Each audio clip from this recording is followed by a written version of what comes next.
Just give me time to eat. Morning, chatty friends. Hi, everyone.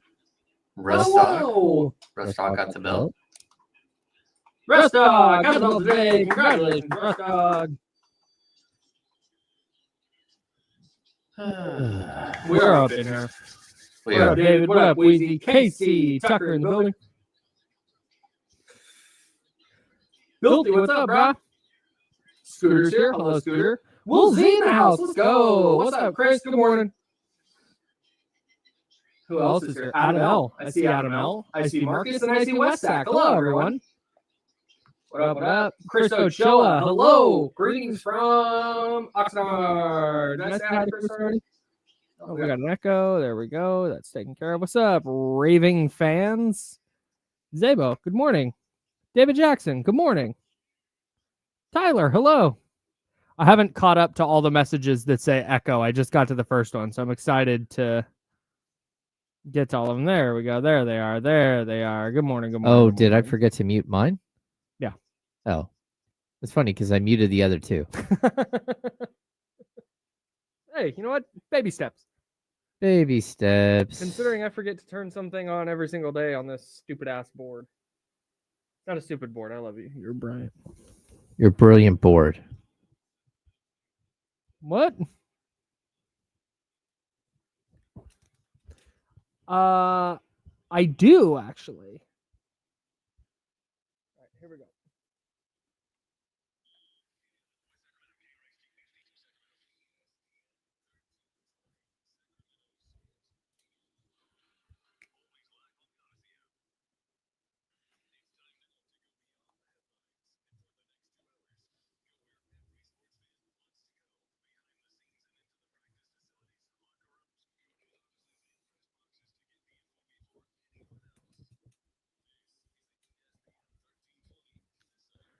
Oh, good morning. Good morning. Good morning. Good morning. Hello, everyone. Hi. That's James Ham. I'm Kyle Madsen. No Joe Brazil. He's on assignment. We're the Insiders, sponsored by Jiffy Lube.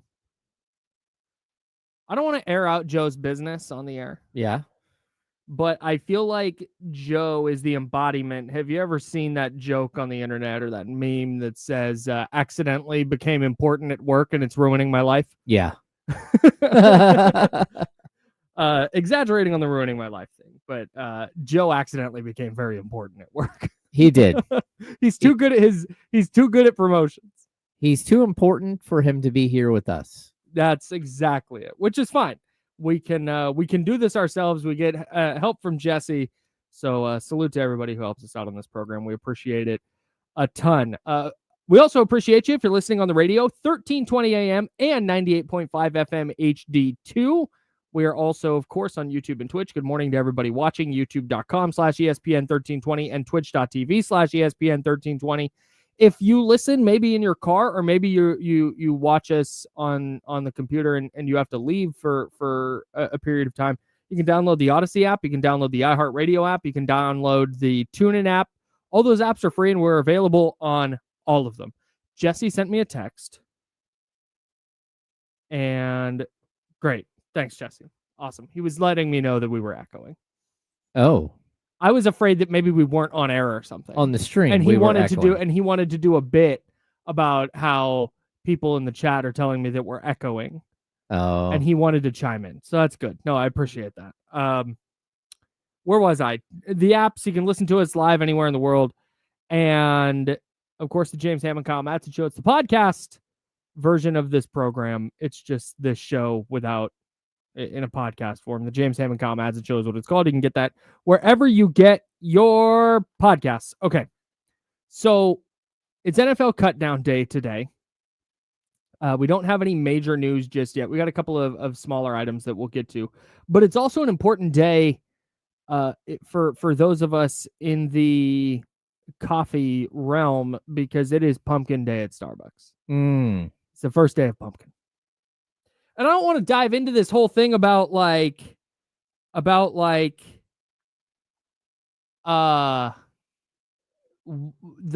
influx of pumpkin spice flavors. Like you can get pumpkin spice like butter and cheese crackers or whatever now. Like it's just all, I don't want to whine about that. I do have a rule though with pumpkin stuff. Okay. I need below 85 degrees 3 days in a row before I dive into the pumpkin spice flavor. Okay. So, how are you with this? Like in other forms, like What do you mean? when you go to Costco, Sure. are you angry when they have Christmas ornaments out early? No, I don't care. Okay. Do your thing. Okay. I don't that I'm not gonna buy. I might buy Christmas stuff, but I'm not gonna put it up. Okay. Until we can talk about that later. But yeah, I don't mind the pumpkin spice thing. Yeah. I'm just not. I had a couple people hit me up like, "Hey, it's pumpkin." Like that's cool. Like shout out to you. You got a delicious fall drink I did. over at the Starbucks here by the station, and I don't begrudge anybody. I don't like that's your bag. Like what you like, drink what you drink. Mhm. But for me personally, for the fall flavors to hit, I need something a little closer to fall weather than 96 or whatever the high is today. 96 with the chance of rain. Whatever is happening outside. I don't know what's happening. Shout out to our friends in the chatty house who live in Phoenix, who I guess got hit yesterday with a little haboob, a Hoboob. little dust storm.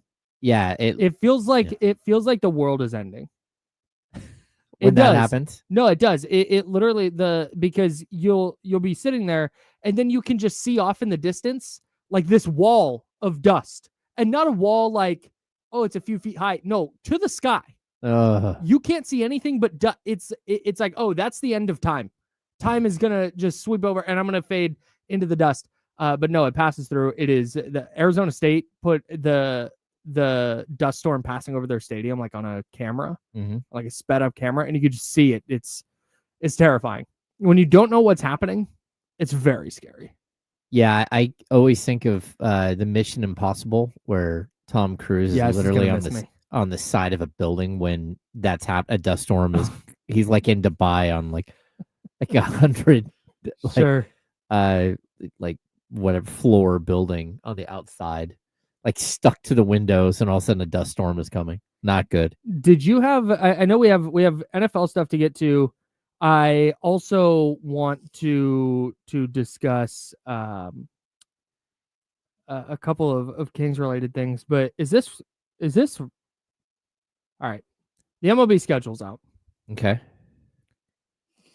The A's have 6 games next season in Las Vegas. They're playing 6 home games in Las Vegas next year.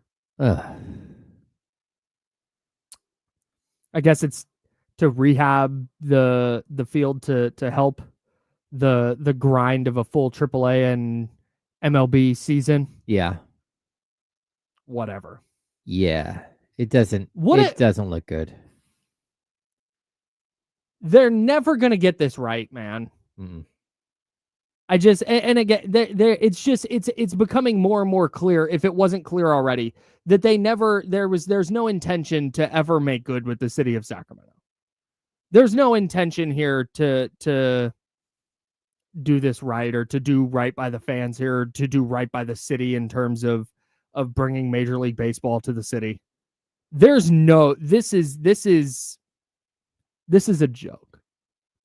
Yeah, we're going to go play our 6 games in Vegas. It's tough because you want to embrace them. And, we'll have more on the A's later because they had a moment last night that you should embrace. Like, this team is young. They're super fun to watch.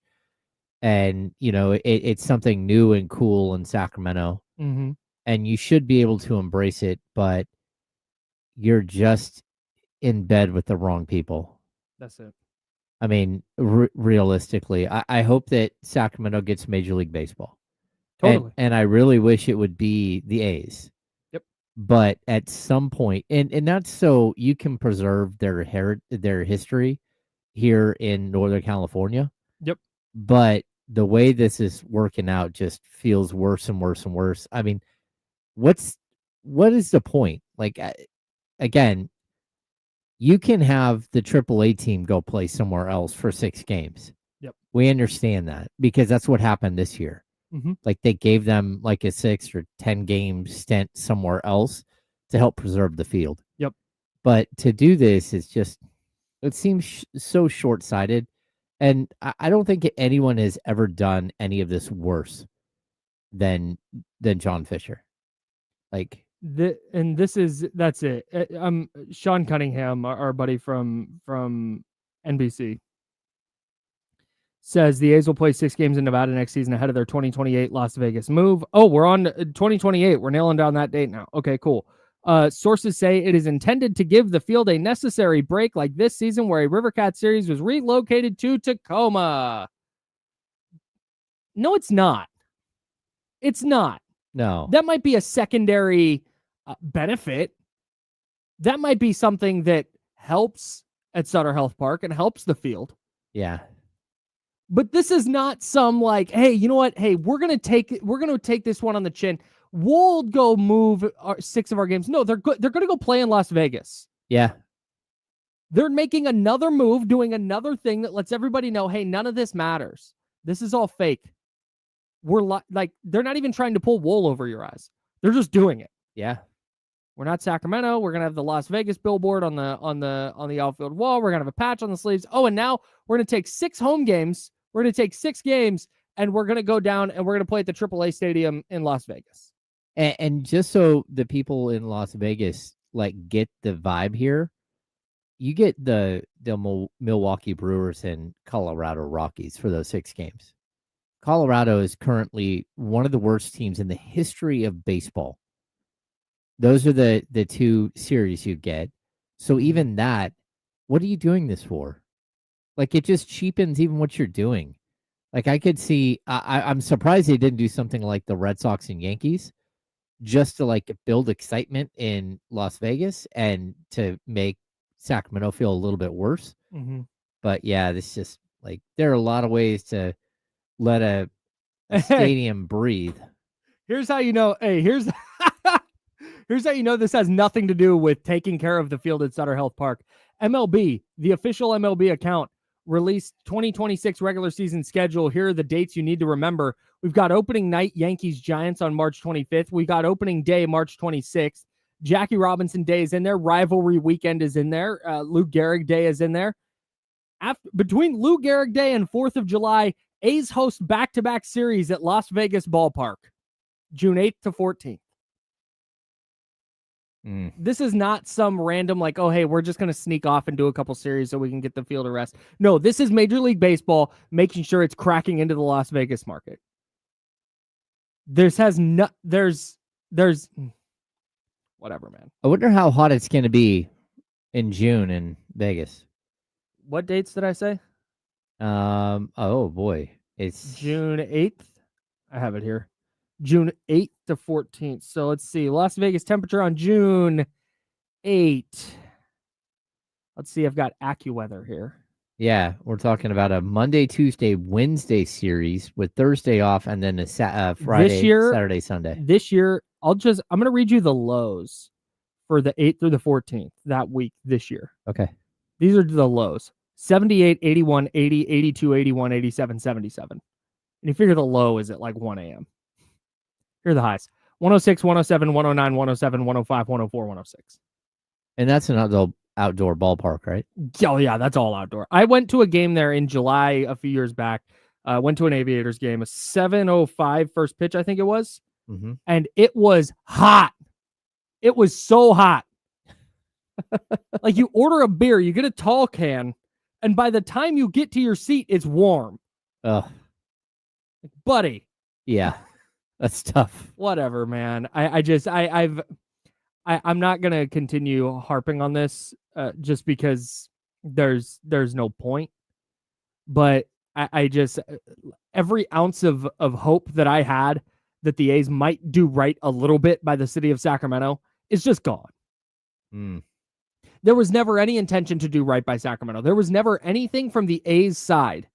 There was never 1 ounce of them that was like, hey, Sacramento's hooking us up. Let's make sure that we do everything we can to make this the best experience possible for them in the immediate and in the future. That was never a consideration. No.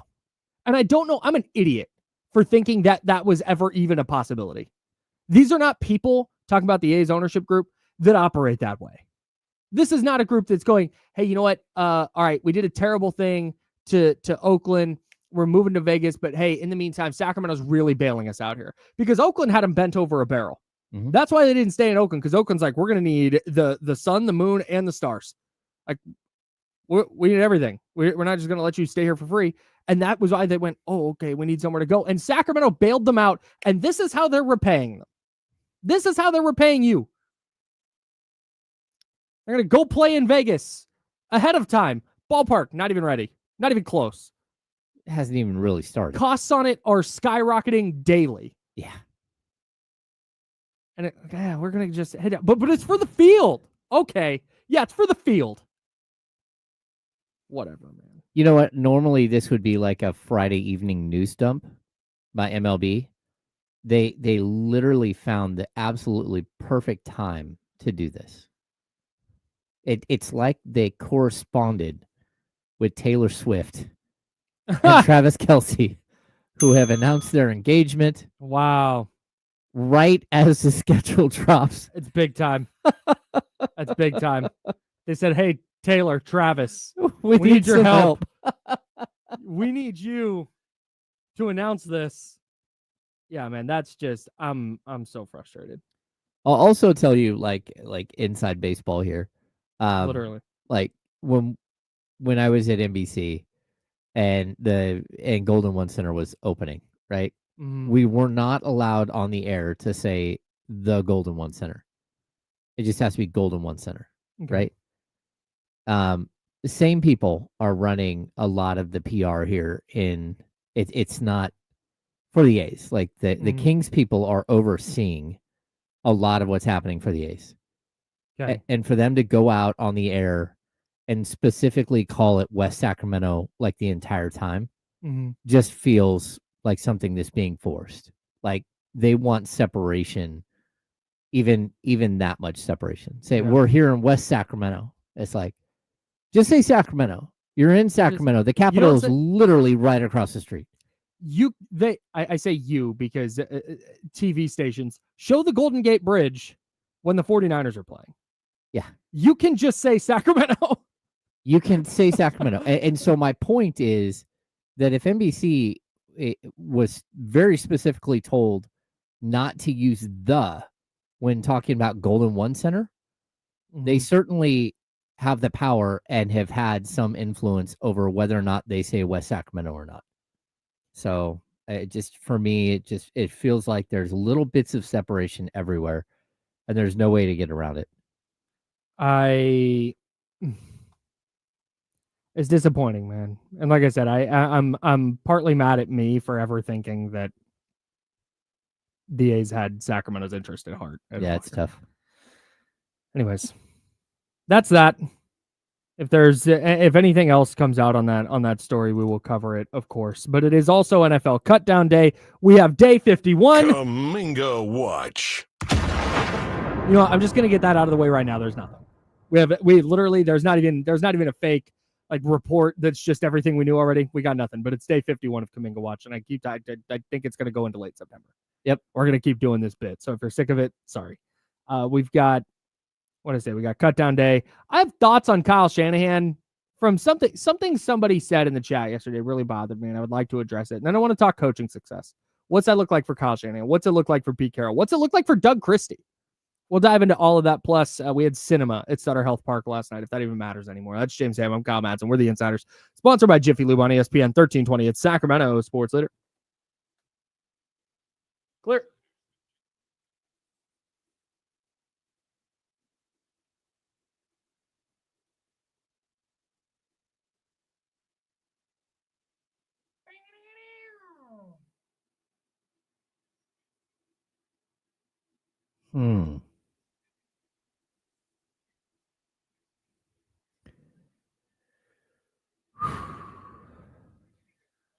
All right. Chatty gang. Yeah, this is fair. Yeah.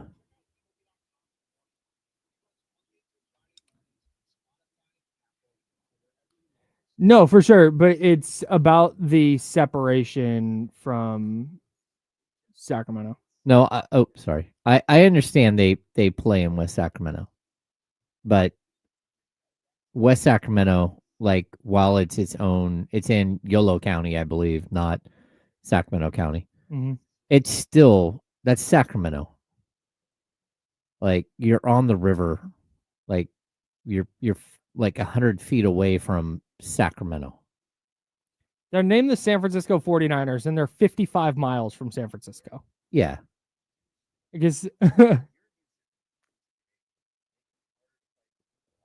Is it really that far? it might not be 55 miles, but it's a ways. Yeah, it's a ways. Let's see. Levi's Stadium to the Golden Gate Bridge. Levi's Stadium. I don't need a Levi's store. Thank you so much. I appreciate you. There is, according to our friend Jake Gaden, and I think the press release, the A's will play all potential home postseason games at Sutter Health Park. Oh. 48 miles. Oh, wow.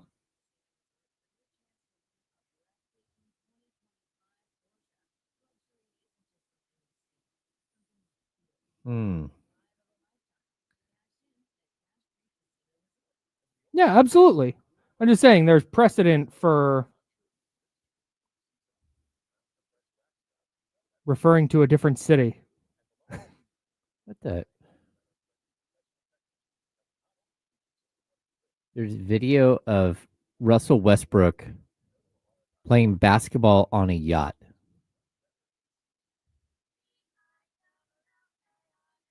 On his Instagram account. Also posted on Twitter. What did he post? It's Russell Westbrook playing basketball on a yacht. That's so tight.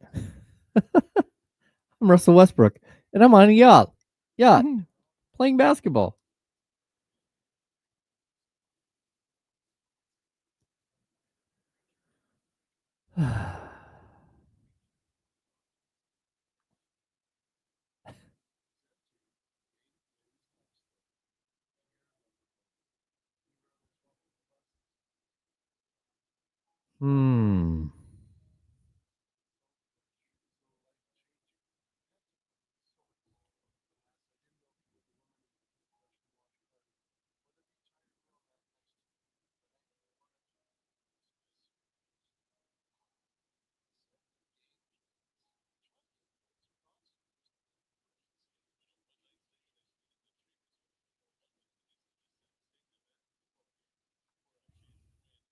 No, I don't think Sacramento gets a tax revenue.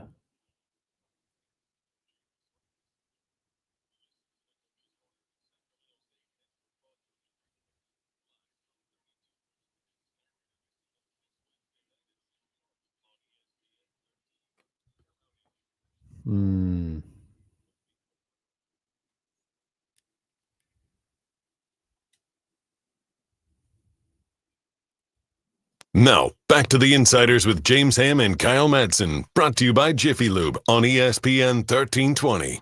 That's James. I'm Kyle. There we go. I make sure to talk to the radio as well. I was only going to the stream. We were told earlier that they're important. Yeah. The radio listener is extremely important. So we love you. We believe in you, radio listener. I will give you anything you want, radio listener. You let me know, and we will move heaven and earth to make it happen. I won't go that far, but NFL Talk on ESPN 1320 is presented by Paramount Plus. You know, you can't count on much these days, like a full 81-game home slate at Sutter Health Park or something. But you can always count on Sundays with the NFL on CBS and Paramount Plus. Watch your local NFL game live every Sunday on CBS and Paramount Plus all season long. Visit ParamountPlus.com/NFL to get started today. Speaking of getting started today, NFL roster cuts have to be in by 1 p.m. We're a little bit under 3 hours until the deadline. Do you know what I'm excited to be annoyed for? Uh-oh. Annoyed at? Yeah. I bet we don't get San Francisco's official roster cuts, like announced. They have to be in by 1. They'll be into the league office by 1. Okay. I think last year they came out finally at like 4:30. Oh, really? Yeah, dude. And again, this is I'm understand that I'm whining about this, understanding that like my job is not hard. Mm-hmm. I don't have a difficult job. But when something happens at 1 and then you just have to sit in front of your computer all day waiting for this thing to happen that happened at 1, they're just not announcing it yet. It's annoying. Mm-hmm. Like I can sit there, like I said, it's not a hardship. I can sit there with my television on and watch TV while I wait for this thing to happen. It's just like, what's the point? It's 1 o'clock. What advantage are you gaining? There's no advantage. No, there's not, because even if like you're waiting on DeMarcus Robinson, because the DeMarcus Robinson, according to Kyle Shanahan, has been suspended for 3 games, but he's going through the appeals process right now. So the league has not made that suspension official. It's like in baseball. Yeah. You get suspended for 10 games, but you appeal it. You can play until that appeals process is over. So it looked initially like the 49ers would know if he was suspended, so he would go on the suspended list and they could operate accordingly with their 53-man roster. Mm-hmm. But now, because we're about 2.5 hours to the deadline, that has not been announced yet. So it sounds like the Niners are going to have to put him on the 53-man roster and then be waiting in limbo while the league figures out if he's going to be suspended for 3 games or 2 games or 1 or none. Yeah. So they're waiting on that. But even still, the roster has to be in by 1 o'clock. So it's not even like, oh, they're waiting around on a DeMarcus Robinson thing before announcing it. Like, no, because that's not going to matter. Huh. It seems like the one advantage that you would have is that your players that you hope to move on to the practice squad, that you hope to waive and then re-sign, it's possible that there will be a lot of other claims that happen before that happens. You got what I'm saying? So like if you release your schedule, I mean, your cuts, like a lot of people started releasing people yesterday, right? Well, their players that they cut are already getting like picked through. Yeah. Well, if you wait, then it's possible that a lot of the other roster spots around the league will be taken up, and players that you hope to like transition straight from waivers onto your practice squad might make it through because there's too much other things going on. But totally. But those transactions hit the wire at 1. Yeah. Teams will know. The announcement is just for us, just for fans. And they don't have like a separate, like the NBA has a very specific like transaction sheet that you can go look up at any time, and you can see all transactions that have taken place. Now we're waiting on the Niners. All right. Shout out. I think the Raiders cut like 16 guys yesterday. Thank you. That's so nice. They also signed Amari Cooper. Shout out to the Raiders. I love that we'll get to more Niner stuff here in a second, but I love that they signed Amari Cooper to a 1-year deal. That's just a good, low risk, but medium to high reward signing. It gives you another quality receiver across from Jacoby Myers. And then I also love that they say that they're not going to trade Jacoby Myers. I don't know if that's true. That might be just a thing that they're saying, but they're still fielding calls. But I think that you're doing your team a massive disservice if you're trading Jacoby Myers. It's the same way I feel about Juwan Jennings. Like, if you're the Raiders, you're just trying to win this year. Yeah. It's really clear, like, hey, Pete Carroll's there, John Spytek's there, you bring in Geno Smith, you got Brock Bowers, you got Max Crosby, both predicted by ESPN to be top 25 players in the NFL this year. You drafted Ashton Genty, number 6 overall. Like, you're not waiting around here. This is not a, hey, tank, win 3 games. You're not in that space. Yeah. So you're going to try and win as many games as possible. And I think if you're trading Jacoby Myers for, what are you going to get, like a 5th round pick at this point? Yeah, because he basically like embodies just trying to win as many games as possible type player. Yes. Yeah, I mean, he's nothing spectacular as far as wide receiver. He's solid. Very good player. Yeah, he's a good player, but he's not like a all pro player. He's just solid. But he's also the type of solid that this team needs going into a season where they're trying to actually win games. Yeah, man. I'm right there with you. And it's just, I know I said 5th round pick, and somebody might be like, what? He's worth way more than that. Like, yeah, to the Raiders for sure. But to some team that also has to pay him? Yeah. Like, well, give you a late round pick for him. Yeah. And it's just not going to be worth it. So I love that they're standing firm on that. And again, everything I look at, Raiders over under 7.5. It's like, man, I have a really hard time not leaning to the over, but that's what's going on there. No surprises. Today, the 49ers so far have cut cornerback Dallas Flowers, who's a real player, I promise, and Tariq Owens, who is the son of Terrell Owens, who caught his first touchdown in the preseason finale. No surprises on either of those. Yeah, it's expected that Owens might be able to make the practice squad, right? Yeah, I might have actually had. I would be shocked if Tariq Owens doesn't get through waivers and make it back to the 49ers practice squad. I think Flowers might have actually been on my last 53-man roster. Oh, Standby. This is going to be a big deal, everybody. I know you're locked in. Is it possible that you were incorrect? Maybe someone pulled it off the internet. Oh, there we go. There we go. Kyle was wrong about Flowers. Yeah, I think that's got to be it. I'm looking here. No, I did not. Come on. Yes. Did not have Dallas Flowers making it. That's big time for me. So they released Tariq Owens. They released Dallas Flowers. That's according to the Matts. Matt Mayoko and Matt Barrows each reported those releases. But again, no surprises just yet from either side. It's been funny at this time of year, and I am very, very much guilty of this. So understand that I'm not saying this from a high horse position, because I do this all the time. Players available who I've heard of, and I'm like, oh, you got to get that guy. And it's just like, that player's not good anymore. Like, there's a reason that player got cut. They got cut.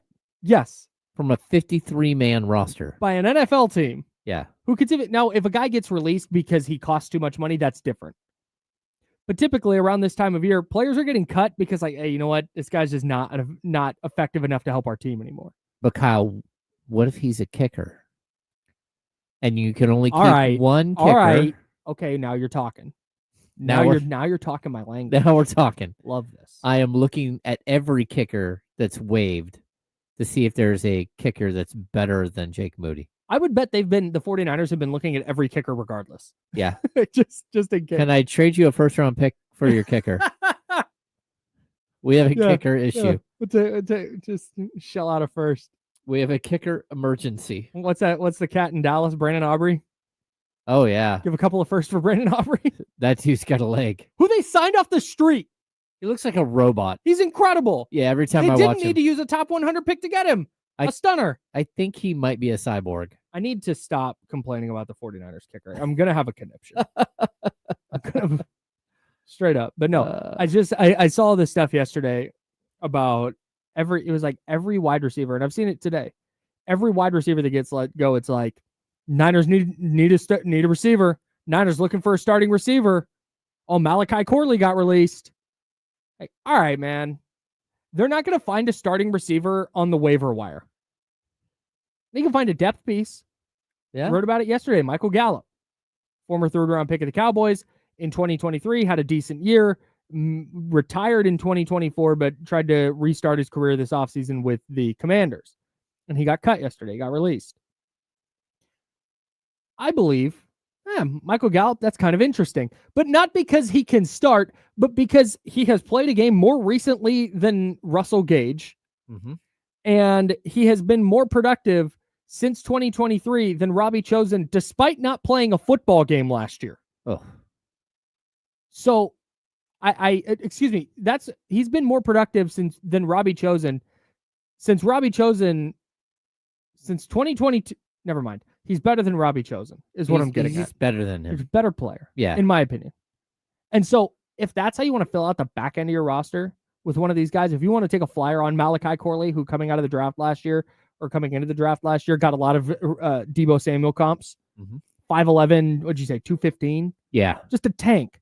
And does a lot of kind of the same stuff that Deebo does. Okay, if you want to take a flyer as your fifth or sixth receiver, cool. Well, that, and you do have Robert Saleh there, so it's not like you'll have some knowledge of that player. Yeah, and maybe that's why they don't get him. Maybe Saleh's like, I can't play. So I think the knee-jerk reaction to like, oh, I've heard of that guy, you got to go sign him. If you don't go sign him, it's a disaster. Like, okay, We get that a lot with I was Kings players. oh Like, for oh sure. my gosh, I can't believe you didn't sign that guy. I do it in basketball all the time. That you could probably pull up a list of NBA free agents right now. Yep. Who I would be like, how's that guy not have a job?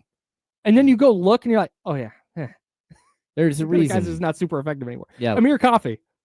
Amir Coffey's a player that in my brain, I'm like, how are the Kings not going and getting Amir Coffey? I'd rather have Amir Coffey and Russell Westbrook than Dennis Schroeder. And then you go look at Amir Coffey and you're like, actually, never mind. Yeah. Like, he's fine. Yeah. He's fine. He's just a guy. He's just a dude. Yeah.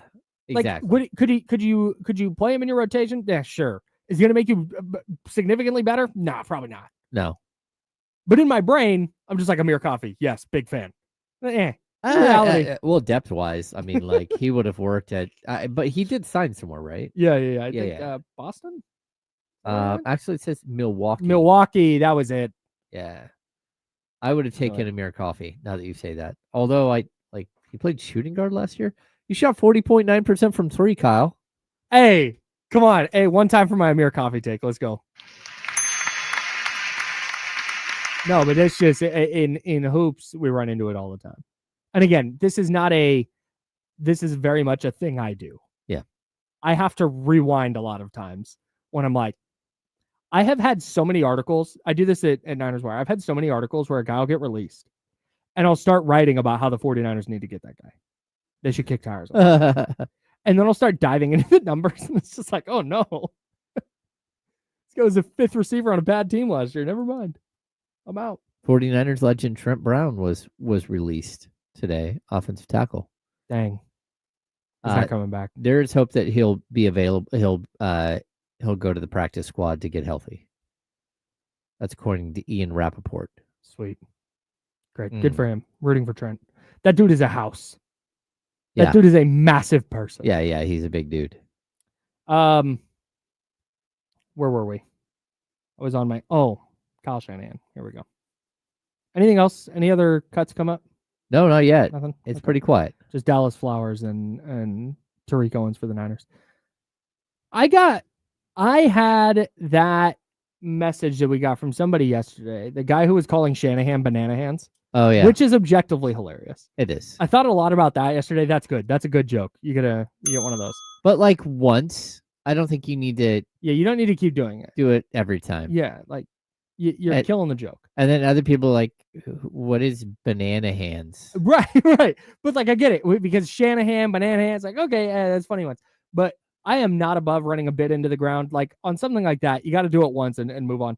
But I am consistently flummoxed by this idea. The person's complaint in the chatty house at youtube.com/ESPN1320. We love you all very much. His complaint was that, they've never developed a player under Kyle Shanahan. What are we talking about? That's crazy. We talked about this yesterday, but I just couldn't. I feel like I didn't get mad enough about it. Why do we act like Kyle Shanahan has won 4 games in 8 years? Yeah.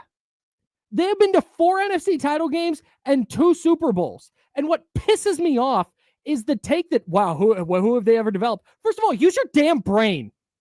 Think for 4 seconds. Fred Warner, 3rd round pick. George Kittle, 5th round pick. Deommodore Lenoir, 5th round pick. Dre Greenlaw, 5th round pick. Talanoa Hufanga, 5th round pick. Brock Purdy, final pick of the damn draft. How many undrafted? 7th round pick. Elijah Mitchell, good player, 6th round. How many undrafted guys have they picked up and found usage? Juwan Jennings, 7th round pick. What the hell are we talking about here? Yeah. People act like they're terrible. When in reality, if Jake Moody doesn't get, and this is not it's Jake Moody's fault. I'm picking out one play. There are a lot of plays, but I'm going to pick out this one. Jake Moody doesn't have an extra point blocked in the Super Bowl, and the 49ers win the Super Bowl. Nobody has this complaint. But because of the variance, or because of, you know what? Steve Spagnuolo called a great blitz on a 3rd down, and if the Niners had picked up that 3rd down, they can milk the clock and kick a game-winning field goal and win the Super Bowl. Because that happened, all of a sudden they can't develop anybody.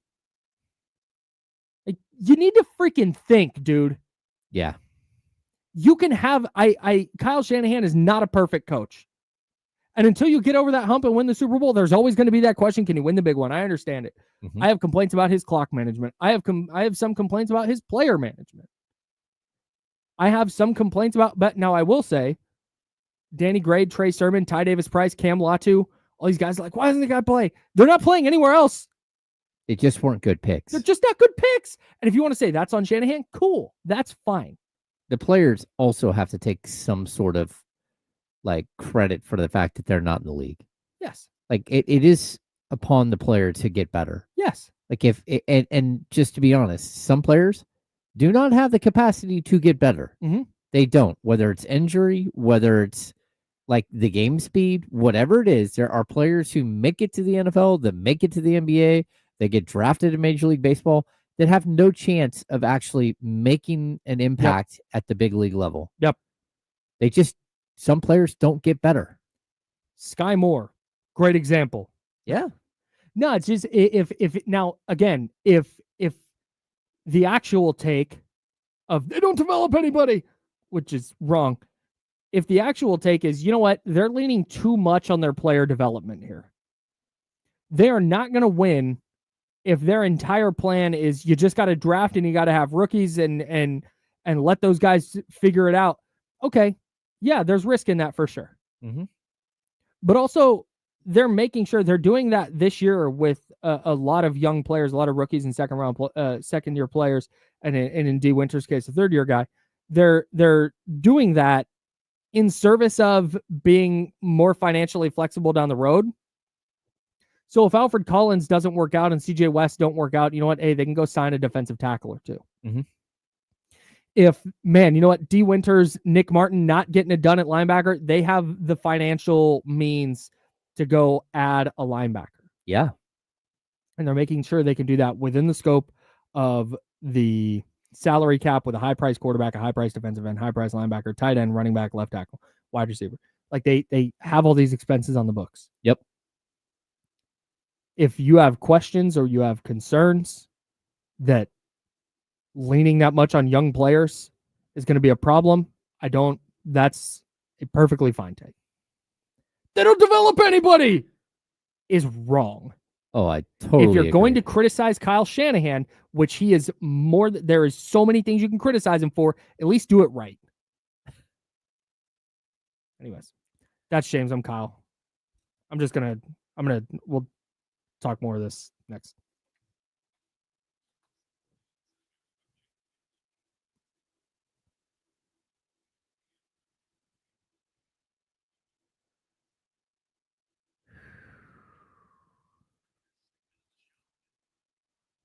Hello.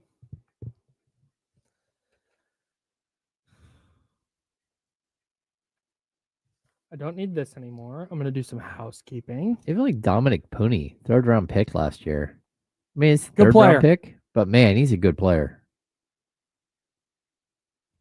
Yeah. There's thunder and lightning outside? Is that here or somewhere else? I don't know. Michael, where are you? Yeah, that's not good because Oh these my are God. these are really, really bad fire conditions out of nowhere. Yeah, for real. Yeah, it got super hot for a week. Everything's dried out. Thunder and sky in Natomas. Damn.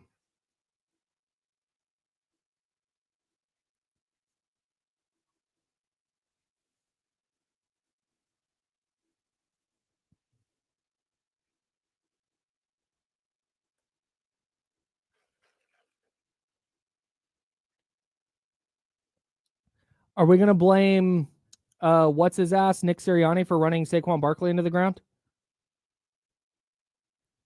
Also, I love this. I love he didn't develop the defense. Okay. So all the bad picks are on him, but the good picks are not. Also, they lose coaches constantly. Oh, yeah. And they replenish that coaching staff extremely well. That's on the head coach. I just the picking and choosing is just Yeah.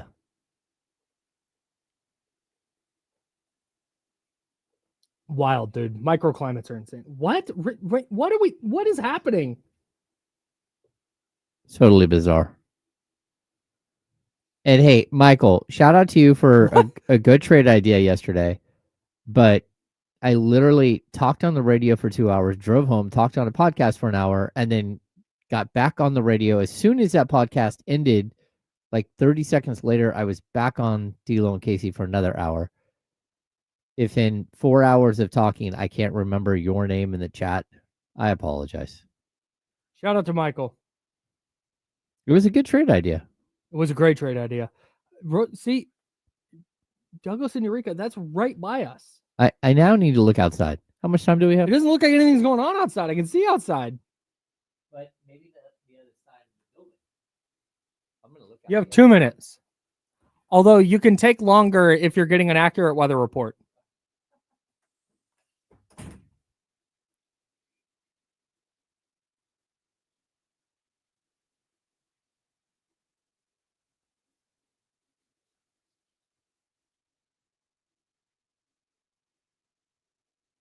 Hell yeah. Second half of Giants Patriots preseason just started and fired up.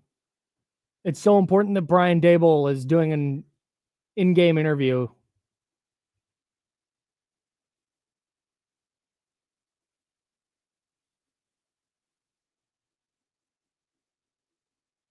Yeah, that's scary, man.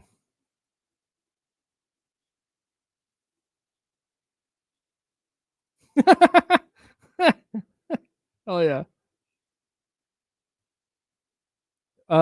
Shout out to Taylor. I don't know if he watches or listens, but Taylor is in the same. He listens to the show. He popped over and was like, "Hey, I listen to you guys." It's like, "Oh my god, shout out."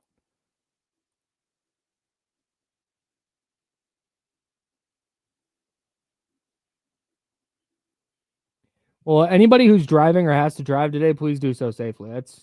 Stuff sounds crazy. I have Joe on assignment. Nice. He's going to look out the window and watch. As of right now, we got nothing. Joe, stare outside. Yeah, dude. Stare outside. Be diligent with this for sure, guys. Yeah. That's not good. This is really bad fire conditions. Oh, damn. Jeff Wilson gone. Oh, boo. Who reported that?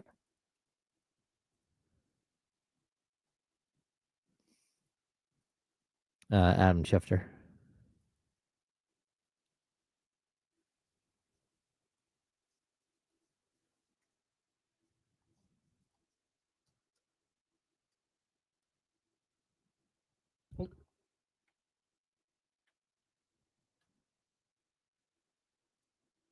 Now, back to the Insiders with James Ham and Kyle Madsen, brought to you by Jiffy Lube on ESPN 1320. Oh, 49ers running back room set.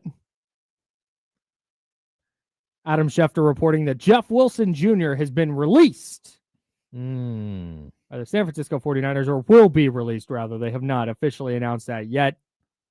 Not a huge surprise for me. Would he be is that a player you'd bring on the practice squad? Yeah, for sure. Okay. You just got too many. There's too much. There's too much. There are too many question marks. Christian McCaffrey, Isaac Orendo. Mm-hmm. Like, you don't. Jordan James is a rookie. You don't know what he's going to look like. I think having Jeff Wilson Jr., just like a quality veteran, running back on your practice squad is valuable for sure. What do practice squad people make? Not a lot. Really? Like, it's more that, like, it's not. They're not minimum wage workers or anything. Okay. The peril with the practice squad is that if you get cut from the practice squad, you're just done. There's no guarantees. There's no. Oh, so it's more like a weekly gig. Yeah. Okay. Yeah. You're a like a. What is that when you're basically a part-time employee, ostensibly. Okay. But it's not a bad amount of money. So what you're saying is they don't get paid holidays or sick days. Is that what you're saying? Yeah, no, that's for sure what I'm saying. Yeah, they're limited about 25 hours a week. They do not go over that. Oh, no, that's not the button I wanted. There we go. They do not go over that number. No. And if you do, there will be hell to pay. No, but they just the peril is just the uncertainty. Yeah. You hear stories all the time of practice squad guys like sleeping in their car at the facility. Oh. Because they don't want to go get into a lease because they don't make enough money to just say, hey, I'm in a year lease. I might get cut tomorrow and I have to leave the 49ers and I'm going to go join the Panthers.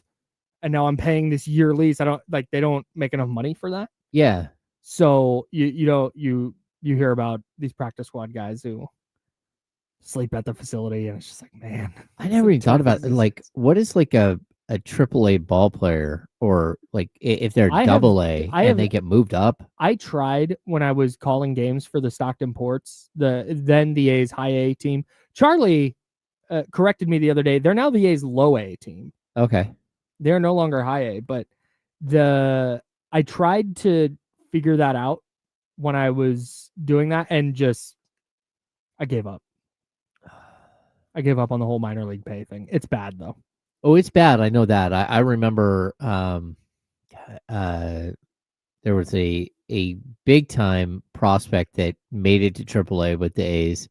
He came up a couple of times when they were here in Sacramento, and he wrote about it somewhere and just said, like, people don't understand that you're a AAA ball player. You're making like $4,000 a month, but then you have to pay like $1,250 for rent, and then you have to pay like $400 a month for clubhouse dues, and by the time it's done, you're making like $11 an hour. Yeah, and you can't survive. And then it's only 6 months, and then you're out of a job. I know a lot of the Ports guys when I was there, like, lived together.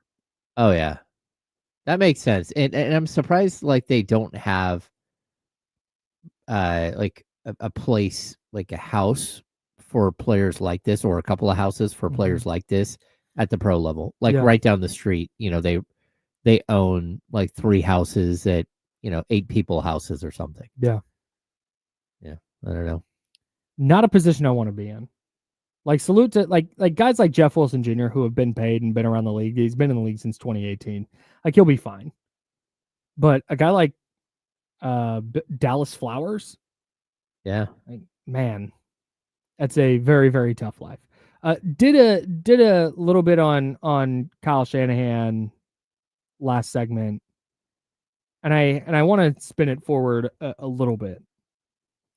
I don't want to say what makes a successful coach, because I think that varies by team. The definition of success for Andy Reid is different than the definition of success for Dave Canales in Carolina, right? Yeah. What's the definition of success for you for Kyle Shanahan this year? Like, what would have to happen for at the end of the year you'd be like, all right, that's a successful year for the coach? I think for me it would be 10-7, 11-6, but also that you walk out of this season with a clear understanding of who those players are in the defensive line, a clear understanding of your defensive backfield and your linebacker core next to Fred Warner. And it would be that you put Brock Purdy in a position to succeed. Sure. Regardless of the players around him. Yeah. And because I the players are going to change. They always do. But a good coach can help a quarterback sort of figure out how to keep the ball rolling, how to keep moving on as a player.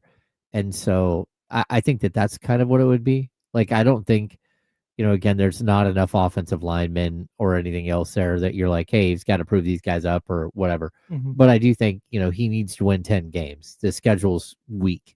Yeah. And the schedule might not be weak by the time you get into it.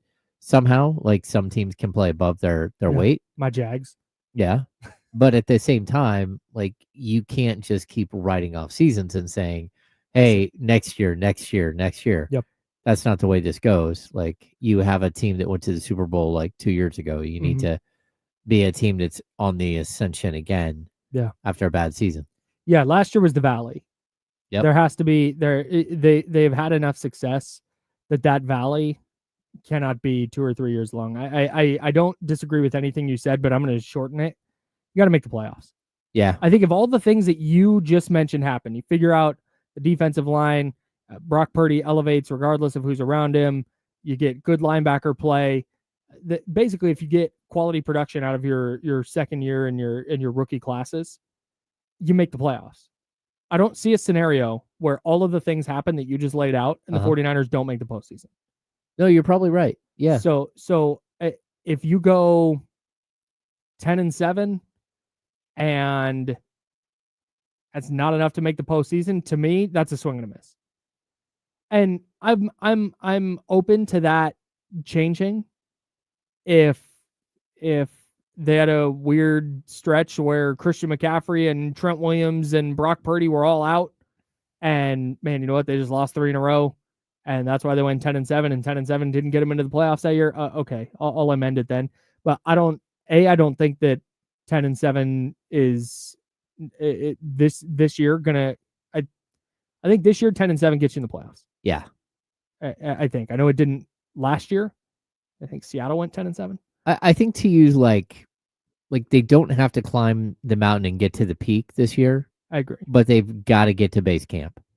They've got to go to the postseason. Yeah, they've got to get to that one point where you can somehow get up to the top of the peak next year. Maybe this is a better explanation for it. And I do think I think playoffs are involved with this.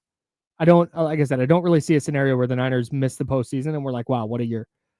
But to that point, whenever their season ends, whether it's assuming they make the playoffs, I'm going down that scenario right now. Whether their season ends in the wild card round or the divisional round, or if they go to the conference title game again, or if they go to the Super Bowl, you want to come out of the year going, all right, next year is a contending year. Because I don't think this year is. If everything goes right, then maybe. But I banking on everything to go right in the NFL is silly. So if everything goes right, maybe. But I don't think this for me is a contending year where you're a legit Super Bowl contender. Yeah.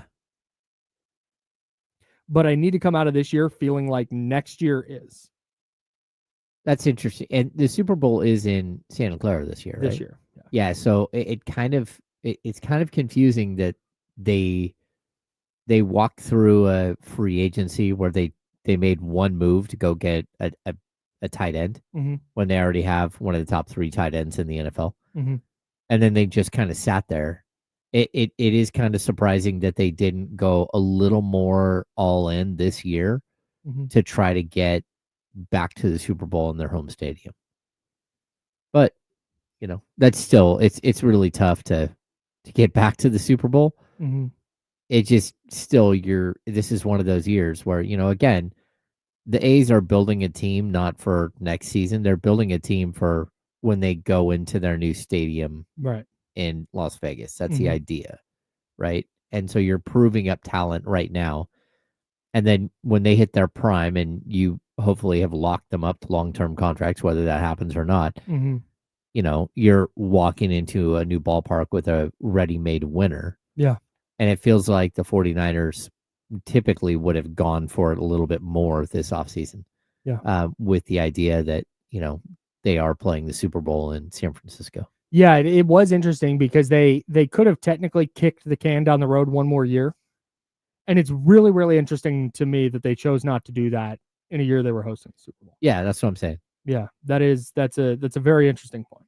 That's James. I'm Kyle. And you can win a one-night stay in a suite. This is a really cool giveaway. It is awesome. You can win a one-night stay in a suite and 2 tickets to the Sac State, Nevada football game on Saturday, September 6th, courtesy of the J Resort Hotel and Casino in Reno.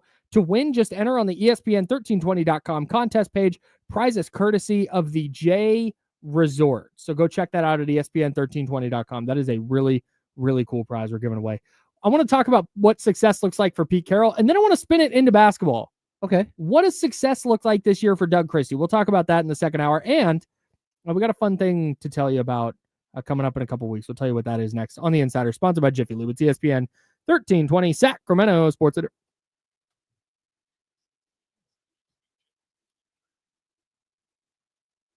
How much time do we have? We have 1, 2. Oh, hang on. Let me look at the right thing.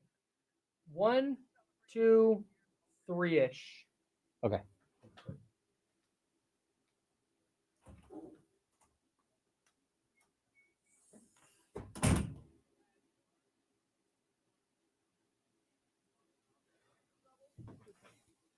We'll be right back.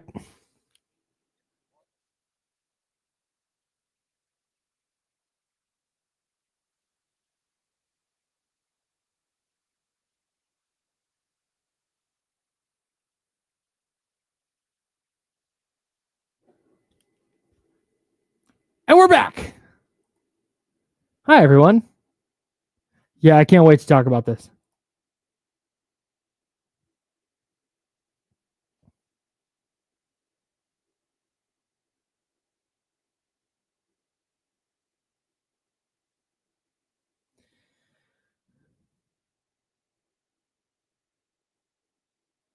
Yep. Yeah, I think if you kick the can down the road, like I don't think Leonard Floyd and Malik Collins are major difference makers. Also, they went 6-11 last year. The 49ers were ass last year. Getting rid of players from that team is not the end of the world. What up, cousin Pete? Hi, Rustock.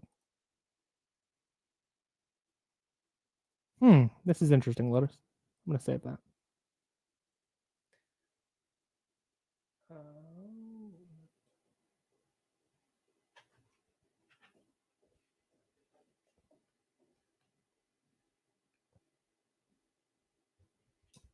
Hey, Jesse. How you doing, man? Oh, all right. Well, let's go to hell then.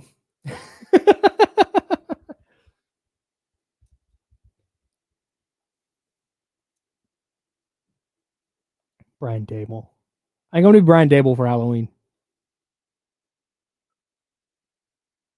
I can pull it off for sure. Like, would it be worth buying a Giants hoodie, a New York Giants hoodie, to do a Brian Dable Halloween costume? I got a thumbs up from Jesse. Yeah, we talked about this at the meeting of the Kyles. All right, sick. Thanks, Bryce.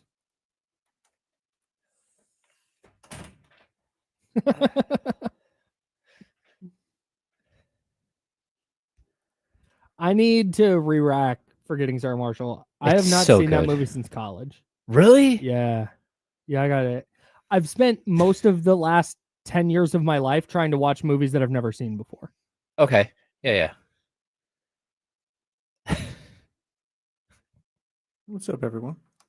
Hey, Jesse Tapia. What's up? Oh, hey, this is another thing we need to talk about. I'm going to save that. I'm working on a massive trade in my Dynasty League. Uh-oh. I have the number 3 overall pick, and this dude really, really wants the number 3 overall pick.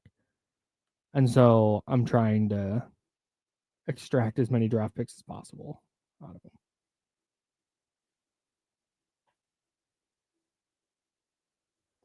Oh, all right, Wheezy. Cool. Oh, that's a good idea. Or maybe I'll see if I know a Giants fan and can borrow one. Ah, good point. Maybe I'll try and find like a throwback New York Giants hoodie, because that way it'll have some more. But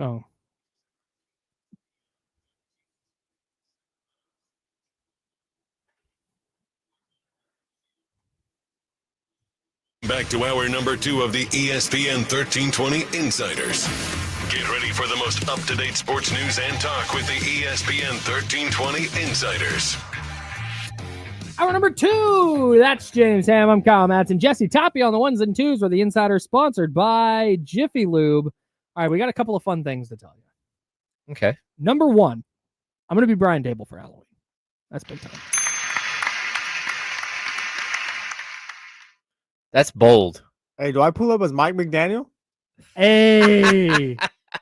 Who can James be? Ooh, let's see. Banana hand? Nah, you can be. Ooh, I'm gonna have to think about it. Maybe Brian Schottenheimer. No, because then you'd have to wear cowboy stuff. I'm not gonna do that to you. No, we can't do that. I'll think about it.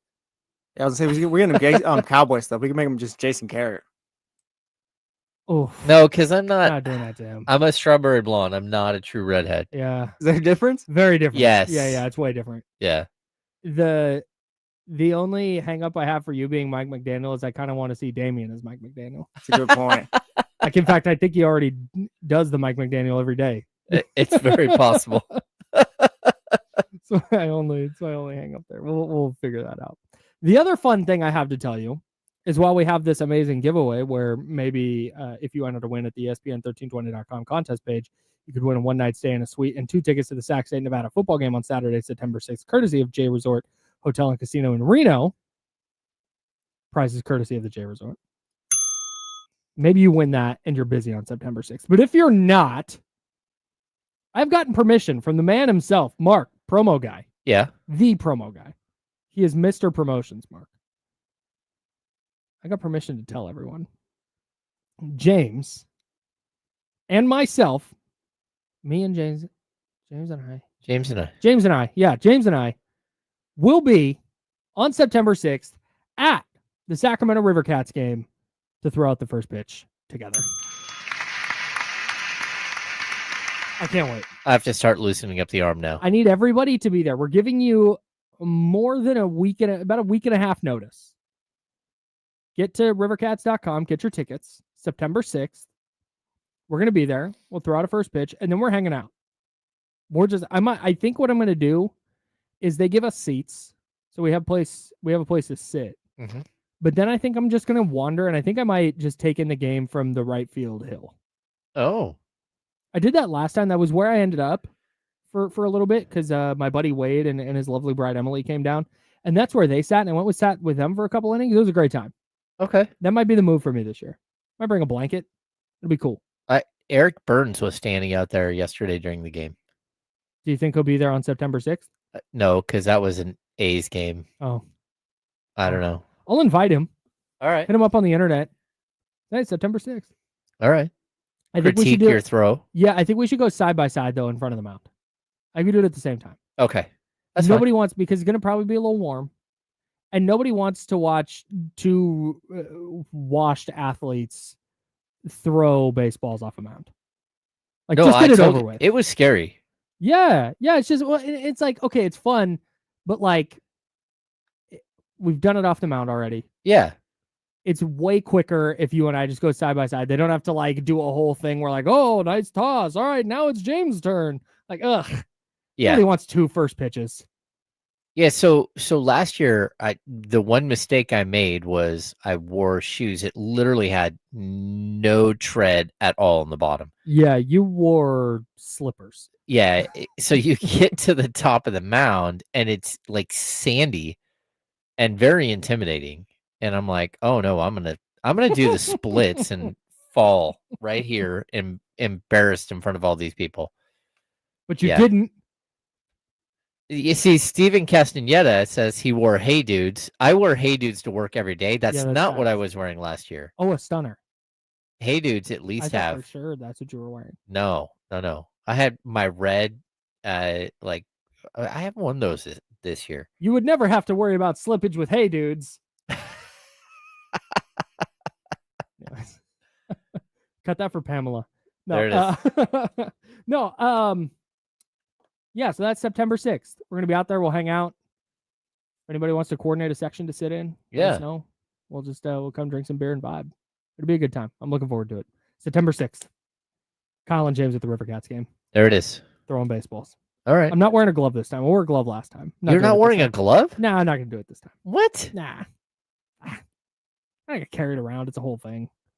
You It's just kind of a pain last time. But you're going to sit But in if the I'm not outfield. but if I'm not, yeah, that's what I got bare hands for. Just Okay. see, I got softest hands in the West, buddy. I feel like you're going to have a Jeremiah moment where he dropped 3 foul balls in one game. Who?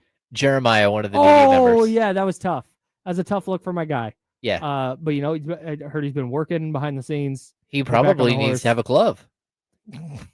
Snare that thing. No wearing a glove. No wearing a glove again. All right. If we had to split him up again and I was going off the mound again, I'd do the glove thing. Okay. But in front of the mound, I'm not doing all that. Plus, I was told that I'd get to warm up beforehand. I get to throw beforehand. Well, we can throw to each other. Except, no, we can't because the guy, the kid who worked there was like, yeah, I'll throw. I think his name was Bradley. Salute to Bradley. When we started throwing, the security guy came over. He's like, you can't do that. All right. Really? Oh, I did warm up in the parking lot because I have shoulder issues. I still have a shoulder impingement. Smart. I did not even think about that. Yeah, I made my son bring a glove, and we had a catch. We had a catch in the parking lot. A catch. Yeah. 1938. Is that really what you call it? No, it's from Okay, I was just Field double of checking. Dreams. I was just double He's checking. making fun of Okay, Field of because people do say have a catch, and it's like, no, that's dumb. That's not what it is. It's from Like- Field of Dreams. Like, bro, can you imagine how much harder? Like, Field of Dreams hits for me. I know that the popular thing to do now is like Field of Dreams sucks. Okay, no. cool. I like it still. Uh, So I don't think I've never It's seen Field of phenomenal. Dreams, by that's the way. fine. You're never gonna get judgment from me for not having seen a movie because I've never seen any movies. Perfect. We're good then. So yeah, no, we're set. But the spoiler alert, Jesse. At the end, when he goes, "Hey, Dad, you want to have a catch?" Yeah. How much better would it have been if he had said, "Hey, Dad, you want to play catch?" Like, oh, that's so much better than have a catch. Like nails on a chalkboard. What does have a catch even mean? I don't know. Like, no, I want to have breakfast. I don't want to have a catch. Thank you. Have a catch. I think it's What like are you an talking about? old time. Yeah, it's extremely old timey. We've moved past it. Yeah. We call it a store now. We don't call it a haberdashery. You know what I'm saying? Have a catch? Have a catch. You What does know, that mean? it took me at least 2 weeks. Like I had a throwing program last year because I mean my shoulder was completely trashed last year. It's a little bit better this year, but I have overlooked my throwing program. That's not a good thing. You got a week and a half. I got a week and a half. Just Yeah. get some bands in. We're gonna be out there and Well, you're doing your walking still. You're still in your walking routine. yeah. So maybe get like some light weights and work out your shoulders while you're walking. Oh no, I've been Yeah. like hitting the weights a ton, See, you're fine. but that's way different Make than sure actually pliability throwing. is big. Pliability is big. Make sure that you're getting some stretching in. I'm way less Oh. nervous this time. Last time I was a wreck. I was so nervous because this is something I've wanted to do my entire life. Yeah. Since the first time I ever went to a baseball game as an 8-year-old kid, I was like, I want to throw a first pitch. Very obviously, I never got to do that for the A's, Mhm. but that's fine. River Cats, AAA, still dope. Had friends, family in the building. It was sick. Had a really good time with it. I was terrified. Yeah. Like, man, what if I not because I was afraid of messing up, but just like for me personally, I get one shot at this. I played baseball a lot. I did should too. be able to do this. Yeah. And it would be such a hit to my ego if I airmailed it over everybody, or even worse, if I bounced it. Like it was just so like getting it to the plate. I'd never had a problem throwing a ball 60 feet, Oh no. but I was so nervous. This time I'm way less nervous. I'm way less concerned about it. Like the nerves are gone. I'm thinking about working on my knuckleball. I threw a strike. You did? Yeah. I was high and outside. Okay. Definitely ball one for me. But this year, I'm getting strike one in there. Okay. I'm here for it. I hope so. This is happening. Saturday, September 6th. James and I. And also on Wednesday, August 27th. That's this Wednesday. That's tomorrow. Head out to Sky River Casino because KC is going to be there with Coach Brendan Marion for the Coach's Corner Live from 32 Bruce Street at Sky River Casino. Come out and join the fun. Must be 21. That's the Coach's Corner Live, 6 p.m. tomorrow at 32 Bruce Street at Sky River Casino. All right. We talked about what success looks like for Kyle Shanahan this season. We basically agree you got to make the playoffs because making the playoffs probably means you're trending in the direction towards being a Super Bowl contender again in the next season or two, which is, I think, the direction the 49ers need to go. The next question I have is, what does it look like for Pete Carroll? Because I think Pete Carroll's in a similar spot without the playoff expectation. Yeah. It feels like we've talked about this to the Kings a little bit. If they win 35 games, but Nate Clifford is like first team all rookie and Maxime Reynaud is second team all rookie, then you feel way better than if they win 40 games, but the rookies played here and there. Yeah. Like that's a little bit how I feel with the Raiders, where it's more about, are they just moving the right direction? Whether that means winning 7 games, 8 games, 9 games, it matters less how many they win. And just more than when you watch the Raiders on a regular basis, there's like a direct, because it just felt so rudderless for the last half decade or so. Decade. Like it's just felt like they're just trying to slap a team together, where now it's like, all right, John Spytek's legit. Comes from a very good front office in Tampa Bay. Pete Carroll's been an extremely successful coach. They have good players in the building now. They have an adult at quarterback. They have a legitimate, good NFL starting quarterback. They have perhaps the best tight end in the league. They have one of the 3 best edge rushers in the league, 3 or 4 best edge rushers in the league. Like, they have a really good foundation. And to me, it's now about, okay, how are they developing players? Are they putting guys in positions to succeed? And are they competitive? And I think if you're getting those things, I think you're going to get to that 8 or 9 win range, and you're going to feel good about the Raiders going into 26. Yeah, I think that's the question. Can you get to 8-9 or 9-8? Like, I don't expect the Raiders to make the playoffs, but under Pete Carroll, I think, can you show that you've reestablished a culture and an identity as a football team? And then can you build from there? Because, like, look, I think, I mean, we forget where they went, like 4 games last year. Like, this is a team that was not good at all, and that they have a long way to go to get good. And it's not like the 49ers where they had a whole bunch of players who were just injured or gone for, like couldn't complete the season. Like, the Niners had so many reasons why they had a bad, step back season, besides the fact that they had played deep in the playoffs a year before. The Raiders don't have any of those excuses. So you're hoping that they're building something. And, in the NFL, you can turn things around much quicker than in most of the other leagues. But I think that's where I'm at with that team. Can you show that you're not just like, hey, we've gotten better, but we won 6 or 7 games? Like, no, show me that you've gotten really better and that you're on a path. Because it's not like Pete Carroll has years and years and years here to reestablish and to grow something here. Yeah, I don't, like, empirically, I have a goal in mind for the 49ers. Like, you got to make the playoffs. And that's the point I'm working off of. Yeah. With the Raiders, I don't have an empirical thing, but I have a thing that's a vibe related thing. And are they just I think they can just be a pain in the ass. Yeah. They can be a team that they might go 6-11, but man, they had 2 1-score games, and they took the Chiefs down to the wire one game and beat them in another one. And like, that's the kind of, like, you get that feeling when you're watching a team. Yeah. Like, God, this team is just, man, they suck, but they're right. The Mike Singletary 49ers come to mind. Just as a personal example. You could see it with that team. Like, man, there's a decent group of players here.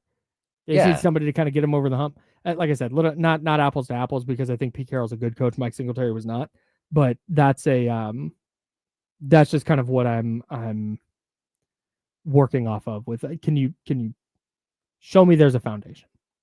I think they will. I'm on the over. Yeah, I really over hope that that's where we get. Now, I've felt this way about the Raiders before, and it's not gone great. But this time, this time's gonna be different. Now, this time it feels legit, more like, oh, there could be a legit turnaround here. Yeah, That's the kind of personnel I think they have. All right.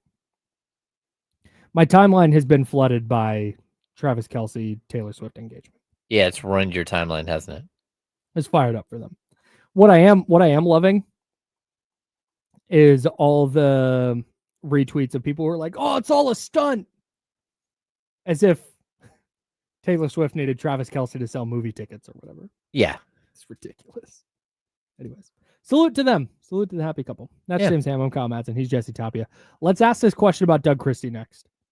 What defines success for Doug Christie and the Kings this year? We'll dive into it on the Insider, sponsored by Jiffy Lube. It's ESPN 1320, Sacramento Sports Center. Sure. Man, we haven't taken a call in a while.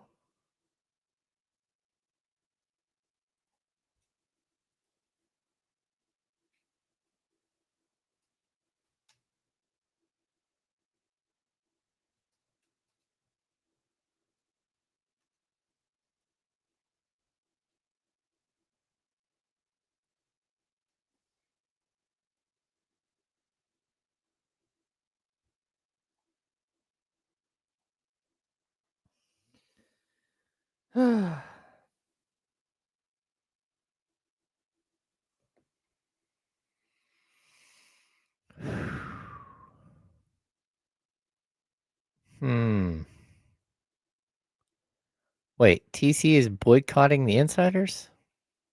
Is he? I don't know. Love that for him. I would do the exact same thing.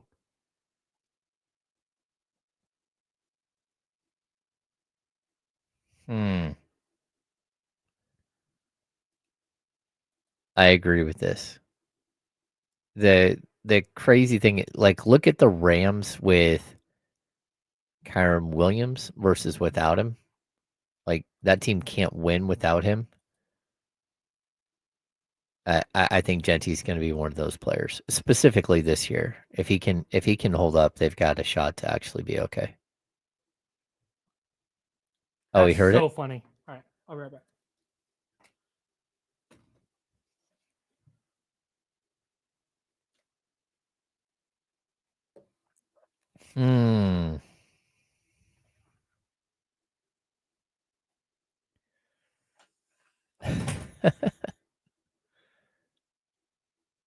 What's going on, everybody?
Sorry. Sitting here typing. Yeah. I don't know about this.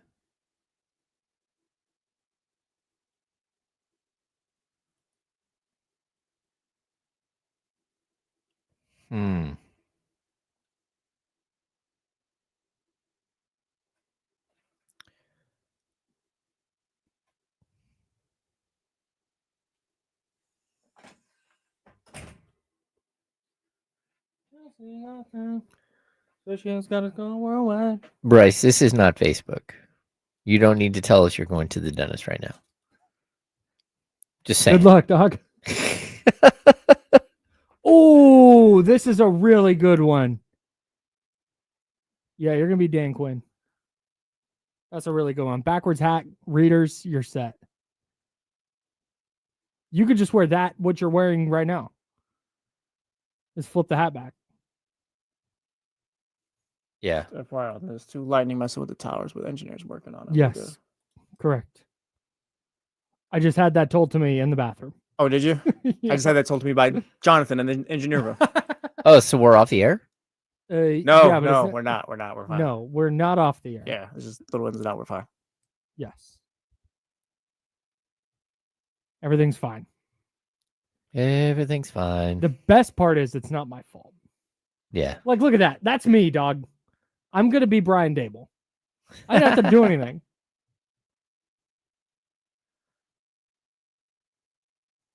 Yeah, Fax, what are you doing here?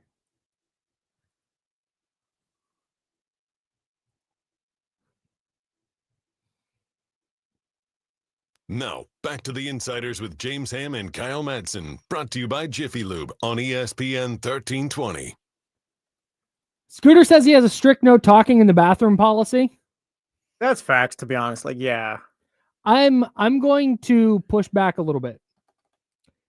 I got some information from one of our engineers in the restroom because I happened to run into him in the restroom. He was washing his hands. And when I walked in, he went, "Oh, hey, FYI." And I stood there and we chit-chatted for a second. And then I went about my day. Okay. That I'm fine with. If he's doing his business and I go to do my business and he starts no. Yeah, you're too comfortable at that point. Like, Yeah, what no, was we're wrong? coworkers. Like we're like, if that's my best friend, whatever. But like we're like Seth's the homie. Love Seth.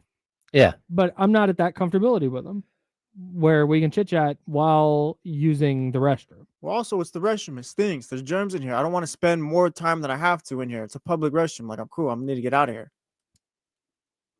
Yeah. Like, who why would anyone want to pause and like, hey, let's conversate in this bathroom real quick? Because he's letting me know. Well, no, because there's real stuff Seth's happening. giving you real stuff. I mean, for He's the people. not- I mean, he's for the not- people that will talk to you while your business. Oh is yeah, going no, on, don't do blah, that. blah. Don't Yeah. ask me what I'm having Yeah, for we're lunch past today. that. Seth is don't, fine. don't tell me what you're having for lunch. Yeah, I today. don't- That I yeah. don't care about. I will tell But you, if you got actual like dire things to tell me, No, okay, yeah, fine. Seth is good. I hadn't seen my former boss from NBC for like 10 months, right after Mhm. after they decided to no longer have the insiders on NBC, right? The Mhm. Kings Insider. And I was at the Golden One Center in the media bathroom, and he pulled up at the urinal next to me, Mhm. like, "Hey, what's up?" There was nothing more awkward than that. Absolutely not. Yeah, like, "Hey, dude." Like, That's a big no. For this me. was going to be an awkward situation either Big way, no for me. but certainly not here in the bathroom, I Like, can no, sir. bro. Like, Absolutely. what not. is happening? Like we can be cordial outside of this space, Yeah, and even then, yeah, weird. anyways. Speaking of bathrooms at Golden One Center, let's talk about the Kings roster. I didn't mean that. Segue. I didn't mean that. Hit the buzzer or something. Yeah, That's on me. That's a buzzer on me. got him. No, but no, we're talking. We've been talking about what does success look like for Kyle Shanahan. What does success look like for Pete Carroll? Yeah. Let's talk about it with Doug Christie, and maybe this will change. And I think Lotus Prime in the chatty house made a great point. Said I can't say what success for Doug is. I don't even know what the roster looks like, and that's fine. Because maybe there's some massive move where they bring in Jonathan Kuminga and they bring in Russell Westbrook, and now we need to kind of recalibrate what the expectation is for the Kings this year. But let's just take it at face value right now. Take it for what it is right now. Uh-huh. Let's assume there's no more changes coming. This is the roster. This is the team. And frankly, I don't even think if they trade for Jonathan Kuminga, my thoughts are going to change that much. Nope. Because for me, the expectation with Doug Christie this year as the head coach, and we'll get to your calls on the Elk Grove Kid talk line as well, 916-909-1320, 916-909-1320. Mitch and TC, I see you guys. Stand by for one moment. For me, success with Doug Christie this year is, and I think Doug and Scott Perry would probably tell you the same thing. It's, can you start playing the brand of basketball that Doug wants them to play? That's that. I think it would perhaps beget wins, Mhm. but B, with the Kings, and I know that KC talks about this a lot. D'Lo and KC coming up on the handoff in about 20 minutes, but I know he talks about this a lot, like just trying to win this year. But I also think if you're being realistic, and you're Doug Christie, this is year one for you. You're at square one. And anything you can do that puts you in a better position to be successful in 2026 and 2027 and perhaps beyond, I think has to be the number one priority. So for me this year, my expectation for the Kings is not can you make the play-in, can you make the playoffs? Like that would be cool. That'd be nice. Yeah. But it's just when we watch this team, do they look different? Can you tell that this has the outline of a Doug Christie team? Okay, so like we can talk about the roster being unbalanced and just completely, like just not built correctly. All we want, right? But there's something else that I think that when we watch the summer league team, and they are playing Doug Christie's brand of basketball, which is like chaotic, defensive, like in your face, playing passing lanes, stealing the ball, breakaway dunks, like all this stuff. We saw it. Like it was really, really apparent what Doug Christie wants from his basketball team. But there is this dynamic in the NBA that happens that when players reach a certain status and they're scorers or they're all-stars or whatever, they aren't asked to play harder. They're asked to play their game and to be really good at what they do, to make shots, to score a bunch of points. But very rarely do you go to like a 30-year-old shooting guard and say, hey, man, this season, I need you to play harder. Yeah, sure. Okay, so I'm just going to bring this up. When the Kings went out last season, they traded for Jake LaRavia. Jake LaRavia stood out like just like right away, like, holy cow, look at that guy. Yeah. He's playing harder than everybody. Yeah. He's running all over the place. He's like causing chaos, right? Well, that's what Doug wants. But Jake LaRavia, as a player who's missed, 45% of the games he's played in as a pro and is looking to get another contract, it behooves him to like go out and play like his hair's on fire, right? Again, that's what Doug's going to want. But now you get to the regular season and you can't get veterans to all of a sudden play like their hair's on fire. Yeah. Especially guys who have been in the league forever doing specifically what they do. Like it reminds me like Jamal Crawford years ago. He signed with the Portland Trailblazers instead of the Kings. It was literally on the last second on media day. He decides to sign with the Trailblazers instead of the Kings. And there was a press conference right afterwards that, Nate McMillan's like, yeah, we're gonna ask him to play some defense. It's like, hey, coach, that ain't me. Like, I don't do that. Like, well, no, you will here. Yeah, no, I won't. That's not what I do. What I do is score. Like, and that's kind of the mentality of basketball players, NBA players. Again, I'm not calling out Zach LaVine. He's 11 years into his career. If you expect him to go out there and play defense like Keon Ellis because Doug Christie is coaching him harder, you're on some sort of drug. Like that's not going to happen. So that's my problem. It's like, hey, if Doug wants to play a certain style of basketball, and I will say that Domas sort of embodies what he wants. Like the guy who beats up on people, who gets rebounds, who is physical, who when you're done playing against Domantas Sabonis, then you go and sit in an ice bath. It's effort. Because you were being beat up the entire time. That's just not who most of the other players on this Kings team are. Like I think there's a certain amount of physicality that Keegan Murray plays with. There's a certain amount of physicality that DeMar DeRozan plays with on the offensive end. Definitely. But I don't know how to judge Doug when the players you're going to go into this season with and you're asking to buy in are players who very well aren't going to be there a year or 2 years from now. And you're going to try to promote this style of play that is bare knuckle, knockdown, drag out, like 1990s New York Knicks style defense when A, you don't have defensive players, B, you don't have the length and athleticism, 3, you don't have a true rim protector. Like there are too many things that you're asking this group to do. And if it was a young team, it's like, okay, let's establish that now. Like when Dave Yeager took over the team in 2016, then they purged the entire roster, including Domantas Sabonis, Rudy Gay, Omri Caspi, Matt Barnes. They're all gone. And then you open up the next season and you've got 9 first and second year players. That's a team where you can establish a culture of we're going to outrun everybody. We're going to beat everybody up, which is exactly what Dave Yeager did in year 2 of that build. Yeah. That's when all of a sudden it's the team's running up and down the court and blowing the doors off of everybody. And you're like, wow, look at how fast they are. That's how you establish culture. What you don't do is establish that style of culture with a team that's got a bunch of 30-year-olds or Yeah. 28-year-olds. Mhm. So that's where I think that there's going to be a very difficult sort of reality Yeah. here. And if guys don't play hard, I hope that Doug doesn't play them. So that's just and that's just it. When you talk about because we're talking about Doug Christie specifically. Yeah. Doug Christie, the coach. If his hands are tied and he's got some edict from the front office or higher, or if, hey, this is just the way it works in an NBA locker room, Zach LaVine's going to play, DeMar DeRozan's going to play, Domantas Sabonis going to play, all these guys are going to play no matter what, then then I guess it's just all on wins. Yeah. It's just all every bit of what Doug Christie's judged on in year one is wins.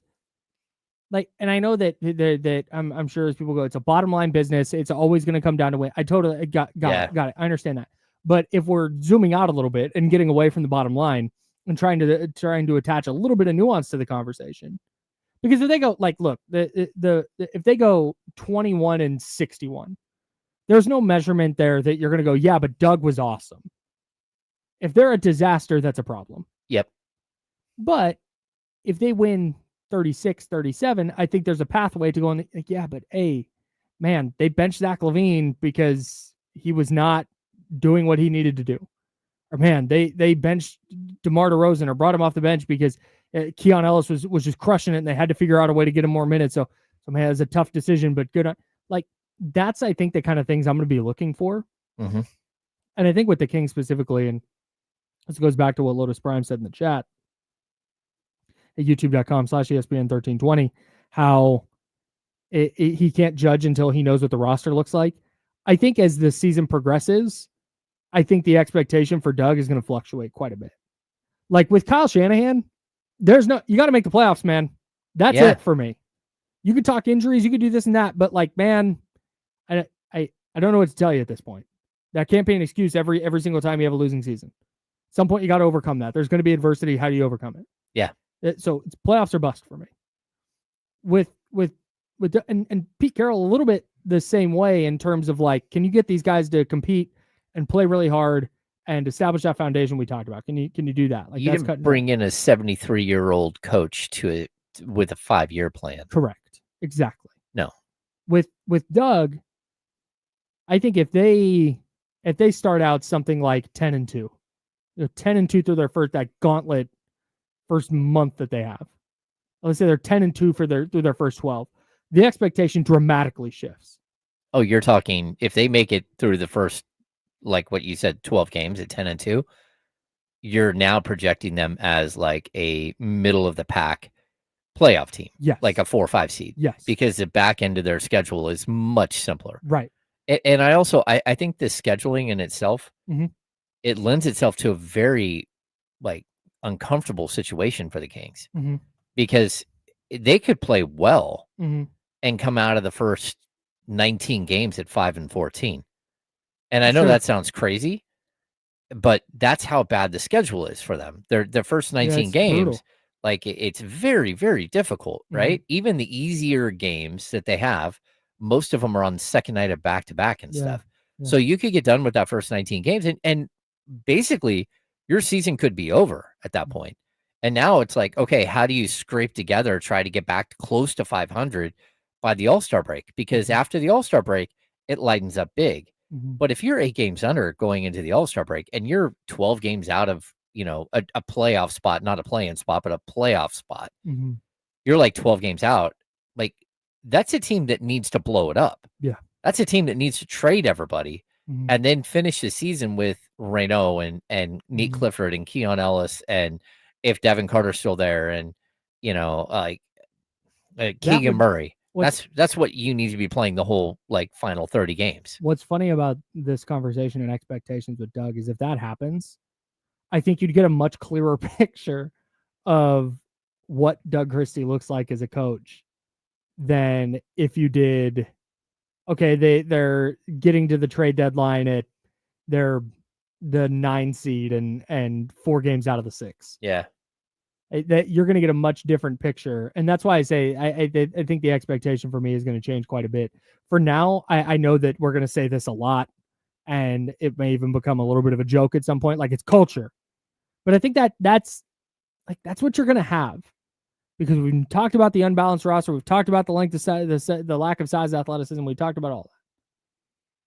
But I think for right now, it's just like, can you get these dudes playing hard? It's a standard Yeah, that they have to yeah. play to. They have to play to a specific standard, and if they can't do that, they need to go. Yeah. Like specific players, and it's about effort. It's about energy. It's about that stuff. Yeah. Physicality. It's not just going to be about wins and losses. Like, hey, are you showing me that you're learning and that you're going to function as part of this group moving forward? Because that's the only thing that you can do. If you're trying to establish a culture with a team that half of the players won't be here in 2 years, that's really difficult. Yeah, absolutely. Yeah. All right, guys, we have 60 seconds. We're doing it. Let's go to TC on the Oak Grove Kia talk line. TC, you have 30 seconds. Go. Hey, what's up? Hey, I just had to tap in. I'm not boycotting y'all, man. Y'all the homies, man. Cut it out. Even though me and Kyle, we don't agree on Kyle Shanahan, bro. But check it out. That's another story for another day when we sit down and have a few brews. Yes, sir. We can sit down and talk. Hey, we can talk about that. But, hey, I stand on that, Ham.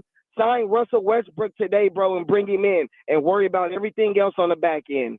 That's where I'm at. TC, got you. Appreciate you. Let's get out to Mitch in New Jersey on the Elk Grove Kia talk line. Mitch, you have 25 seconds. Go. 26th, I'll take it. How we doing, guys? Jesse, thanks for taking my call. How Good, about Mitch. Anthony Melton? He's out there. And what I wanted to call about was NFL football. I skipped the 49ers for another game. Raiders. Amir Cooper, he's a bit over the hill. Pickett, I would take DTR. Tommy DeVito's release. And my favorite, he's number 2 of football. My boy, DJ Young guy, he's trying to be released. I'd rather have him. All right, very good. The handoff's next on ESPN 1320 Sacramento Sports Leader. We're sponsored by Jiffy Lube.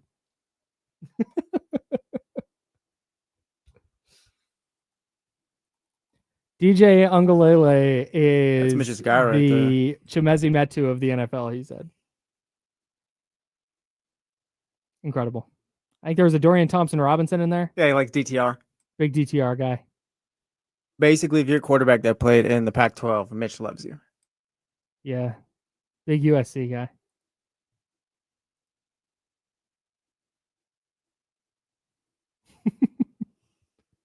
That's why he's a big fan of not gonna say his name, but I'll say his initials. Oh yeah. OJS.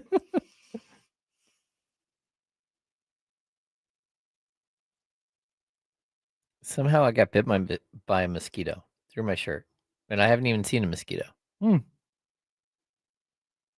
I'm at least assuming. Oh. Don't itch it. I got bit by something. Something bit me. Charlie. Hey, what?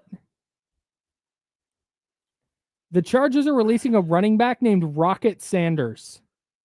I'm in. Sign him. It's nominative determinism. Like, that guy's good. Well, how do you feel about Storm Duck, the cornerback? That's a thumbs down. That's Damn it, he's our starting cornerback too. Oh no. Wow. Yeah, Rocket Sanders. Like, he's got Barry Sanders' last name and his first name is Rocket. Like, come on, man. Like Rocket Ishmael. That's the only Rocket I know. Rocket Raccoon? Oh, there we go. Oh yeah. Shout out Guardians of the Galaxy 3. Oh yeah. You get that text right there. Yeah.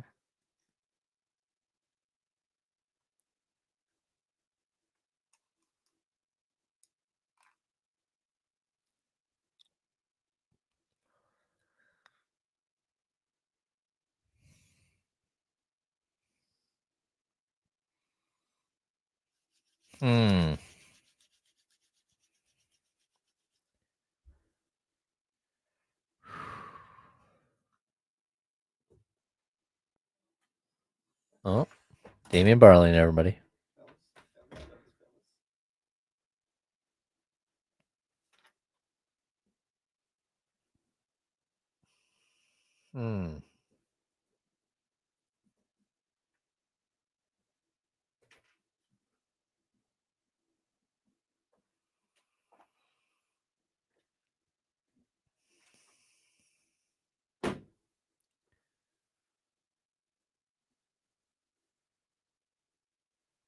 The Falcons are releasing former first-round pick cornerback C.J. Henderson. CJ Henderson, gotta go get him. They plan on putting him on the practice squad after a strong training camp. Shout out, Florida legend. Sorry, everybody.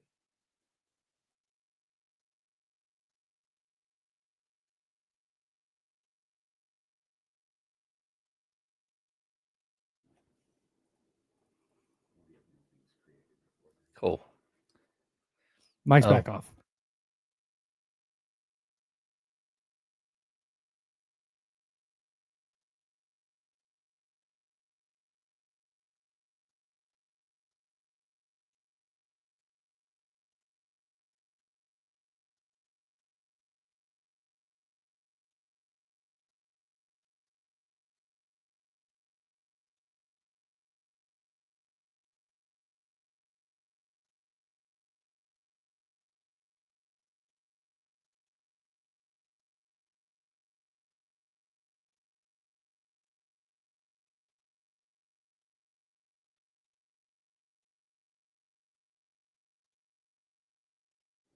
All right.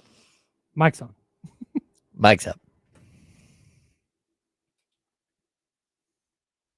Mike's down for a sec.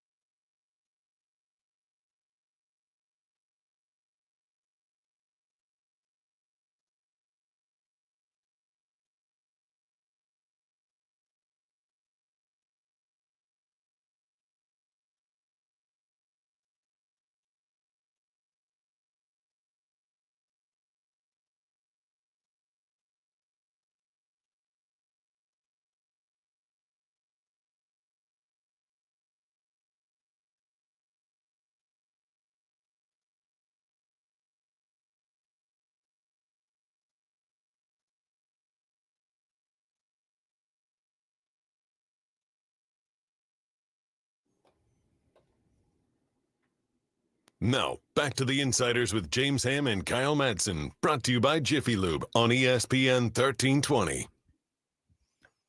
That's James. I'm Kyle. Damian Barling's here. It's the handoff. Hey, now. I am going to write and produce my own intro to the handoff. Oh, very good. Thoughts on this? Yeah. Like that idea? No, I do. Yeah. We 'Cause I think if actually, well, you don't have to produce it. Send it to Complex. Complex will get it produced Oh, quickly. nice. Yeah. Yeah. Send get the verbiage out. And then get it to Complex. Yeah. Complex will, he'd get that produced pretty quick for you. Would Complex himself produce it? He would not. Is it I believe TJ Complex Rage. joint? I believe Rage would do it. Yeah, Rage. Yeah. And he's fantastic.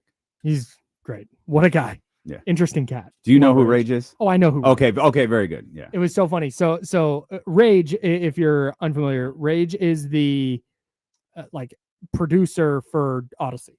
Yeah, he's like I think you could call him the imaging director. Yeah, he does. It's so these like. Now, back to the Insiders with James Ham and Kyle That's a bad Madsen, example brought to because you they're by not Jiffy Terrible Lube example. on Really bad example. Not an ounce of production. Not even in that. a little bit amount of. But the stuff you hear on KSFM, the stuff you hear on, thought I had one different stations, you know. Oh, here, something like this.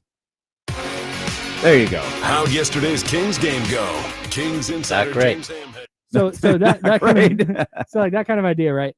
So he does that for all of San Francisco and I think all of Sacramento. Yeah. But anyways, when I was in San Francisco, it's a very empty building from a studio standpoint because a lot of people were doing their shows from home. Mhm. But Rage would still produce from inside our building. And so we were down in 95.7. We were like all the way in the back.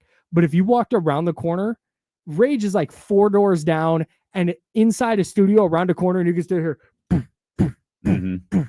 from whatever thing he was producing. It was amazing. Yeah. Shout out to Rage. Love that guy. Yeah, that man locks in. All right, we'll do that. Well, and that way, once this starts, we don't have to do the awkward, like, it's a handoff. It's us talking. No, it's not awkward. I mean, that's kind of okay. All right. Who am I to tell you Too what's awkward. awkward and Too what's awkward. not? Understood. We've been talking about, I got annoyed by a thing that somebody in the chat said about Kyle Shanahan yesterday. And we talked Does about his name rhyme with TC? No. Oh, okay. TC just called though. TC did call. We're gonna squash the Shanahan thing, me and TC. Okay. And we're gonna have beers and talk about it. Great. That'll go way better. It's awesome. It's a great idea. So no. It just so we were talking about Kyle Shanahan and just a little bit of a retrospective on what he's done through his first 8 seasons. But looking ahead to this year, how would you, for Kyle Shanahan specifically, define what a successful year is? Man, they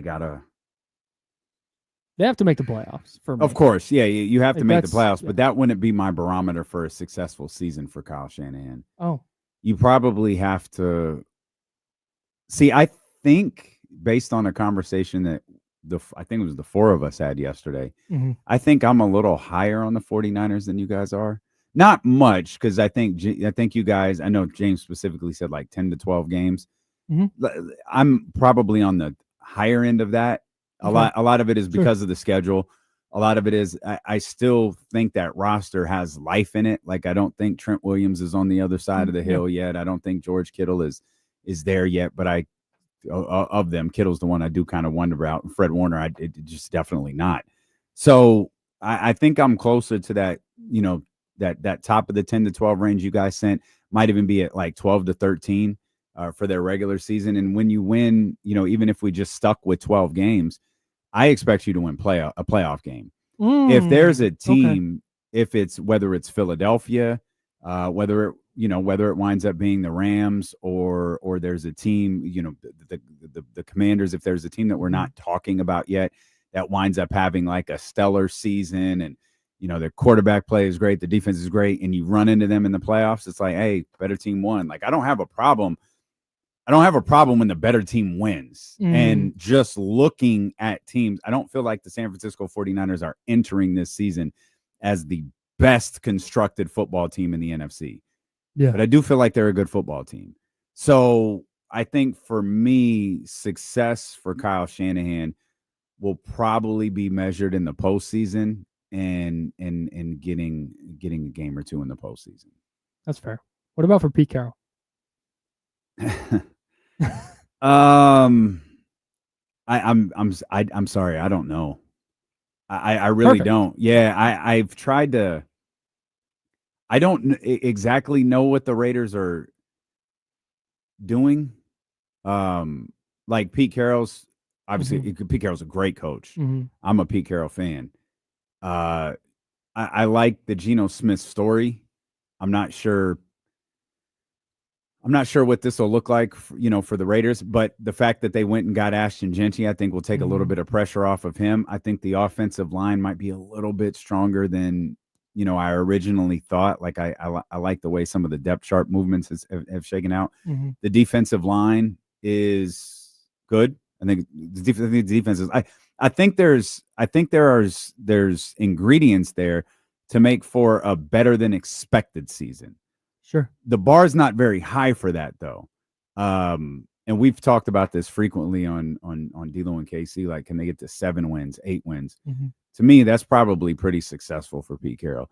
He's not going to feel like it's successful. Sure. But looking at this Raiders team, who you thought at week 13 or 14 last year might have the number 1 overall pick in the draft, would have their pick of the quarterbacks, whether it be Cam Ward or someone else at that time, and wind up, nope, not doing that.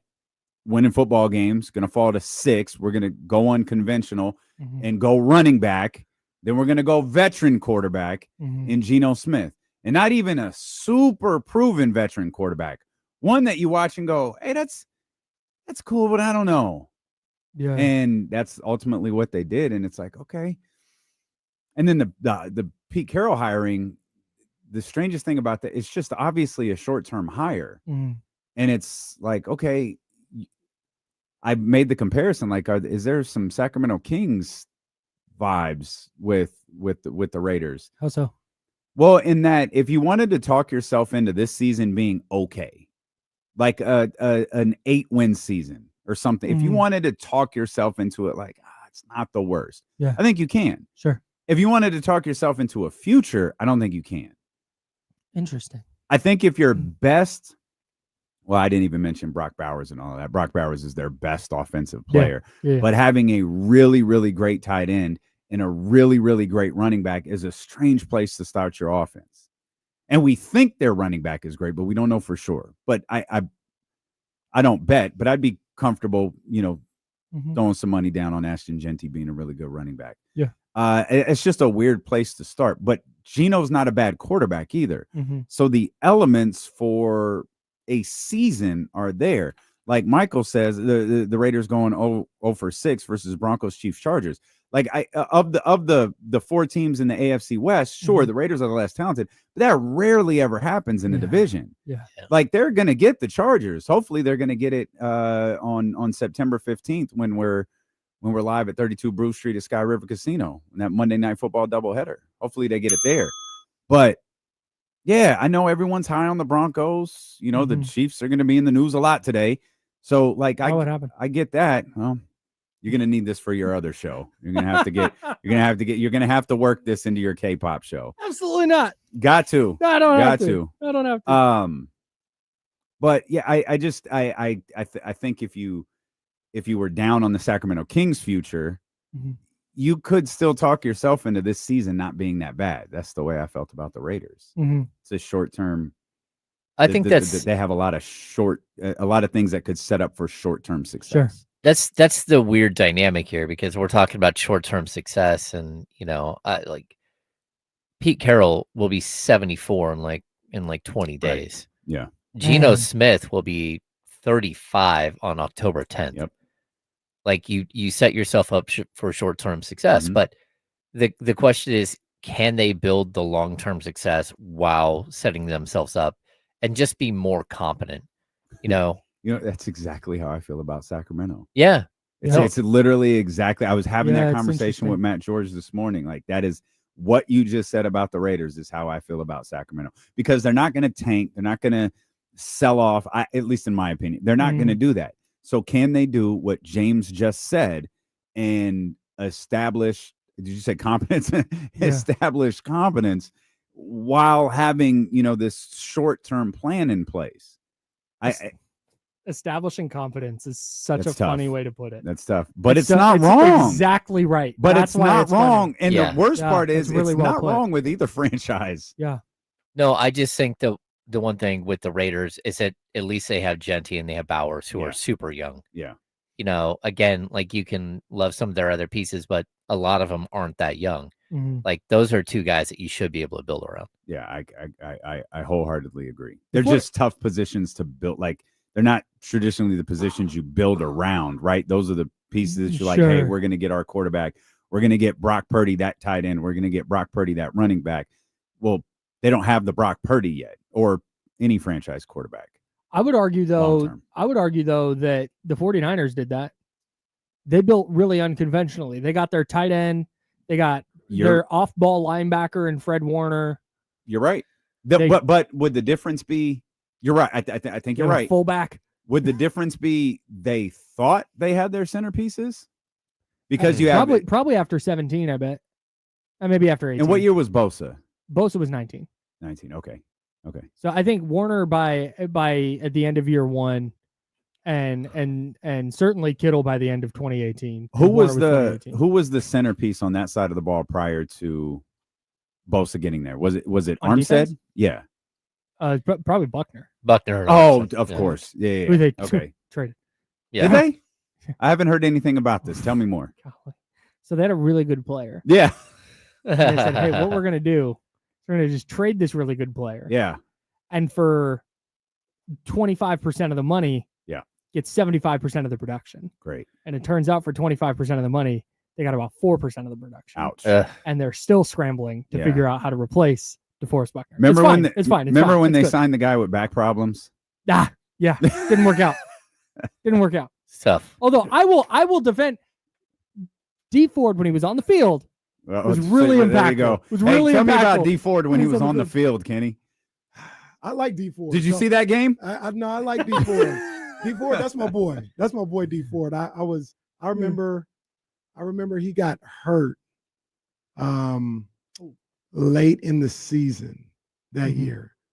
and he maybe didn't play some games or whatever. Sounds right. And I know You could be making it up, but it He sounds might have- right. Well, I think knew he missed how some I games. knew how important he was. Yeah. And I remember I tweeted out and I meant it. I said, just get back for the playoffs, 3 games, and you'll be a Super Bowl I champion. think it was New Orleans he got hurt. That sounds about right. I said, just get back 3 games and you will be a Super Bowl champion. And because he was that good, he was that productive, he was Yeah. that influential to that defense. And he got back for the playoffs. He played well in the playoffs, and they weren't able to bring it home. But I got love for D Ford. I want to ask you something real quick about the Buckner situation, Okay, in your opinion. great. And then Can't we're going wait. to talk about De'Aaron Fox Can't wait. and then the DeMarcus Cousins trade. What I agree. I love Buckner. I didn't want to see him go. Mhm. But what would have happened if he stayed? And what I mean by that is like who was gonna go? Eric Armstead and Jimmy Ward. Yeah. See, I'm not saying it's I really wanted I know Jimmy exactly Ward what you're there. going to say. I really wanted Jimmy Ward in that secondary. He was really good at that time. The logic makes sense. Well, in case anyone's listening, I really wanted Eric Armstead. Well, I'd want Eric Armstead too. Oh, No, but the logic Hi, makes Gus. sense. Eric, Jeez. Eric Armstead that year was coming off leading the team in sacks. Mhm. You're coming off his best year as a pro. He had gotten healthy, dominant run defender, and you add the pass rushing upside as an interior rusher. It's like, dude, you've got this guy. Jimmy Ward is an excellent free safety. He's super versatile, and you can keep both of those guys. And at that point, the positional value of a defensive tackle was like, all right, we can get a close enough facsimile of DeForest Buckner if we trade him and we get the first round pick. And then they whiffed on the Javon Kinlaw pick. So I see the logic, but with the benefit of hindsight, it's really clear that no flag. ahead. I know what you're doing. You're stalling. You were stalling. You're listening Don't look to at me with that face. KIFM. You were absolutely West stalling Sacramento right H- there. Hey, you know what? no,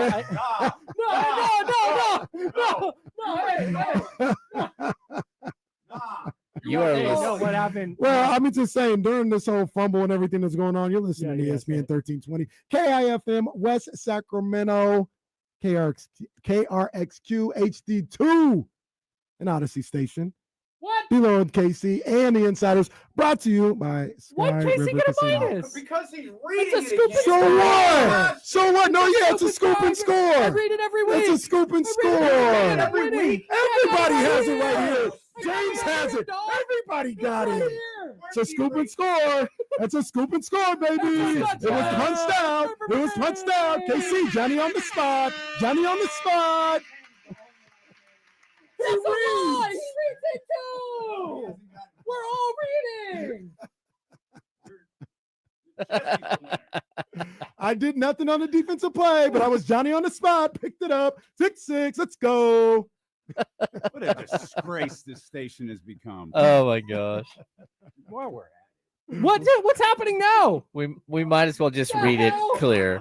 You are listening to KFM West Sacramento, KRXQ, Yeah, we HD2 got it Sacramento, already. ESPN 1320 Sacramento's sports leader, always You see free your man on the reading? Odyssey You app. see your man No, reading? you should be a. You're gonna go erase all his points too? I'm not asking is for a point discrimination. right there. I'm just When saying, you hit him, you looked at the. No, just make and sure just, we're No, it's just just- watching we're on No, legal seconds tick complaint. off the clock. Here's exactly what happened. I looked over here Saw that. as I was wrapping up, and I was like, oh, okay. And then I looked over, and I clicked on the thing, and I went, oh, I telegraphed my pass. I was throwing, and as I was releasing, I was like, oh, linebacker there. So Like I just, yeah. You know what? Hey, you can make a better play tomorrow, so and we'll be back at it. would you have done something? Would you have signed Buckner or not?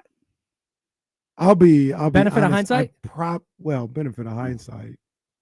You don't do the trade with the benefit of hindsight. Okay. You don't know. Well, no, you don't know hold what on, hold happened. on, Go 1 ahead. second. Yeah. Sorry. Because you're gonna have to the key, and Kyle said it is you had to hit on the draft pick. Because either way, you had to hit on the draft pick. If you would have kept Buckner and moved on from Armstead and Ward, you'd have to go into the draft and hit on the pick. And there's no guarantee you do that. You could be a worse defense. Here's what I will say: benefit of hindsight, Buckner is that dude, and you missed him, but you still were a championship team without him. Sure. And Because of that, I'd do the trade. Oh, okay. I'd do the Then I'm gonna trade. sit here and shut up because I didn't think you'd I say would that. not. With knowing what I know now, But you didn't if win a you go- championship. yeah, if You you did- go, Yeah, but the whole goal was, in my opinion, to be able to do that. You obviously win a championship, but be able to do that and still stay at a championship level. They were able to do that. Okay. That's think- what you can guarantee. Like you can't guarantee that you're automatically going to win a Super Bowl, but you can guarantee that this extends that window that we have by allocating this money to these two players instead of that one. And that was successful. They did that. So in 2023, Javon Kinlaw played 53. Oh, he played 81 defensive snaps and had 5 tackles Mm. and a tackle for loss. In the Super Bowl that year, he wound up playing 26 snaps in the Super Bowl. Like he just the whiff was, like I said, the draft pick. But benefit of hindsight, let's say I don't know what happens in the draft. So I can't say, yeah, I'll take the pick and I don't even remember who went in 2020, but I'll take this great player at 12 instead. I don't think I'd do it. Now, the other aspect of this is they do that trade. They traded for the 12th pick, 12 or 13, and then traded back one spot when they could have taken Tristan Wirfs, who's been an all-pro at both tackle spots for Tampa Bay. Like that is an even bigger whiff to me. So I think trading Buckner obviously didn't work out for him, given what they did with the draft pick, but I see the logic in it. I don't view that as a like colossal mistake. Yeah, I agree, man. I agree. I think this front office, they've had some whiffs for sure, but I think they've done a pretty good job with. I know the joke is like people talk about their misses early in the draft, but I think they've done about as good as most good teams do in the draft over the course of their tenure. There's always going to be somebody that you could have had or you passed up on, and guys that Trey Sermon, what's the Danny Gray, Ty Davis Price, Gray, Banks, the second round pick on Aaron Banks, right? Aaron Banks is a fine player. Yeah, but you second round pick, you're expecting him to potentially be a Pro Bowler. He hasn't shown that. But people look at that as a whiff. Or you take Aaron Banks and you passed on X player. Like that happens. But what was the Mitch Trubisky trade? Solomon Thomas. Yeah, Solomon. That was awful. That was awful. But they've done a good. That was also in 2017. That was their first draft. That's it. People talk about the 49ers, and this is the rant I went on earlier. I won't do it again. But they talk about the 49ers like they have won 6 games since 2017. They have gone to 4 NFC title games and 2 Super Bowls, and we're within a play or two of winning both of those Super Bowls. This idea that, like, wow, they've made all these huge mistakes. Like, yes, would they be in a better place if they hadn't made the trade up for Trey Lance and stuck around it at 12 in that draft and drafted Micah Parsons and kept their other 2 first-round picks? Like, yeah, they'd be in a better spot for sure.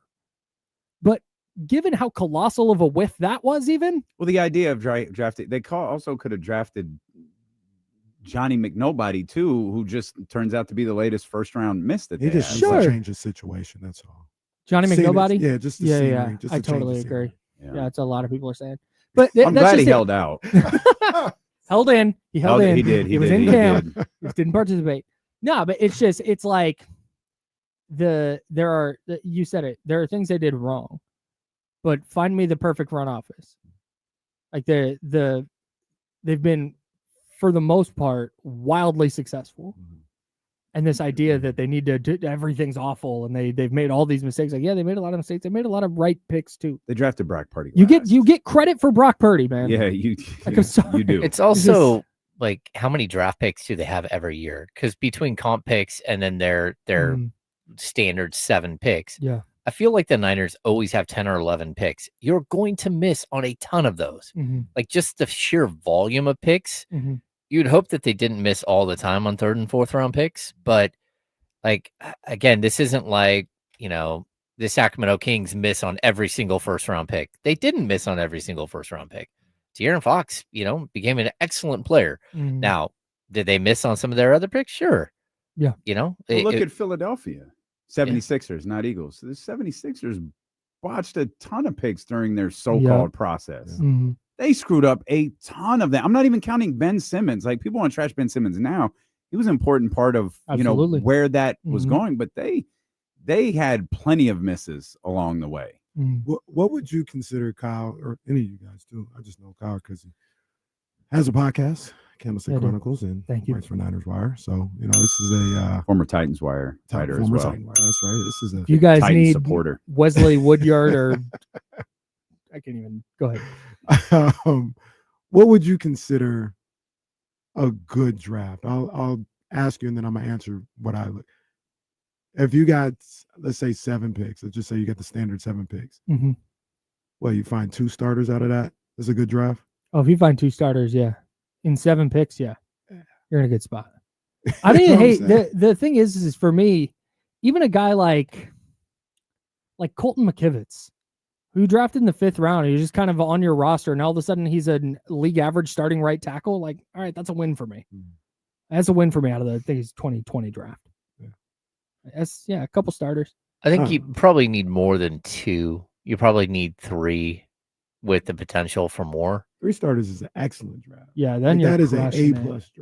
Yeah, but that means that like your 1st and your 2nd round picks, you basically got nothing else besides that. I mean, well, can we add something to this question? Is this a successful draft for the San Francisco 49ers? Because you might be able to find 3 starters in 7 picks if you're the Carolina Panthers. Or the Jackson, sure, you know what I mean? But if you're the San Francisco 49ers and you find 2 starters in a draft, that feels like a huge deal. Right. Yeah. Whereas if you find 2 with Carolina, you're like, shoot. Anybody starting for Carolina. Yeah, right? We really needed 3 or 4. What are they hoping for this 7? year? What you can't have, I want to answer that in a second. What you can't have is what they had in 2022. Here's their 2022 draft. Drake Jackson, not on the team. Ty Davis Price, not on the team. Danny Gray, not on the team. Spencer Burford on the team, but a backup. Samuel Womack, not on the team.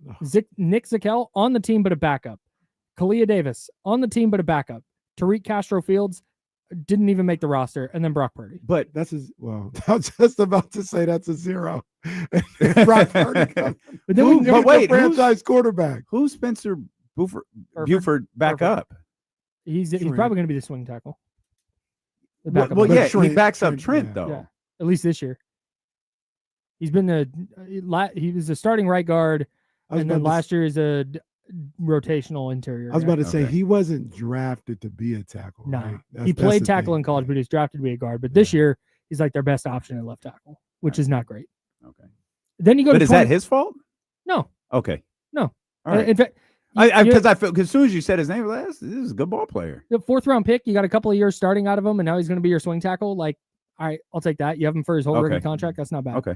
Then you get to 2023. Jair Brown, maybe cut. Jake Moody, maybe cut. Cameron Latu, been cut. Darrell Luter, maybe cut. Robert Beal, maybe cut. D. Winters, starting. Braden Willis, maybe cut. Ronnie Bell, gone. Jalen Brown, going to be cut. Yeah, you just can't. It's less about like how many starters can you find, and more can you avoid having a 3, 6, 9, or 10 player draft, and you have one guy who's going to start 3 years later. Right. Like that's just a disaster. Or guys that can just stay on your roster. Yeah. Like they got too many guys. Just not even rotational pieces. Is this one of those things where we have to go around and look who was drafted around them? Like, did they miss on again? Did they miss on guys who could play for them? I would say this: the sheer amount of guys that just couldn't make the roster. That's too much. That's just too much. Like I get exactly what you're saying, but I don't need to see who's around you to know that you got guys that can't even play. Yeah, and that can't happen for 2 straight seasons. The Kinlaw draft, the next pick was Jerry Jeudy, then AJ Terrell, CeeDee Lamb at number 17, Austin Jackson number 18, Damon Arnett at number 19, Chasen at number 20, Jalen Reagor, which becomes like a horrible pick, and then Justin Jefferson. So at number what pick 22. was that again? Justin Jefferson. That was What- 11, 13? Yeah, the- that the was 49ers 14. had? They had 14. They traded for 13, traded back for 14. Yeah, Okay. which and of course, if they would have stayed at 13, that's where Tristan Wirfs goes, Mhm. who's one But of the they best also- I wanted tackles. Jerry But they Jeudy. also used some of the draft capital they got in the move back one spot to go move up later and get Brandon Knight. Yeah. Like it's just but you could do this. You could pick this apart with every single team. And Damien, you're right. Like you could go through that third round where they pick Jair Brown. Oh, I'm off that draft. And you could find good players behind them, but it's not like anybody was pounding the day. Like you're But in the it's third also round. but no, for sure. Nobody- But it's also, this isn't the NBA. Like, could you like, hey, there's a really good tight end taken. All right, we got George Kittle. Mhm. There's a really good middle linebacker taken. Yeah, we kind of got that. We're good. Like, I mean, that's great, but we can't draft that player. Yeah. You know what I mean? There's so many different positions. It's so difficult. And that's why I think so many teams often becomes like a top heavy conversation, because those like who were the bad teams drafted immediate impact players. Mhm. Like Cam Ward, like, God, there's like the only quarterback taken. Like they're going to be watching that young man so closely in Tennessee, because he was essentially 101. Mhm. And in a conversation where it was like, oh, you got Shador and this guy. In the end, it boiled down to By one, himself. Mhm. and it was Cam. And so it's like you can't, when it feels like you can't miss at the top of the draft. But once you get a little lower, it's like, oh, yeah, no, they needed this, they needed that, and they needed this, they needed that. Well, and sometimes the quarterback thing really just boils down to who needs the quarterback. It doesn't even matter sometimes how good the quarterback is. It's who needs them. Yeah. Who needs the player at that position? Hey, here's an insane thing. I feel like we lost you in old drafts. You did. Like Kyle's eyes have been glued No, to that screen. I'm really stuck on what you said about like who else could they have taken. Mm-hmm. I'm looking. Please at the don't reel off like 2020 7 Hall of Famers. I'm looking at the 2023 draft. So after the second round, so from the third round on, there is one Pro Bowl in that draft, and it belongs to Puka Nacua, And who was the final pick of the 5th round. who Kenny could be? I could do some of those things. Kenny Caraway Or was it drafted Cooper with- Cup? Both. I don't remember. No, Oh, it was Porque Puka. no los dos. It was Puka's route against the Colts. That's right. And once again, if you He also got- And he had it's sauteed also the worth Niners pointing on out, that same. it was against the on that Colts. same kind of route. There was no Colt within 25 yards of. that has something to remember- do with it. That has something to do with my They assessment. cooked the Niners with the same stuff because they were playing off, and then they finally in the second half they shut the faucet off. They started playing more press man stuff, and it. And that might have been what would have happened to me once they started playing press man. I Buddy, can't get that off the would be line. what happens. I to can't you. get off the line. Like, did you? I'll tell you later because we're talking about something. But yeah, Are we? I'm digging through old drafts. Well, You guys they want to got talk that 2014 real Kyle's quick? desperate to find a Pro Bowler right now. He just cannot find one. They had that clip of Draymond when he did the Michigan State practice and he lined up and couldn't get off Oh. the line, off the jam. Nah. That's difficult. That's difficult. I ain't even saying it to like crap on Draymond. That's when it gets difficult being able to have that. Nah, speed, Legends all put that out a other video stuff. last night that Oh, if you well, want to crap on yeah. Draymond, just go watch that Yeah, video. saw that. Oh yeah. Are you familiar with Legends? No. Oh, gotta Oh. follow it. Yeah, Is Oh, that Legends- yeah. are they the ones that leak the audio all the time? They are. He's Okay. had to adjust because the NBA came for him. So he has created like I don't know. He goes back into like history, like, and so we went to the Draymond Jordan Poole thing. Friend of the show. Yeah, Jordan and, Poole? No, Nope. Oh. Legends. The guy who runs Legends. And there's just like any if Draymond were to ever say, "Oh yeah, I lost my composure for a minute." No, bro, this was like a year and a half of you like torturing Jordan Poole. Yeah. Well, And then there's a clip that I've never seen before of Steve Kerr saying, "Stand up for yourself, be a man." Like, oh, Oh, okay. Damn. weekend. Yikes. yeah. It's funny when you look at drafts and you call out teams for making picks, and then you do have to go and look what's all around them. Yeah. Like I know. For the Kings, it's very easy, but Well- like, Well, yeah, but like Vlade gets called out for drafting Yorgos Papagiannis, right? Mhm. Yorgos Papagiannis was an absolutely dreadful pick at number 13. Number 14, Denzel Valentine. Number 14, Hernan Gomez. Gershon Yabusele is number 16, who was out of the league until last year. Wade Baldwin was number 17. I like Henry Ellenson, Malik Beasley at 19, Karis LeVert at 20, but then DeAndre Bembry, Malachi Richardson, Ante Zizic, Timothy Luau Cabaret, You're Bryce just Johnson. saying names again. There's This no- is what he's- Kyle did yesterday. You're just saying names. Firkin Whoa. Korksma Oh, yeah. goes, Korkmaz. goes number 26. Other than Karis LeVert, once you got past Wade Baldwin, I was like, what? And Wade What are you- Baldwin was what are you talking horrible. about? Yeah. And no one wanted him on their team at I all. remember doing draft assessments on Wade Baldwin. Like, everybody oh, he'd be went- great here. Like, Everybody Yeah. loved Wade I don't Baldwin. know. There was I a- don't know, man. There was a different problem with Wade Baldwin. And to what we talk about with Brandon Ayuk or whatever, isn't that the same draft where he got Bogey? He got the rights. The to Bogey? Papiano He shot. did. He did get. Yeah, I mean, he traded the 9th pick, and then 10th pick. Is okay. Is Jakob Pertl, and then Thon Makers number 10. What did we get at? We didn't get any. Look, And Bogey Domas gave you Savic. the Laker shot. Yeah. That's all Bogey ever gave this. Bogey was a franchise. good ball player, though. No, he was fine, but it didn't it didn't amount to anything. Like a trade for Bogey didn't mean anything. Like ultimately, the pick meant nothing. Well, because the next GM wanted to move on from him. I still think that was the right call. That's because the other GM signed Buddy Hield. Yeah. You couldn't have both of them. I would have moved on from Buddy. It was probably too late. Buddy got his contract first, therefore he was in the. You would have had to have moved Buddy immediately and then picked up the option on Bogey. Otherwise, I don't think you could have done it. What did that amount to? Not picking up the option on Bogey. You missed the playoffs the next year by 2 games, and there's no way you would have been a much better team. When at that point you hadn't made the playoffs in 14 years or something. Like the alternative to not signing Bogey was to use that cap space or use that opportunity to go get somebody to better your team or better your future. And he didn't do that. No, he got Hassan didn't. Whiteside and Glenn Robinson III. Minimum deals. That was the only 2 things he did during that. So if you were gonna trade him and not do nothing, you should have just picked up the option. Yeah, I guess. In hindsight. But I think you still would have been stuck with both of them.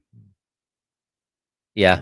I mean, but you did lose a pretty talented player for nothing. And you have to remember that like Bogdanovich had taken over the starter like with 20 something games left in that season, and they went 13-7 and stormed back into the playoff picture right before the pandemic hit. Like Bogdanovich was playing extremely well. That's when they moved Buddy Hield to the bench for the first My time. boy Luke put his foot down. Yeah. And you started to play That really is well. your boy. That is your boy. I think you two are the heads of the Luke Walton fan club over there. I just like Luke because people always crapping on Luke. No, they're not That seems to crapping be on the him. reason you like a lot of people. They're not I know this crapping thing. on him. They're barfing on him. That's a good. You know Look, what? Luke, Thank you. I feel bad for him because Luke came out and told us, he said, I'm just asking them to guard for 2 dribbles. They can't even do that. Well, he wasn't wrong. Yeah. He wasn't wrong. He said, I don't know if I'm a. So I'm not going to play belly again tonight. And me and him have talked.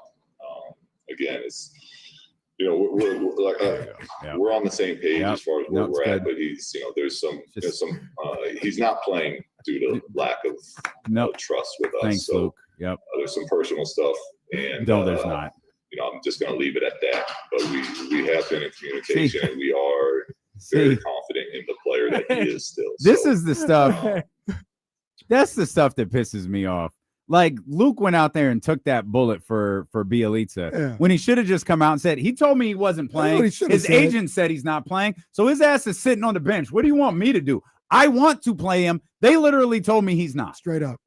And no disrespect. And now Luke looks like a jackass for some of this whatsoever. But we ain't talking about Larry Bird. We're talking about Bielitsa. Who the hell are you to be like, I ain't playing?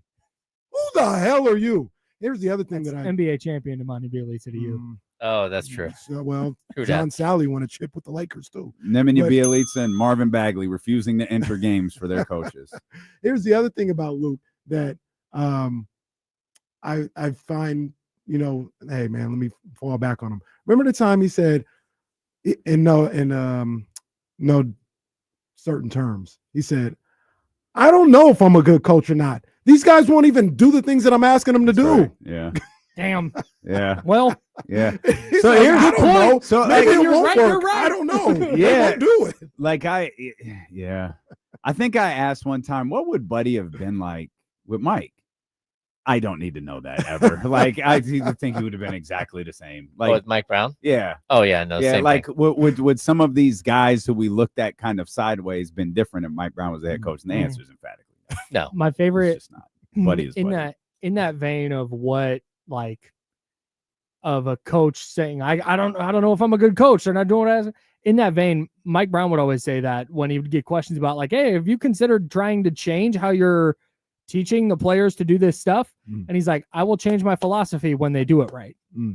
And that was always just so like eye-opening to me. Yeah. Well, Like, they're changing your not- philosophy isn't the same as Mike. Maybe I feel like Mike's shortcoming was the way he was trying to teach something, not necessarily what he was teaching. Like teachers in school, they get through to students differently, and that's one of the most difficult jobs of a teacher. And I think the same is exactly true for a coach. You've got 15 guys out there who all learn differently. And you have to figure out how to get through to that player who learns visually. You have to figure out a way to get through to that player who learns audibly.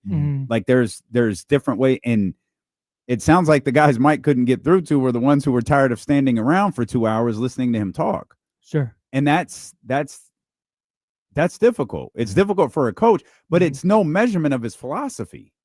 Yeah. Because you don't like your philosophy might be, this is the greatest offense of all time. Yeah. But if you're not getting it through to your players correctly, or you're not Doesn't teaching it in a way that, it doesn't matter. But he would talk about how like they would do it in practice. They would do it right in practice. Right. And then they would get into games and just not do it. And we would do it right, my guys. Oh, good. We would do it right in practice. But when we get out here with you, James, and you're watching us, my guys, they wouldn't execute it. So I told him specifically before we came out of the huddle, do not foul. But if you foul, we're going to foul. But do not foul.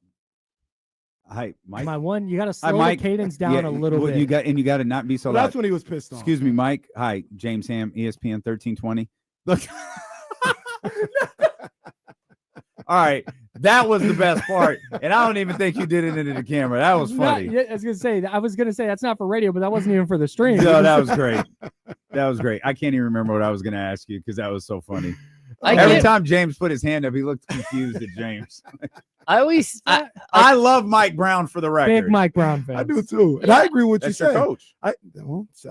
I support the team. It's not my coach, but I support the team. But I agree with you.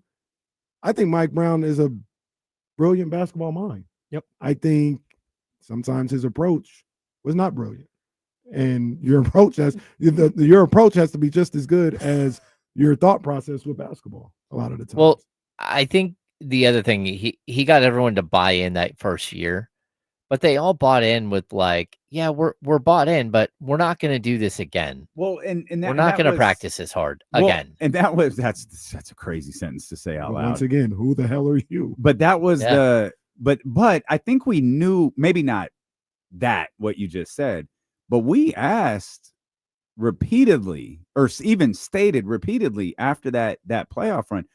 So Mike's going to have to adjust a little bit. Like Mike can't coach next year's team the same way he coached this year's team. He has to approach it differently because the group is a little bit older now. They're a little bit more experienced. It can't be the, okay, guys, I'm going to dig you out of the, dungeons of being Sacramento. It's like, all right, we did it. Now let's adjust. Doesn't have to be a massive adjustment. Just make some small adjustments and move forward. And it felt like Mike just doubled down on who he was as the head coach, thinking, well, this worked. So let's keep doing it. And while that's the knock on Tom Thibodeau. Yeah. Or was, I don't think it was at the later part of New York, but it was definitely the knock in Minnesota in the start of his run in New York. It was like he just doesn't, like, we're just here for hours and hours and hours. Mhm. And then he started to adjust, and you saw what wound up happening. He still caught the blame for it. Yeah. But that was the same thing, which is why the hiring of Mike Brown in New York is kind of funny. And there's an aspect of what Mike Brown's thought process that isn't wrong. Like, yeah, like Totally. you did good. This ain't the time to ease up. Mhm. It's Well- the time to turn this thing up some more if you're trying to get to another level. I get that. And the other thing I would say too is I don't want to hear that you don't want to practice for 2 Oh, hours for sure. because you got a tea time that you're going to be late for. I don't want to hear it. Damn. This That's is your tough. job. That's a shot at Malik Monk. Just directly. But in this his is head. like your job. Like, come out here, play hard, I hear you. and when you're done, go get your treatment, do your weightlifting if that's what you do, and then go do whatever you got to do the rest. Or come back 4 hours from now and get treatment and weightlift and all that stuff. But do your job. Couldn't agree more. Facts. Drink water, be nice to people. I got a tea time to hit. See you guys. That's a bad day to have a tea time. That's tough. Oh, man. All right, Chatty. I appreciate you guys. Yeah, this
Cloudy, rainy, thunderstorms, still hot as hell outside. I like that. It's that East Coast. I like I that. don't like that. I like that. I need it to be cold. Only time it was cold was when I got in the plunge. Yeah. We got him screaming D-Lo, KC, D-Lo, KC, D-Lo, KC, D-Lo. We got him screaming D-Lo, KC, D-Lo, KC, D-Lo, D-Lo. We your number one spot. We your number one spot for some sports, huh? Got the city going crazy when we work, huh? We top 2, but we ain't 2, we in first, huh? And when you need the real, we is who you search, huh? D-Lo, KC, D-Lo, KC, D-Lo, KC, D-Lo. We your number one spot. Let's go, baby. Where them air horns at? Hey! Welcome you in here to the Tuesday, August 26th edition of D-Lo and KC. I'm Damian Borling. The ultimate needle mover in God mode himself. He's Kenny Caraway.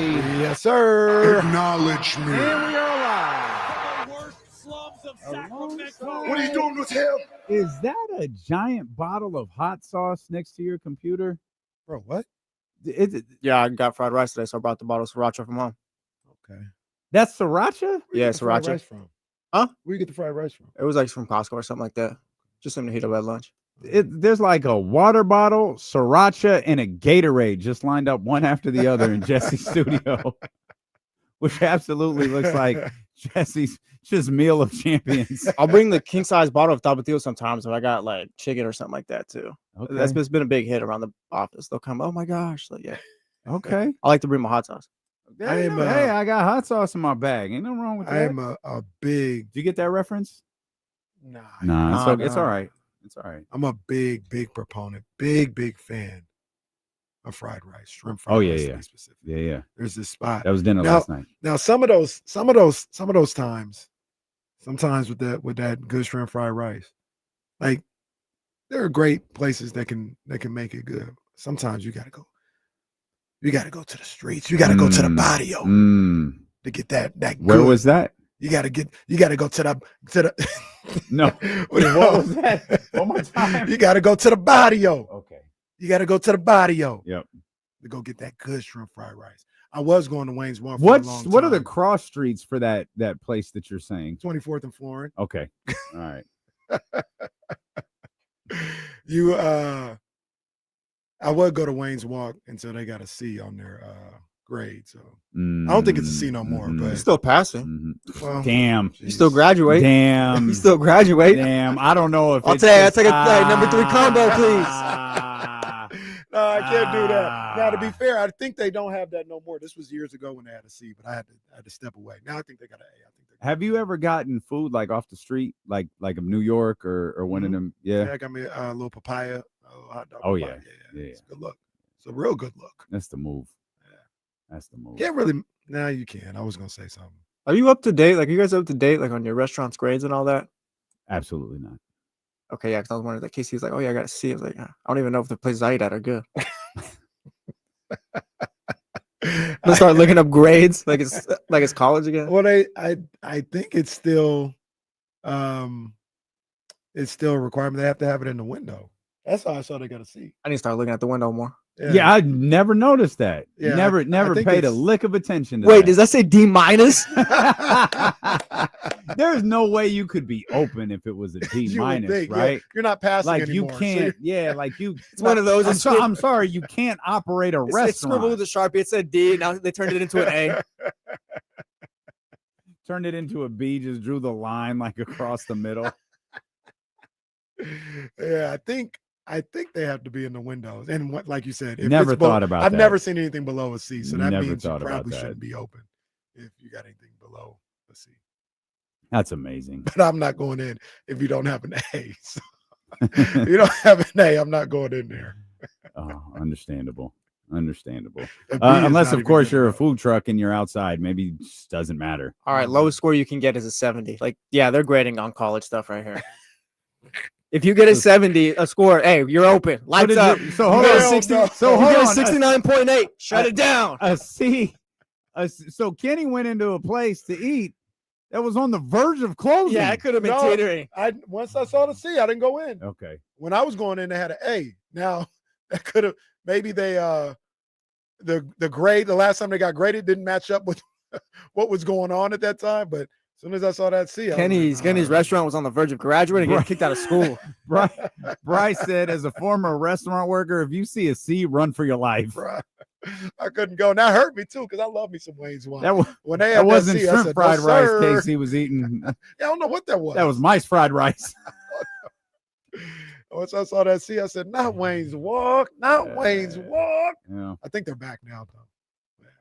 I'm not going to find out, but I think they're just got an 80 on midterms. We're back, guys. You may be back. I'm not.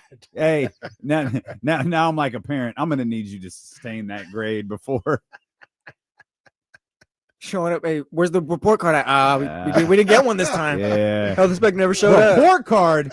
Bitch, I need your progress report. Oh, I used to hide those. I need to know how you're doing on a weekly basis. The restaurant cut off the progress before I got there. They cut off the mail. Yeah, but we stopped getting progress reports now. Now it's just report cards. Hey, was they serving them shrimp that Walmart had who had them shrimp that they were like, hey guys, don't eat these? Oh, was that I Walmart? think it was Walmart. I think it was Walmart. Damn. They said there's a recall on shrimp. It's like, oh no, from Walmart. What? FDA recalls possibly radioactive shrimp sold at Walmart. Radioactive? 6 days ago. Hey, man. Hey, that's what Kenny was eating. Hey, but look. Kenny felt like he had superpowers after that shrimp fried rice. But look, like I say from time to time, like Jesse, we be talking about McDonald's and all this other stuff. I'm still here today. That's honestly the truth. Still here. I'm healthy. Part of your heart is missing. I can run a mile. I'm all right. Do we know that for sure? Yes. Well, yeah. Okay. Before we used to run it in 6. Now we run it in 9 minutes, but you still run it. It's fine. Fine. I still get there. Casey's like, look, a little radio activation doesn't hurt. It's fine. I'm still here. Still standing, still strong. Still standing, still strong. Not even remotely weak in the knees. How do you even get There's this other finger I got to deal with, but other than that, I'm here. How do you get radioactive shrimp? Well, I think I might have found the answer. Did anyone see the name of the company? No. What was it? Springfield, The Simpsons? Was it worse? Beaver Street Fisheries. All right. Beaver Street Fisheries LLC recalls Great Value frozen raw shrimp because of possible health risks. See, that's I don't like them already because they're putting a bad name on Great Value. Great Value does some good things out there, and now they got to deal with this. What was it? Beaver Street Fisheries. All right, man. Jacksonville, Florida. It's probably Tony Khan's. Tony Khan's shrimp company out here being recalled. Dean Ambrose out here sticking forks. Is that new? Because yeah, that was from this week. He just did another one. Yeah, he did another one. I saw he stuck a fork in like Darby Allin's ear or something. All right, man. But I think I saw two of those guys from that match are going to be out for an extended period of time. Yeah, because you guys keep doing this stuff. Come on. Yeah, I was on the Our timeline. buddy loves that stuff, but I can't deal with it. They're regging themselves. I was on the timeline and I said, the caption was like, oh, this is too far. And I just kept strolling. Me and Kenny talked about it, I think, last week. We're just WWE fans, I think. That's and I'm not even a WWE fan at this point, so I think I'm just out. Look, this is how we're out. Because did you know we could have live watched Raw yesterday? Oh, yeah, that was on at like 11 o'clock, I think. Someone, I remember if it was Zabel, somebody said in the chat, Raw is on and Roman's cutting a promo. I'm like, it was like noon. I was like, has he been back or did he return yesterday? I think. As a matter of fact, I saw it. They said he went babyface, like super babyface. He cut like a promo, like I was reading the description. I guess he cut a promo saying I'm not sure. Kind of insinuating that or maybe not insinuating, but flat out saying I'm just not going to be around much. Like I'm an older Roman Reigns. I'm an older something along those lines. But it wasn't enough to get me to go like, oh, I want to watch it. Then I read it was 21 minutes long and was like, oh, hey man, just send him away until Royal Rumble. There's the last superstar remaining too. Once he's done, what are you gonna do? I don't know. Not saying like Cody Rhodes is bad, but Roman is like all-time great. You don't got an all-time great left. I did see the clip where they booed Cody's mention when Roman said something about Cody, and I think this was in Birmingham. and they Yeah, because which is why it was on at noon or whatever it was. Because Becky what's her name Lynch. got Becky Lynch got some heat. Yeah, she said some. I don't know what she said. She said something She that dropped the it best off- thing to Yeah. come out of here died last month, talking about Ozzy Osbourne. And then I think the part that pissed off his daughter was, if I was from here, I'd die too, or something like That's that. a little too far, Becky. And I was like, oh, that's tough. What's going on here? Oh, she's wrestling Nikki Bella? Hey, look, What? look, I'll say it too. Becky overrated. I won't do that. Becky No, overrated. She you had can't the do one that, moment no. where she had the one moment when she got the nose busted up, and that took her to another level. That's a She's- tough take. she's right never there. she's never reached that level again. That's not true. She That's- main evented WrestleMania. Based off of that.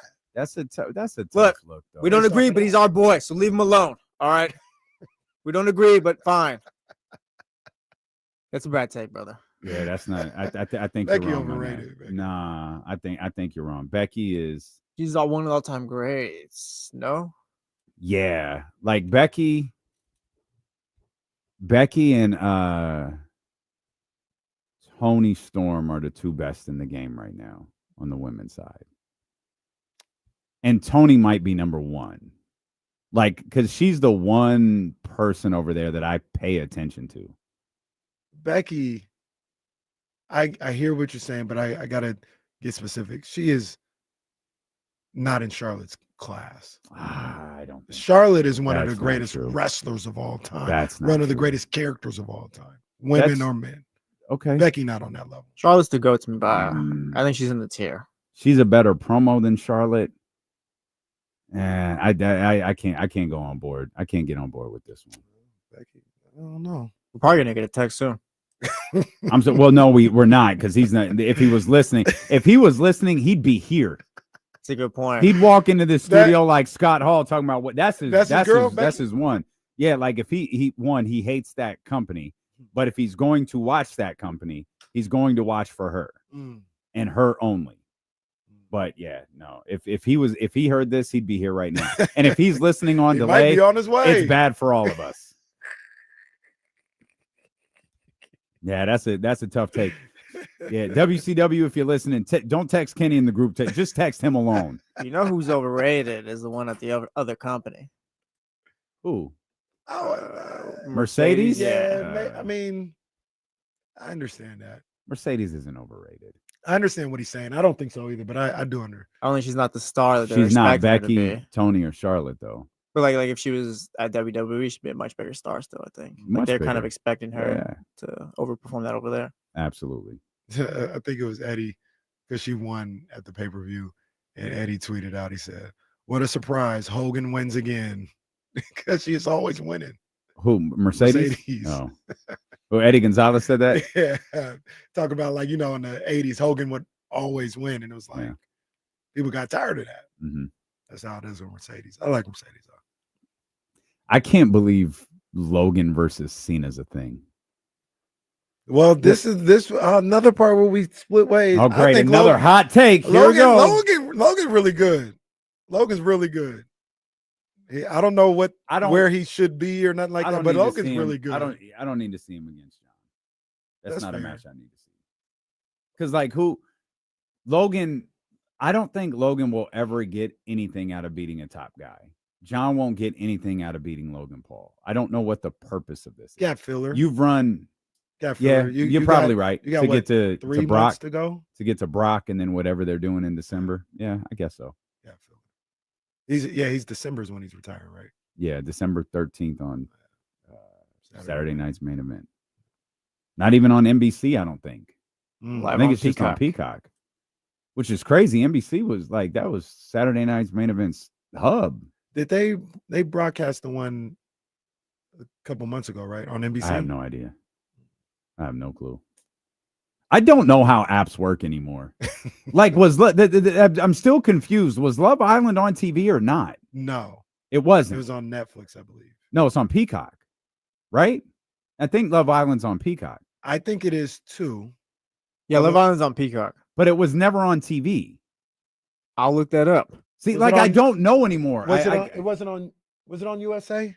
I'm not sure. So Every time Trysta watches on Peacock. USA, that's the family. Mhm. That's the I don't remember if it's Universal or what it is, but so that would make sense. I just have no idea. Everything is like apps now. So when they say, so I saw this question when the Kings schedule came out.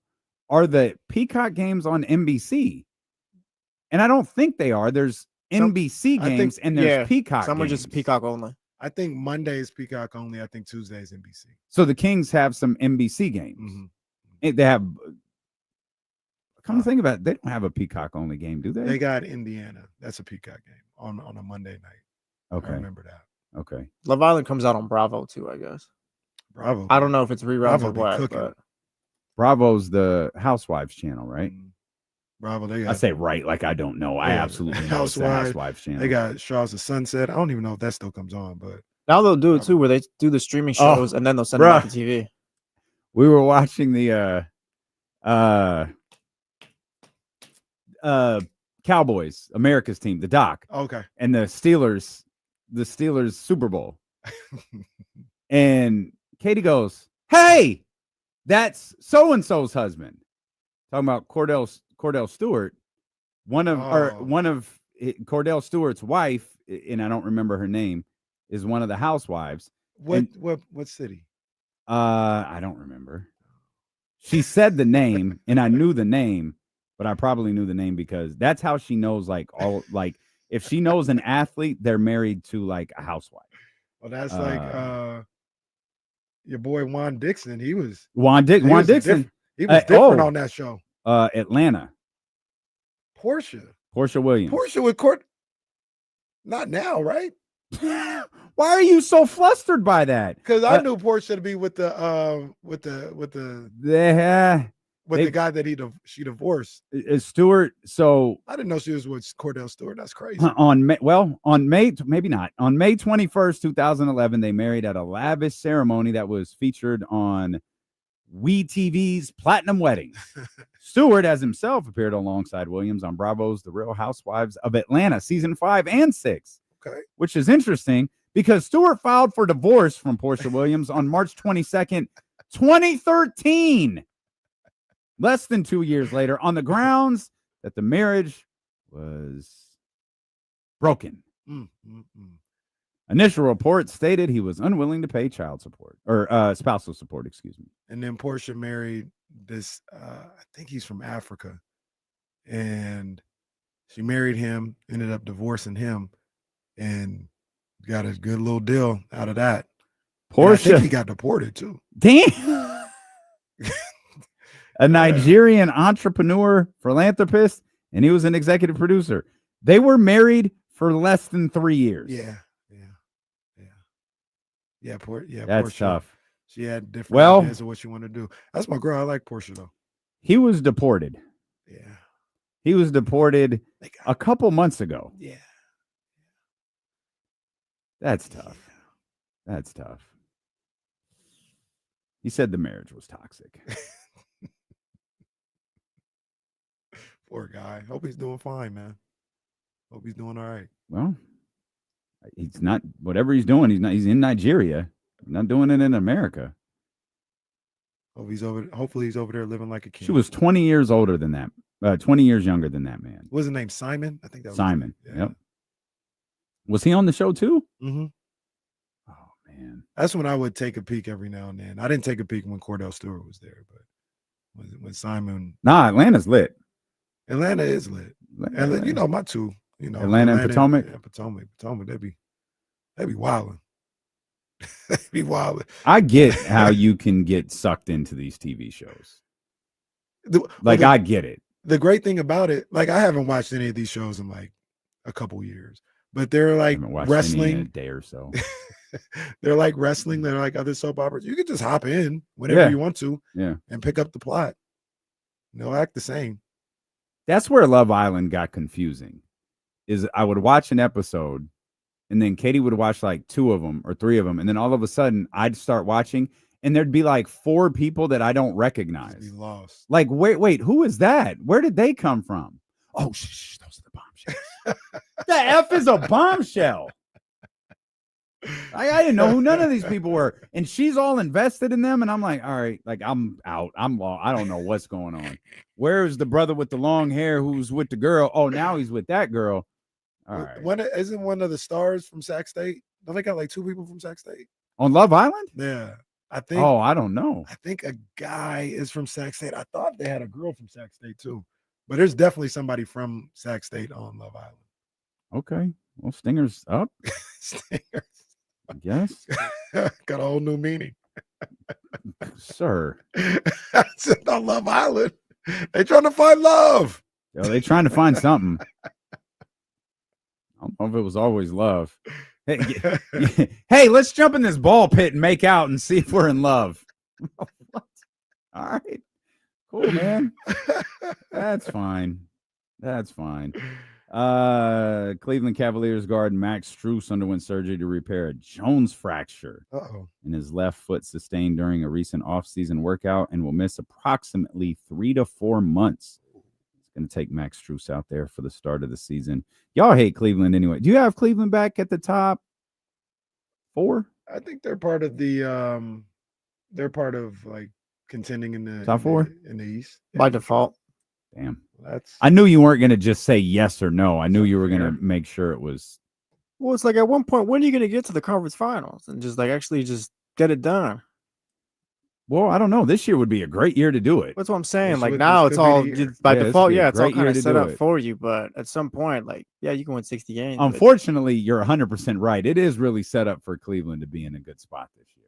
And Cleveland and New York. Jesse, you're being a little unfair to Cleveland. They did get hit with the injury bug. Jesse didn't buy them when they won 60 Injuries games. that happen every year. Well, wow. Well, they don't get hit with the injury bug every year. When they played Boston, they just weren't good enough. Like they just weren't good enough. Last year, they were legit. And when we after those first 2 games against Miami, we said, "No, we need to see something different."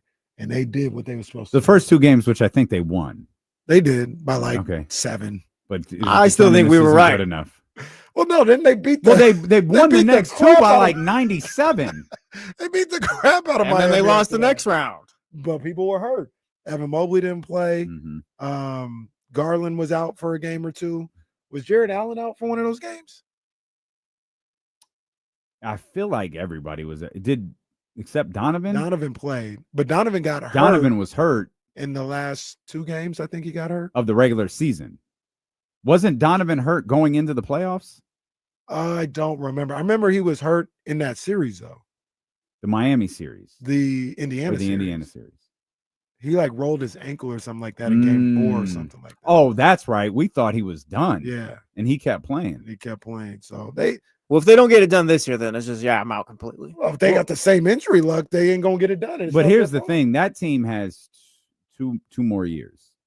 We were looking at, when we were looking at the aprons and all of that, their team is locked in this year and next year. And if you miss, then you just you move from there. Yeah. You don't have to do anything drastic in my estimation over the next 2 years. You do want to see something, I'm sure. If you're, I think it's still Kobe Altman. He might have a different position, but I think Kobe Altman still has a position there. And you need to. I would, if it don't happen this year, I'd look to do something drastic after this season. I don't think you can though. Like drastic, like trade one Donovan? of those guys. Nah, like Garland or Allen.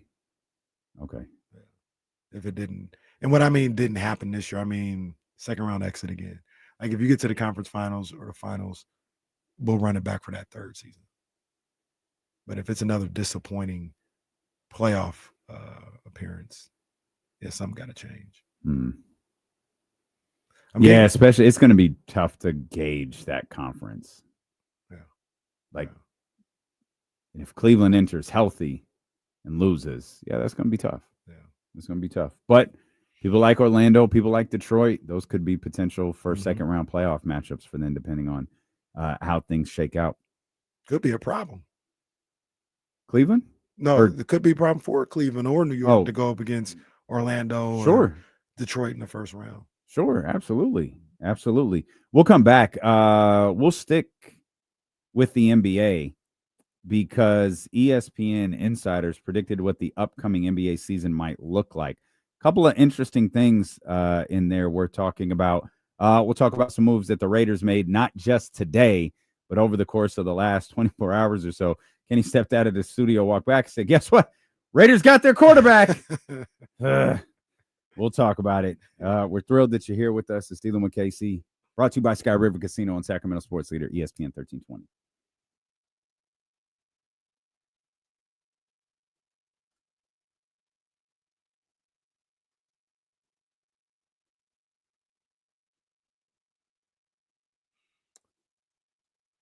Got some more news of the day.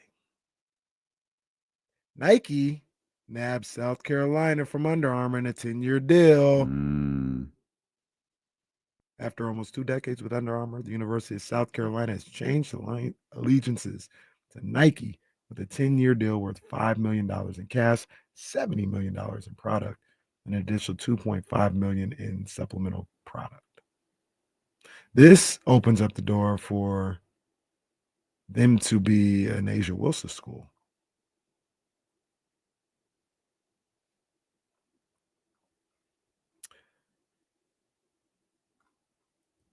Another one, $18 million. Anybody have any idea what's so special about $18 million when it comes to sports? I don't expect you to get it, but I don't. The amount of money LSU is spending on its 2025 football roster. $18 million. That money Who's spending that? LSU? That money is split between revenue sharing and NIL deals from LSU Boosters Collective. $18 million. I had it. They spent $5.5 million last year.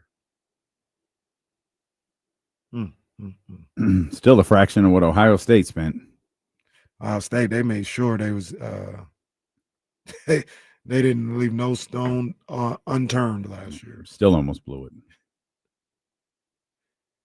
Last one, Derrick Rose's #1 jersey to be retired by the Chicago Bulls. Chicago Bulls will retire Derrick Rose's #1 jersey on January 24, 2026 in a ceremony following their game against the Boston Celtics. To celebrate, the team is hosting a fan experience at the United Center. And we'll give away 4 collectible Rose figurines at select games throughout the season, each representing a different chapter of his Bulls career. Good for Derrick Rose, good for Chicago.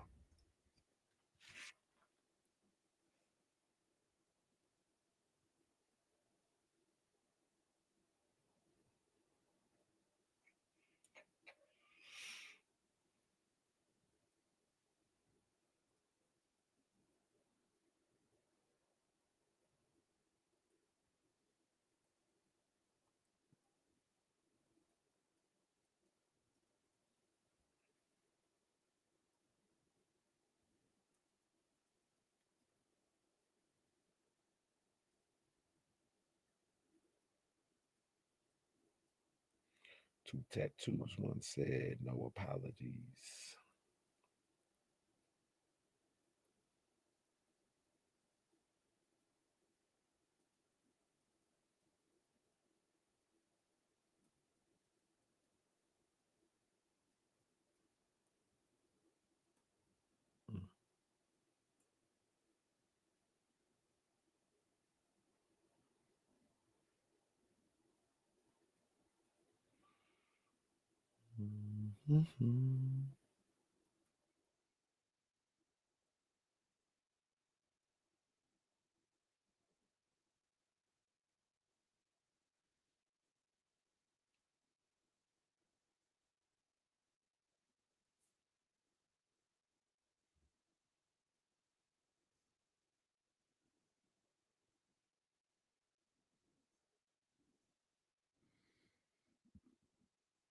I was getting caught up on my bad. I was getting caught up on, the night in baseball. I saw your boy hit number 50.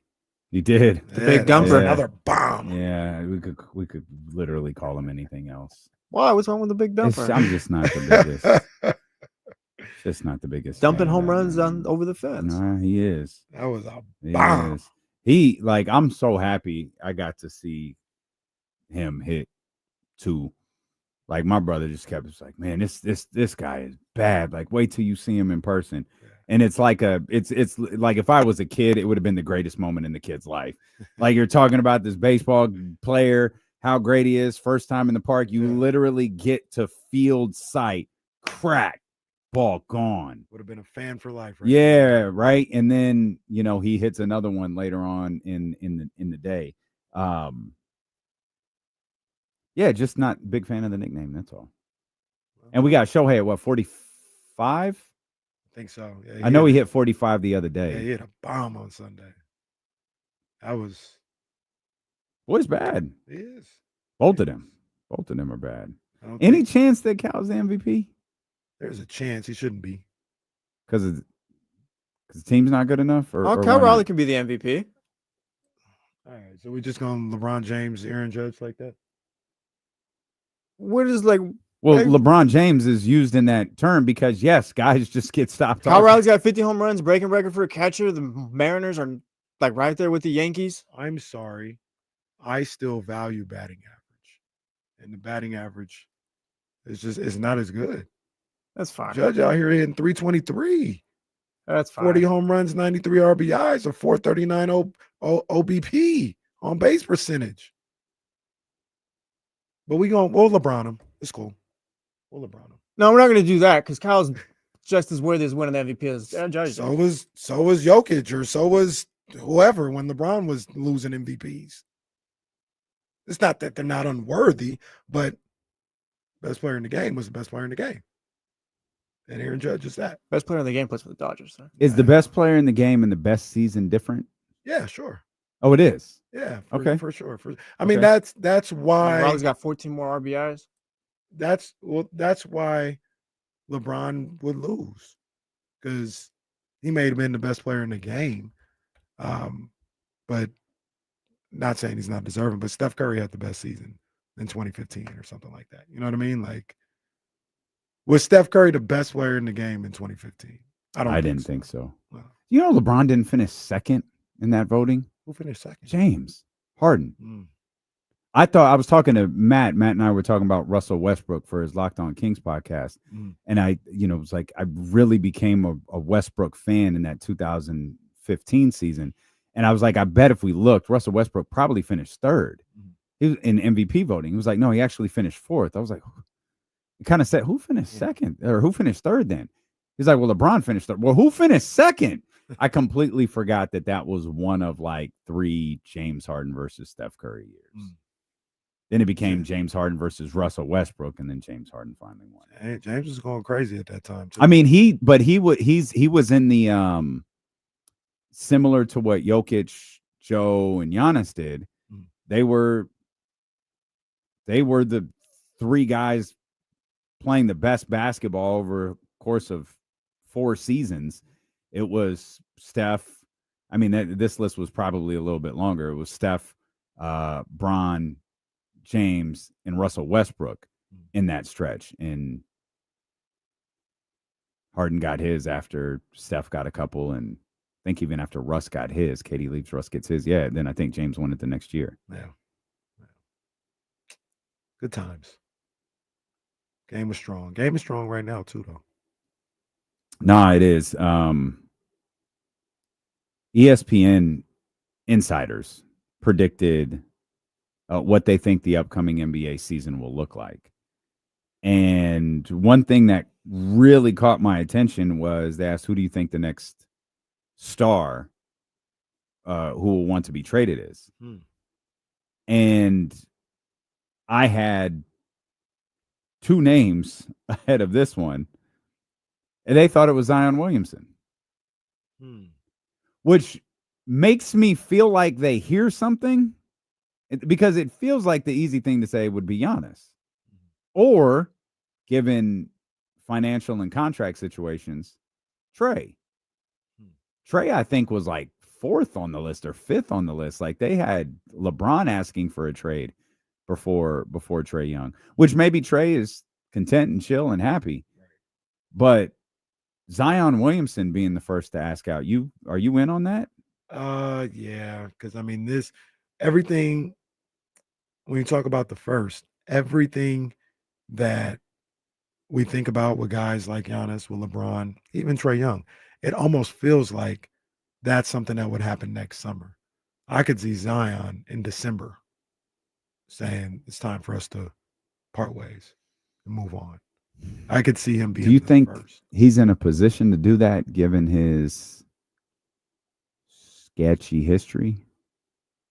Yeah, sketchy. I said that's not fair. That sketchy availability. Yeah, I get what you're saying, but yeah, if the team is sorry, maybe they're not utilizing him the right way. He's having a front. Yeah, I want out of here. Mm-hmm. Now, because of that, the past, some of the things that have happened off the court, maybe even on the court as well, it may be the Pelicans saying, for sure, we'll make that happen because we've tried to hold on. I got news for you, pal. We've been trying to do that for 6 months. Hey, you got a lot going on here. So we're on the same page now.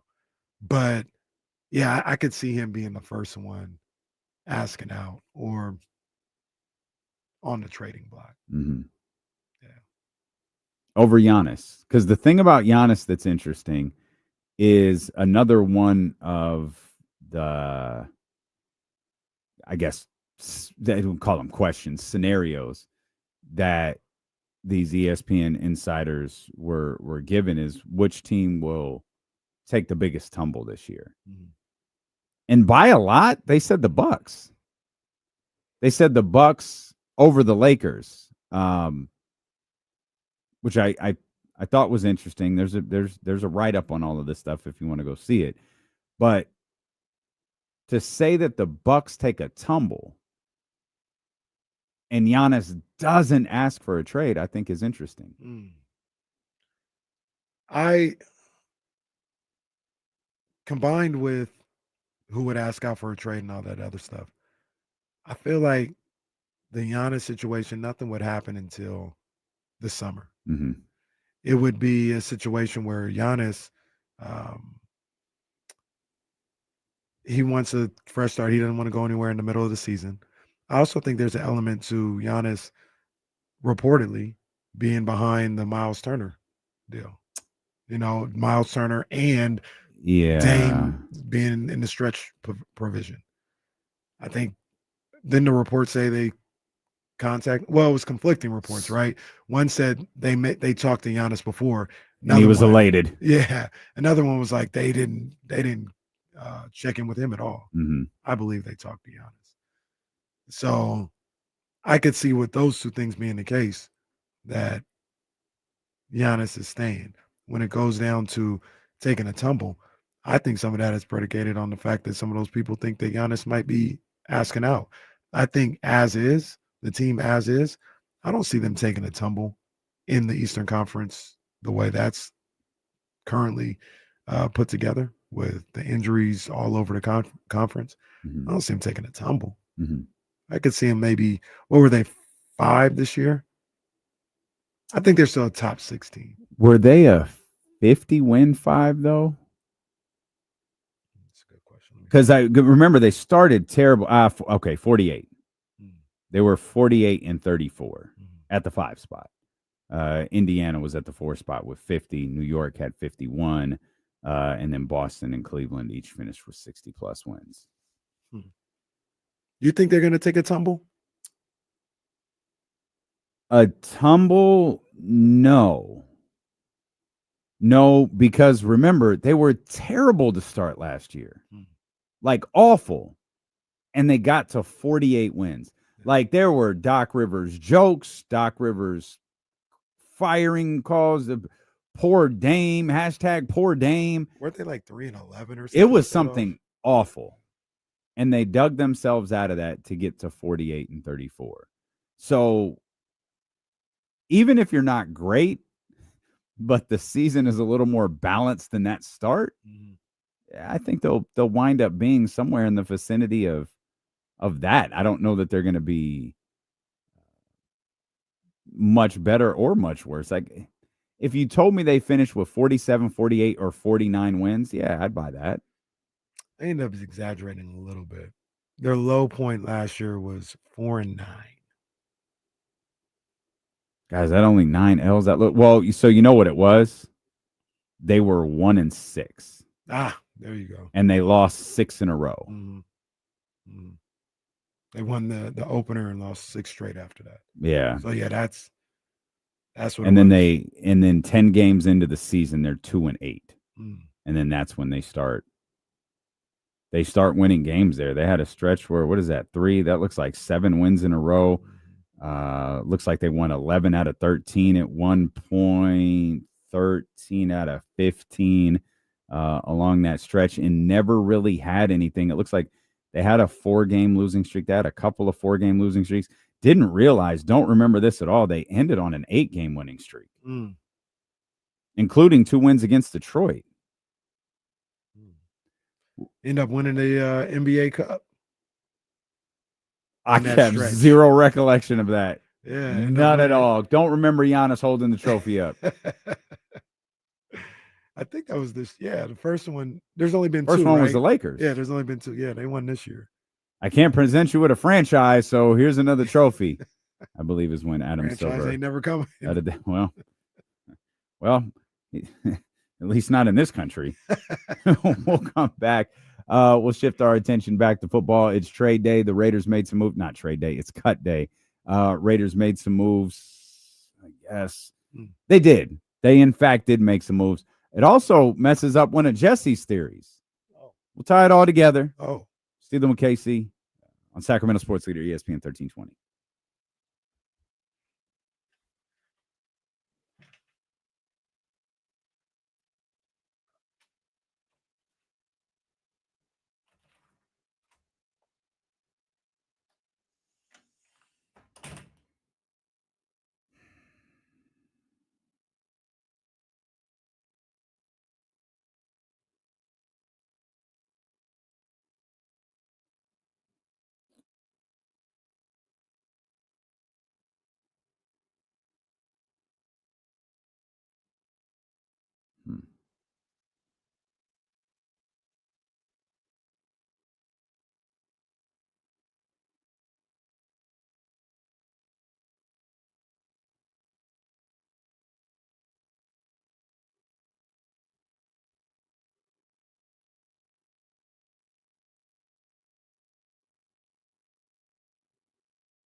Schefter just tweeted Demarcus Robinson was suspended. Didn't we already know that? I don't think I thought that was news.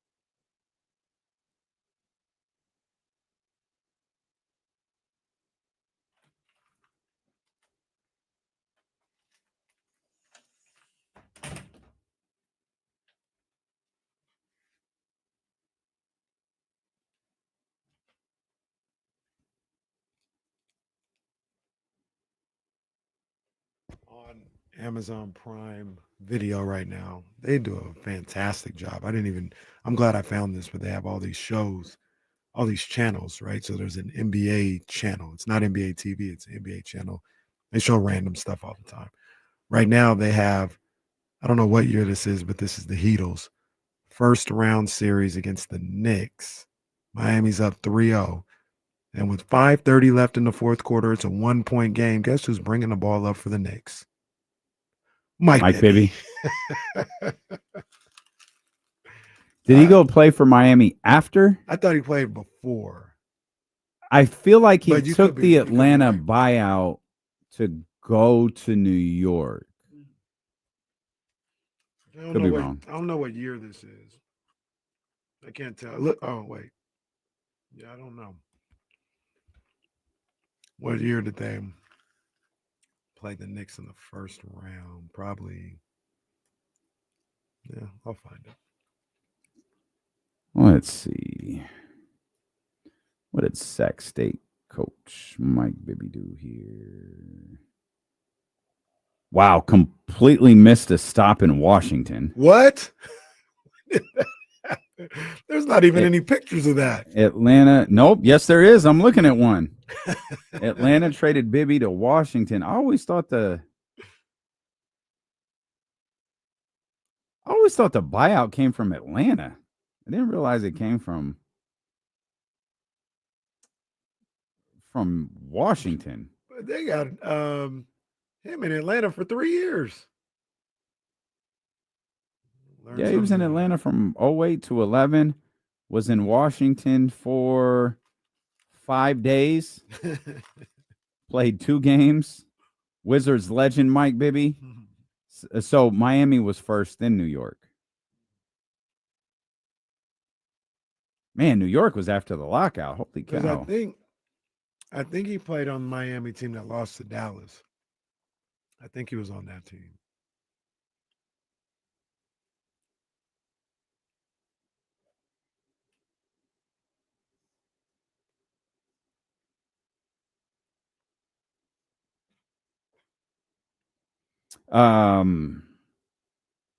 Cut day in the NFL is happening.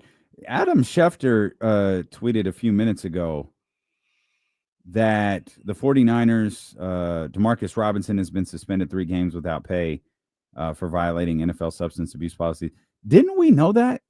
I thought we did too, but it might have been speculation. Okay. Because I saw something today, and I'm not, well, check and see how this played out, but it hadn't been formally announced. Okay. And because it wasn't formally announced yet, the Niners were potentially going to have to cut somebody that was on the fence. I see. Because there was no of the ruling suspension. Yep. And I don't know.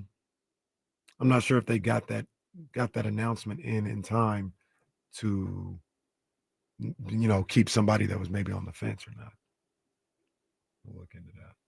But he'll still be a part. So how would that work, though? He'll still be a part of training camp. This just winds up being a practice squad player that you can move up once the regular season gets here. Yeah, that's and you have the 3-game suspension. Raiders found their backup quarterback, or at least their temporary backup quarterback. Maybe their permanent backup. I'm not really sure. Maybe their starter at some point. Well, Aiden O'Connell is out 6 to 8 weeks with a. He's out 6 to 8 weeks with an injury. We're like, okay, you probably do need to find someone to fill that spot. Like I get it's a backup quarterback position. I get no one's like super high on AOC. I understand that, but you still probably want someone to fill that spot. Right. And well, you talk about jumping into the fray. They went and got Kenny Pickett. Kenny Pickett was the guy who Jesse was adamant he's going to wind up being the backup quarterback for Cleveland. This is silly. Like none of us thought he should be. We thought we kind of understood what Kenny Pickett was in this league. You've got a depth chart full of Joe Flacco and then young quarterbacks. There's no point in Kenny Pickett acting as a buffer between those young quarterbacks and Joe Flacco. And apparently Cleveland agreed and decided they could ship Kenny Pickett here to Las Vegas for I think it was like a 5th round pick. I don't know. Maybe this is more indifference than good or bad, but I don't feel like there was much of an alternative here. They did need to go get a backup quarterback. Yeah, I think so too.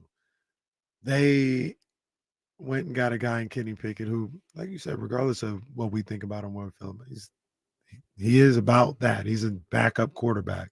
Then you got somebody that played in the league recently, has some type of production. If something were to happen to Geno Smith, you take your chance with Kenny Pickett. I would have gone for one of these young guys that maybe didn't make it, but I'm not going to nitpick them going after Kenny Pickett. No, I'm fine with it. He's a guy who has game reps. It's just as important as anything else. He's a guy who has like live action game reps. He's not as old as Geno. He's not a super young guy. I think. Who was it was Kenny Pickett. Sam Howell. There were two players who have been traded 3 times in their first 3 years, and I think that's like an NFL record. Jeez. And that's Kenny Pickett is one of them. Damn. So congratulations for making history. History maker, Kenny. History, yes, indeed. Yes, indeed. Yeah. Raiders making history before the season starts, folks. I'm not sure why the Raiders didn't draft a quarterback this year at any point in time. Well, it didn't have to be first pick. It didn't, but at any point in time, not drafting a quarterback, that just surprises me. That's all. You had an opportunity to take a look at somebody. Take a look at, just throwing out a name, not saying he was available, like a Quinn Ewers or something like that, or Milroe. You had a chance to look at him. Maybe, and I know we probably discussed this to death during the draft or draft time. Maybe there just wasn't a quarterback they liked. I mean, it really could just be as simple as that. Like, whether that's right or wrong, that's their process. Right. And maybe they just didn't feel like there's a guy we want to have in our system to learn with Pete Carroll and Joe Flacco. Again, I think their approach to this season is a little odd. It might even be to a certain degree unconventional. So I don't know what they're thinking, but it could just be as simple as that. Like, this wasn't a draft where a million quarterbacks went. One of them was Dylan Gabriel. They were just Kevin Stefanski just said he'll be the Browns' backup quarterback. I don't think that's a huge surprise, given where he was drafted versus where Shador was drafted. But it is a storyline that a lot of people were following, and that will be the depth chart in Cleveland now. It'll be Joe Flacco, Dylan Gabriel, and Shador Sanders. Now that Kenny Pickett is behind Geno Smith on the depth chart in Las Vegas. Amari Cooper was also signed by the Las Vegas Raiders yesterday. Fine with that as well. We joked that we couldn't name a wide receiver out of Las Vegas besides Jacoby Myers, and that name is embroiled in, a little scenario here headed into the first week of the season also. I think Schefter was talking about this morning. Again, it's Schefter. Like, I don't mean that as shade, even though I'm happy to shade Adam Schefter. He's getting someone's story out there, but it's like the Raiders only one team inquired about Myers, and they wanted the Raiders to pick up most of the contract. They weren't willing to do that. So as far as the Raiders are concerned, he's not available. So, Jacoby's got decisions of his own he has to make. But regardless, that wasn't a strong depth chart that the Las Vegas Raiders had at the wide receiver position. At the very least, it's a little bit stronger that Amari Cooper's there. Yeah. Amari Cooper's a solid wide receiver. Absolutely. He comes back to the Raiders organization and gives them a professional pass catcher out there. Whether he's still got it or anywhere near his prime. You still got it. That's up for discussion and up for debate. But this is a guy that he knows how to get open in this league. And bring him in there. That can only help Geno Smith. That can only help him. I got to correct myself. Amari Cooper only 30 years old. I thought he would. I would have been like 30. If we had played a game, that's exactly what I would have said. I would have said he's 34 years old. Go ahead. Sorry, correct yourself. No, I was just going to say the Raiders did draft Cam Miller in the 6th round. I thought it was 7th round undrafted, but they got him in the 6th round. My bad. Shows you how much preseason football resonates with us because he literally just played. I didn't watch that game. I'm not going to lie to you. Yeah. I didn't watch the last. I saw what happened, made sure. Well, I was going to say I was making sure nobody got hurt, but ALC got hurt. but I jumped into that game halfway through, and it was like 10-10. I was like, yeah, it's okay. I'll watch it later on the NFL app, the condensed version. Who was the last team Amari Cooper played with? Buffalo, right? Mm-hmm. He didn't I do feel that like he's much been with on Buffalo. 15 teams. He hasn't. Buffalo, Cleveland, Mhm. Dallas, Oakland. Am I missing one? No. That's it. I went backwards as well. You did. It's a tough skill. I went. I think there was rumors with him, and that's what it was. It was with was it last summer when there was rumors with the 49ers interest in Amari Cooper, or people saying like they should go after Amari Cooper? I don't remember that. As in a trade. Yeah. Because he was fed up with Cleveland. That's right. He was fed up with Cleveland. Yeah. Oh, I remember. I think he posted something on Instagram. Like, oh, great. This is Cleveland. You're on a roll right here. This is terrific. I think they like, I don't know. I'm remembering this now. Like, maybe Cleveland said something, or just reports leaked that the Browns were trying to trade Amari Cooper. I remember Buffalo being interested right away because they had that kind of depleted wide receiver room too. And then the 49ers were mentioned, and it went nowhere. And then he gets traded to Buffalo. Because something, I could be wrong, but something happened with Ayuk in Cleveland. And somebody will just make a wide receiver swap. That's what it was. Yeah. Something. Yeah. That was during all the Brandon Ayuk stuff. Mm-hmm. Was there a trade offer? There might have been. Was there a Steelers trade offer too? There was a Steeler. The Steelers were heavy in on Brandon. Yeah. And it got to the point where I remember one day specifically, it was like, yo, he's going to the Steelers. I remember the wide receiver swap conversation. Yeah. And that was absolutely the story. The Browns can make this trade for Brandon Ayuk work by trading Amari Cooper. And then Amari Cooper, I don't remember what he said, but it was something in his Instagram stories. It was like, oh, they pissed off Amari Cooper. All right. Well, that's a wrap. Yeah. But Amari is now in Las Vegas. It's a good look. He's now in Las Vegas. I also think he's again solid wide receiver, and then just realizing he's 30 and not 34 as we both. That was a trip. I'm glad I'm not the only one who thought he was much older than he actually is. Wasn't prepared for that. The story in football oftentimes centers around quarterbacks. In this season, 9 teams, at least right now, will be starting the season with new quarterbacks. Minnesota is one. Seattle. New Orleans just named Spencer. Yeah, Spencer Rattler is their starting quarterback. You got the New York Giants, the New York Jets, the Steelers, of course, the Titans, who had the number 1 overall pick in the draft, and the Indianapolis Colts, who, I don't know, man. They're a breath away from Gardner Minshew in that organization.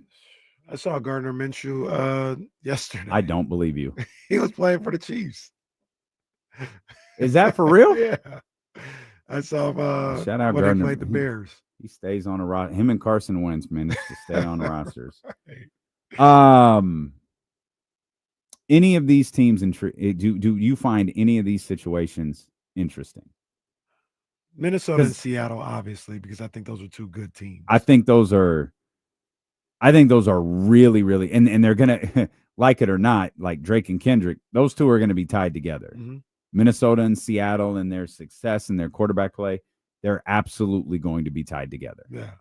So I think those 2 are interesting. Look. Go ahead, say it. Get him a jersey. Pittsburgh is interesting. You're right. You're right. Pittsburgh is interesting. Do I believe? Hey, Jesse, big Aaron Rodgers fan over here. Never. Big Aaron Rodgers guy over here. Do I believe in what they got going on? No, not really. But I don't know. Want to see what it looks like. Is there a possibility that Aaron Rodgers is playing with a better team than he did last year? Yeah. So maybe he might be all right. Yeah, he definitely is. The team might be all right. I don't expect He's him to let definitely go off playing or with a anything better like team. that. I mean, you looked at the numbers. Are you wearing an Aaron Rodgers jersey next Thursday for Absolutely football not. day or whatever it is No, here no. at the building? Why would I do Okay. that? I don't know. You just big I've Aaron never Rodgers liked guy. Aaron Rodgers. Never, not once. We did look up his numbers once from last year, and I said, "Oh, they're actually not awful." First year off an Achilles, couldn't really move. But it is worth pointing out he is a year older than that now. Yeah, he's up now. And the idea of playing that Aaron Rodgers still got it video is hilarious. It's like, oh, he didn't fall flat on his face. He's still got it. If the team is we could argue how good the team was last year, but if let's just for argument's sake, they're as good as they were last year. Mm-hmm. Having him at that position might be just enough to be a little bit better. Yeah. The problem is you're in that division with Baltimore. And are you better than the Baltimore Ravens? I would ask the question too. Are you better than Cincinnati? That's the other, and then that's the other one. You're in that division with the Cincinnati Bengals, who had their issues last year, but like the Beam Team Kings used their offense to kind of keep things going here, and and maybe it doesn't matter. Maybe you win enough games to wind up making the playoffs, but I don't know that that's the move for Mike Tomlin, given that people like you kill him for making the playoffs and losing. That's Jesse. No, Jesse's a culprit in it too. Actually, you gotta come on, win a little something, Mike. Come on, baby. Come on, get a win. I'm rooting for him. But do you think Pittsburgh is as good as Cincinnati or Baltimore? I think they're as good as Cincinnati. I don't think they're as good as really. Yeah. Or I should say, I can see a world where they're as good as Cincinnati. I'd be shocked if they were better than Baltimore at any point. I'd be pretty shocked by that. You're gonna have to. I think Baltimore is a Super Bowl contender. Baltimore, that's not even a thing. Baltimore's absolutely a Super Bowl contender. I don't see Pittsburgh as one right now, as is. So Aaron Rodgers being able to get there and look better than what he did in New York, I'm not sure if that's enough to elevate. Like he would have to, or the run game or any, like they'd have to really, really elevate to get to a status where I think they'd be on par with Baltimore. Now just hang on one second. I have to look this up and do the math. It'll only take a second. 40.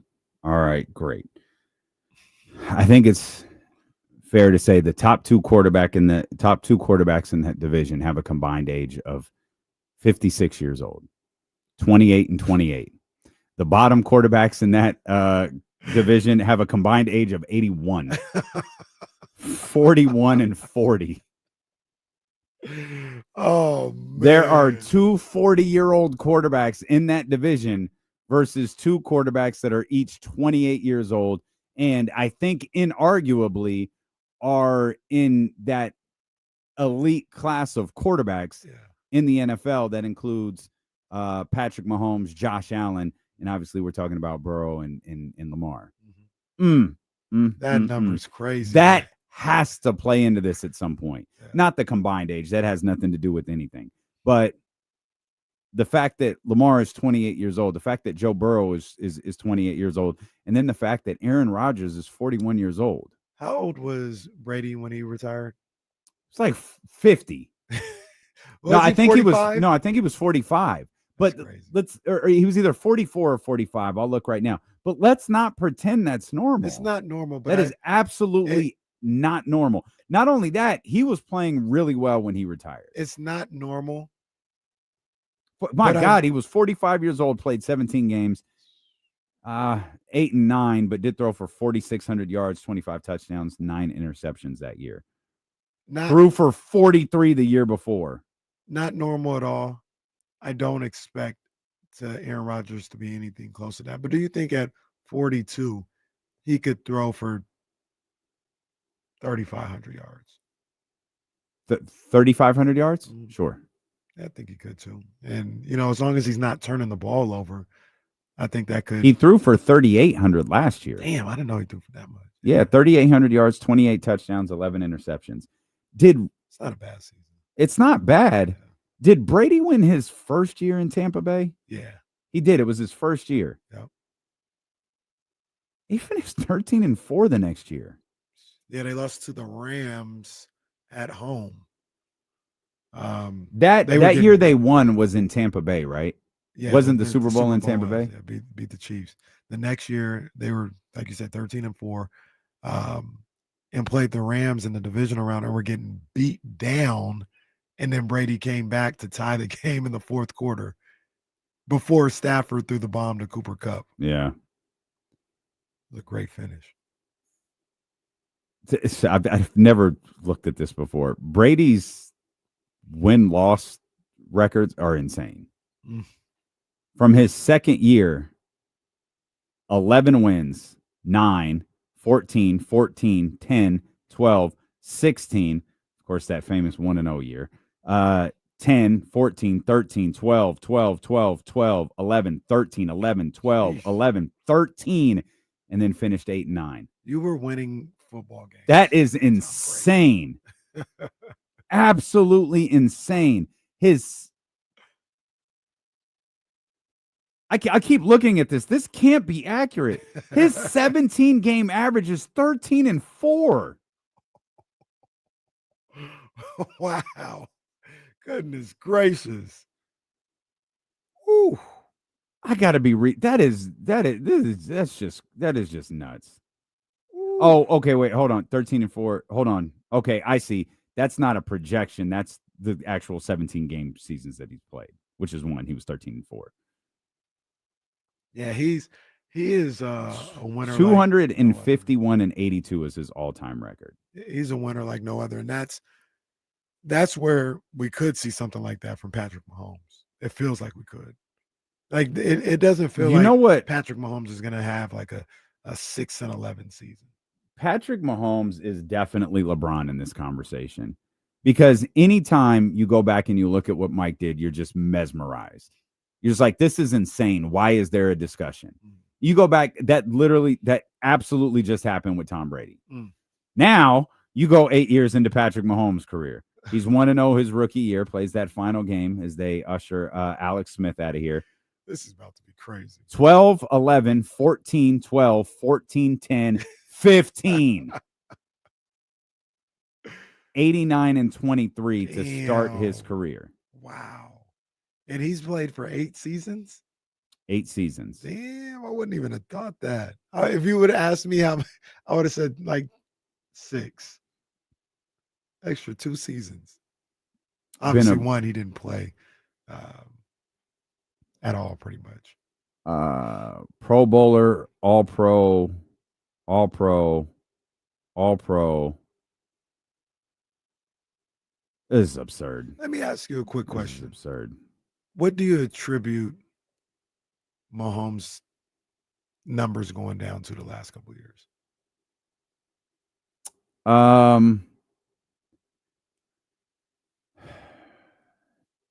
I think losing Tyreek Hill last year was a big deal. I think Travis Kelce sort of stunk last year. Congratulations to Travis Kelce. Yeah, and Taylor Swift. That won't be discussed at all during the NFL season, I'm sure. I don't think they've had the best run game. I think Patrick Mahomes is absolutely out there making the most of what he has. And that's where, like, it's kind of what we were discussing about Brock Purdy the other day.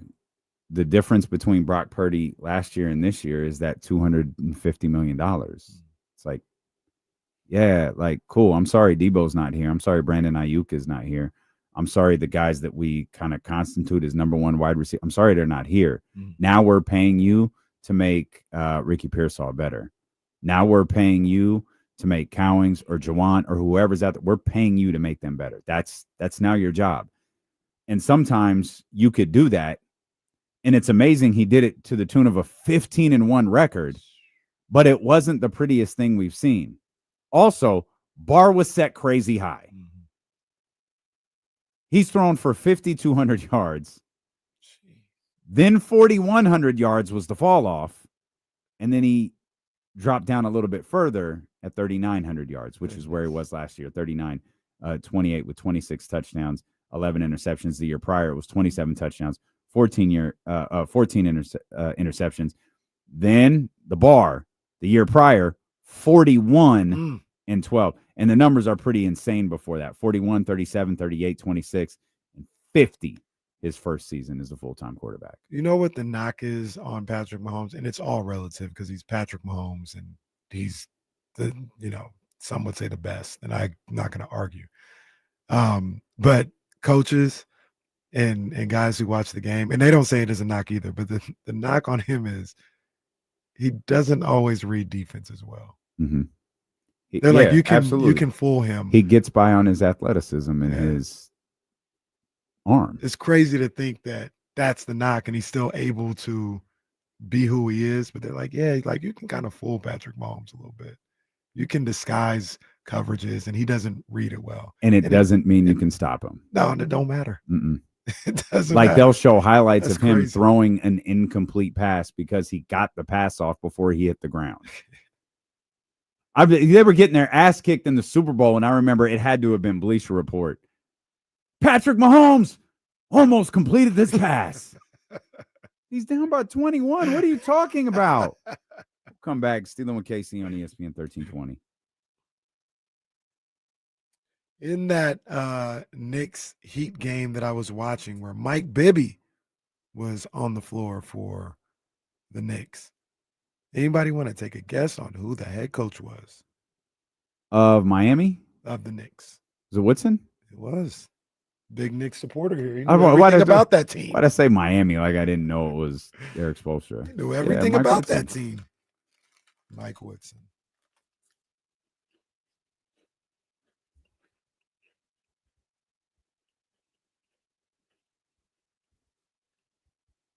Yeah.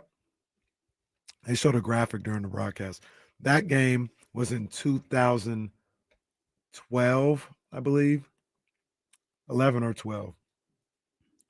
The Knicks were riding a playoff losing streak where they hadn't won a playoff game since 2001. It was Mike's on the Knicks or the Heat? Right. It's the 2011-12 season. So if it's a playoff game, it's 2012. Seeing Mike in this Wizards jersey is crazy. He's wearing 00. You could have got me on that. I would have never known he was on the Wizards. I don't have any recollection of this at all. Played 2 games. I absolutely thought he got bought out by Atlanta. I remember him giving up his entire salary. I wonder what pocket watchers for Mike Bibby looks like.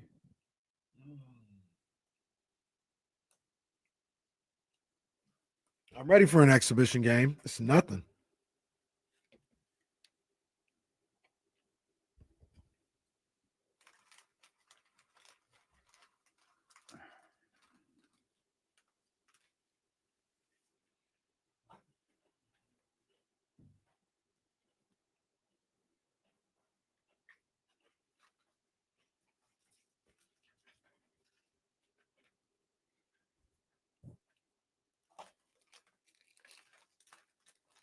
You still on your Peloton?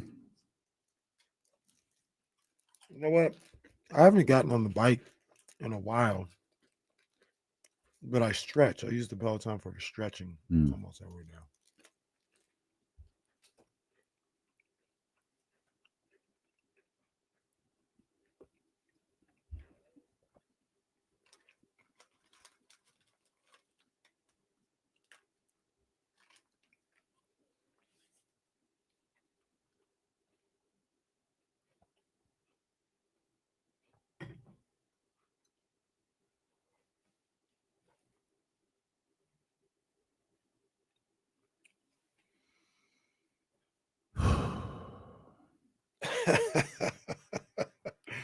Weezy, he's probably not alone.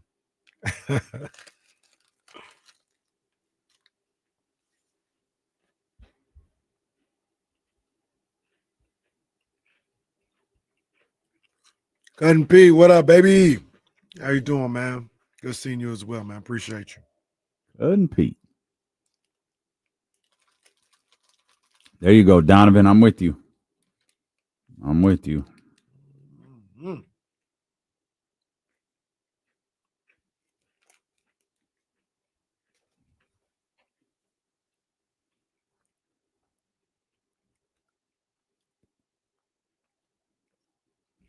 Darko Milicic, Jameer Nelson, Keith Bogans, Dwight Howard, and who's the other guy?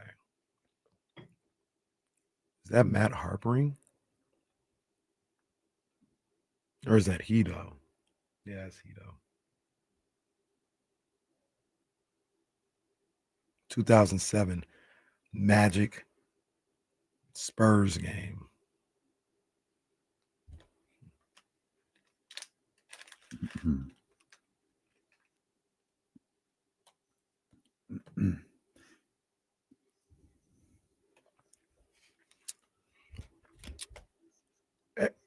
Real quick, a little belated happy birthday air horns. Oh, air horns, air horns. Sac State football. Yes, indeed. Head coach Brendan Marion. Happy birthday to Yes, you, big indeed. dog, for Happy sure. birthday, Coach. Still ain't got my. I learned I can't be there the 13th, so I'm gonna have to be there the 20th. Oh. I can't be there for the first home. It's wedding season, man. We've got weddings to go to. So I was gleefully like, hey, on the 13th, do you want to? And I'm pulling up the calendar. She's like, want to what? Never mind. Never mind. Hey, you want to go to the Sac State game the 20th? Yeah. Like, all right. That game on the 20th is gonna be good. I think that's Central Arkansas. That's gonna be that's a good game right there. Jesse, you got your headphones on. Speaking of Sac State coaches, non-title match here. Well, preseason started. As we welcome in the champion, we gotta start doing this because the account executives around the building have taken notice. Got something cooking here with pocket watching, and since we're talking about Sac State head coaches, What the hell is this? The BFWL. What league is that? BFWL. What the hell is that? What is that? What is the BFW? What is the what? The Buffalo Wild Wing something? Like B BFWL. I had the standings ready to go. BF. Are there any? Jesus, bro. I don't know, man. I should mention, I don't think I've said this all day. Trysta Krick will be with us in 10 minutes. Yeah. I think she's in Connecticut, too. If I remember the schedule correctly, I think TK's in Connecticut. But she'll be with us. If anybody remembers what the hell the BFWL was, y'all just shoot us a note. Try to work this backwards. It's obviously league. What does the W stand for? I don't know, I have man. no I don't idea. know. Wait, is this the new Run Your Game slogan thing? No, because No, it's good to be right. Oh, yeah, it's good to be right. I don't know what the BF. So we were looking at, for some reason, Mike Bibby's history as a Washington Wizard has popped up into this show. And we're like, Mike was a Washington Wizard for 5 days, played 2 games, and it cost him $6 million. Damn. He wanted to get out of Washington so bad. Went to finish his career with Miami and New York. But Mike Bibby played a total, normally it's counted for me, 1, 2, 3, 4, 5, 6, 7, 8, 9, 10, 11, 12, 12 seasons in the league. 13 seasons in the league. Mike Bibby totaled 13 seasons in the league. Most peak career earnings, 2008 with the Atlanta Hawks, $14.9 million. $14.9 million for Mike Bibby that year. Again, 13 years in the league, peaked at $14.9 million. It actually appears it doesn't take the $6 million off that he gave up to get out of Washington. Nope, it doesn't. Also, just a friendly note here is the contestants jot down their answers. Mike's agent, David Falk, yeah. Michael Jordan's former agent. That's how I got with Jordan Brand. All right, gentlemen, in this exhibition matchup of pocket watching, I don't even know if I like my guess. we've got Casey, the challenger. Well, we don't have and to the say who's the defending, challenger. We didn't do that all last year. the reigning, defending We didn't do that all last year. Why are we doing that now? champion, Jesse Tapia. Mike Bibby, 13 years in the league, peak career earnings, 14.9 with the Atlanta Hawks. Career earnings are what, gentlemen? KC goes with 109 million. Jesse goes with 83 million. Even though it doesn't count, Kenny Caraway gets himself a rare victory. Well, I mean, just we made some cuts in the offseason. We bolstered the roster. We had a good draft. We got 2 of our 7 picks correct. So, well, for those that are watching, Jesse's already on his flight back to wherever it came from. He has no Jesse interest was in in street sticking clothes around halfway this. through the game. Jesse pissed off today. What's you good? You really want to know? We need to handle something? No, you really want to know? Yeah. Oh, I'm just learning what a producer does at Odyssey and what I do. Oh. Well, the answer was 107.5 million. Yeah, Ooh, that would piss me off. That was a good guess on your part. That's one of the great guesses of all time. That's like hitting a 70-yard field goal in the preseason. You know what I mean? 65. 65-yard field goal. I'm gonna be honest. That number was higher than I thought. Yeah, I thought he got at least 100. I wasn't sure. But if you told me it was 87, I wouldn't have been surprised either. It was a different. I thought it would have been. Jesse guessed 83. I thought it would have been a little higher than that. But if I was not the commissioner of pocket watching and playing, I probably would have been around 90, 93. Mike, let me hold $1. But 107. Cut that in half. Mike's still in pretty good shape. Still in pretty good shape. 50 plus million once you. You think he getting this is really pocket watching now. You think his Jordan brand endorsement deal is 7 figures a year, like 1 million, 2 million. Like today? Yeah. I don't know. So I know notoriously Jordan always paid less than Nike because there was a certain level of prestige that went with Jordan. But it would be up to an athlete to say no, right? Like if Jordan and Nike wanted the same athlete, Jordan would get to do the pitch first. But the thing was always, you're Jordan, you're probably Jordan for life, but you're going to make a little less money. And I don't know like what those athletes get now. Like obviously they have appear to have allotments for life, but I don't know in terms of like salary what they get paid. Like what does Mike get now as the Sac State head coach versus what he got like a year ago when he was, coaching in Phoenix, like high school. Right. I don't know. Right. Shout out to Jordan Brand too, because they just finished this tournament called the One. And it's this one-on-one tournament for, I think they were all under 18, like a youth tournament. And shout out to my boy Brian, one of the kids that he coaches in LA won the whole thing. And this was a one-on-one tournament. You win in LA, then they went to New York and they played. The guy he beat was this guy from Korea. Okay. And what they won, if you won the tournament, was a 1-year Jordan contract. You get to be in any, some of their campaigns for the next year. And then $10,000 monthly in gear. That's crazy. It's a $120,000 contract in gear. That's a good look. You can let me hold a shoe or two. That's a good look. I know when we had that old Nike allotment, we just has it refilled yet? Not yet. Okay. All right. We'll make sure we leave some for the 26th because there's a drop coming on the 26th. Make sure there's something there. Now she posts a shoe on Instagram and it just gets sent. I can't get any. You got it like that. Those were the days.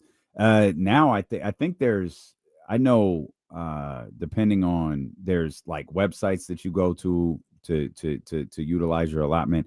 Then when you get to a certain, when you're LeBron, when you're like, that's who Nico was. Nico was Kobe's Nike person. He had a dedicated Nike person to where, like, Kobe didn't have an allotment. It was, hey, I need some stuff from, the kids. I need some stuff for the wife. I need some stuff for me. Yeah. And just do that every month. And that's what they would do. And just make sure Kobe had everything that he needed. Gotcha. And that's the case with all of probably the case with Caitlin now. Yeah. Caitlin got her Nike. Yeah. I think she got her Nike logo unveiled yesterday. I wasn't sure if the CC, I think I saw it, but I didn't know if that was a work or not. No, that was the logo. That was okay. Yeah. Jordan Brand might be coming to Sacramento. Well, you have been on a mission for. I wish that was the case, but I was talking Russell Westbrook. Oh, I thought you were talking about Mike in Sac State. I still ain't seen Mike with no stripes on his shirt. I don't know what he gonna do with it when the game when the game has to be played. I still ain't seen Mike with a stripe on his shirt. I imagine he just looks at Adidas and goes, "No, not wearing that." And to be honest with you, I don't know the inner work. I don't think they pay Sac State. I think they provide gear. So like, yeah, if you're not paying me, like, no. As the head coach, maybe the kids got to wear it or the students got to wear it. But no. You know what the funny thing about a lot of that stuff is too, is like the shoe company will give the head coach the allotment. Be like, here's a $50,000 allotment. It's up to the coach to give it to the other coaches. It's not like, it's not a direct line. Yeah, it's not like, all right, you get 50 and then my assistants get 10. It's like, no, I get 50 and then determine how to disperse it amongst my staff. You're like, Coach K, you got any more of that allotment? When you're a head coach at a major college, you really are like the CEO. You run everything from your staff. You run every little microscopic thing about that program. You are the final voice every time. What does the athletic director do? Probably get on that person's nerves. Yeah, get on that person's nerves. Certainly not here at Sac State. No, I was about to say, shout out to all the ADs out there, especially my man. They had, Mark Orr is our guy. My dog. But your ADs, you have to work in conjunction with your athletic director. Like, you guys have to be in sync. And if y'all got issues, man, that's a tough look. And the athletic director is helping every head coach on the with every aspect of everything. And like Coach Marion's got people that are dedicated to him. Mike's got people dedicated to him. But over all of that, there's Mark right there.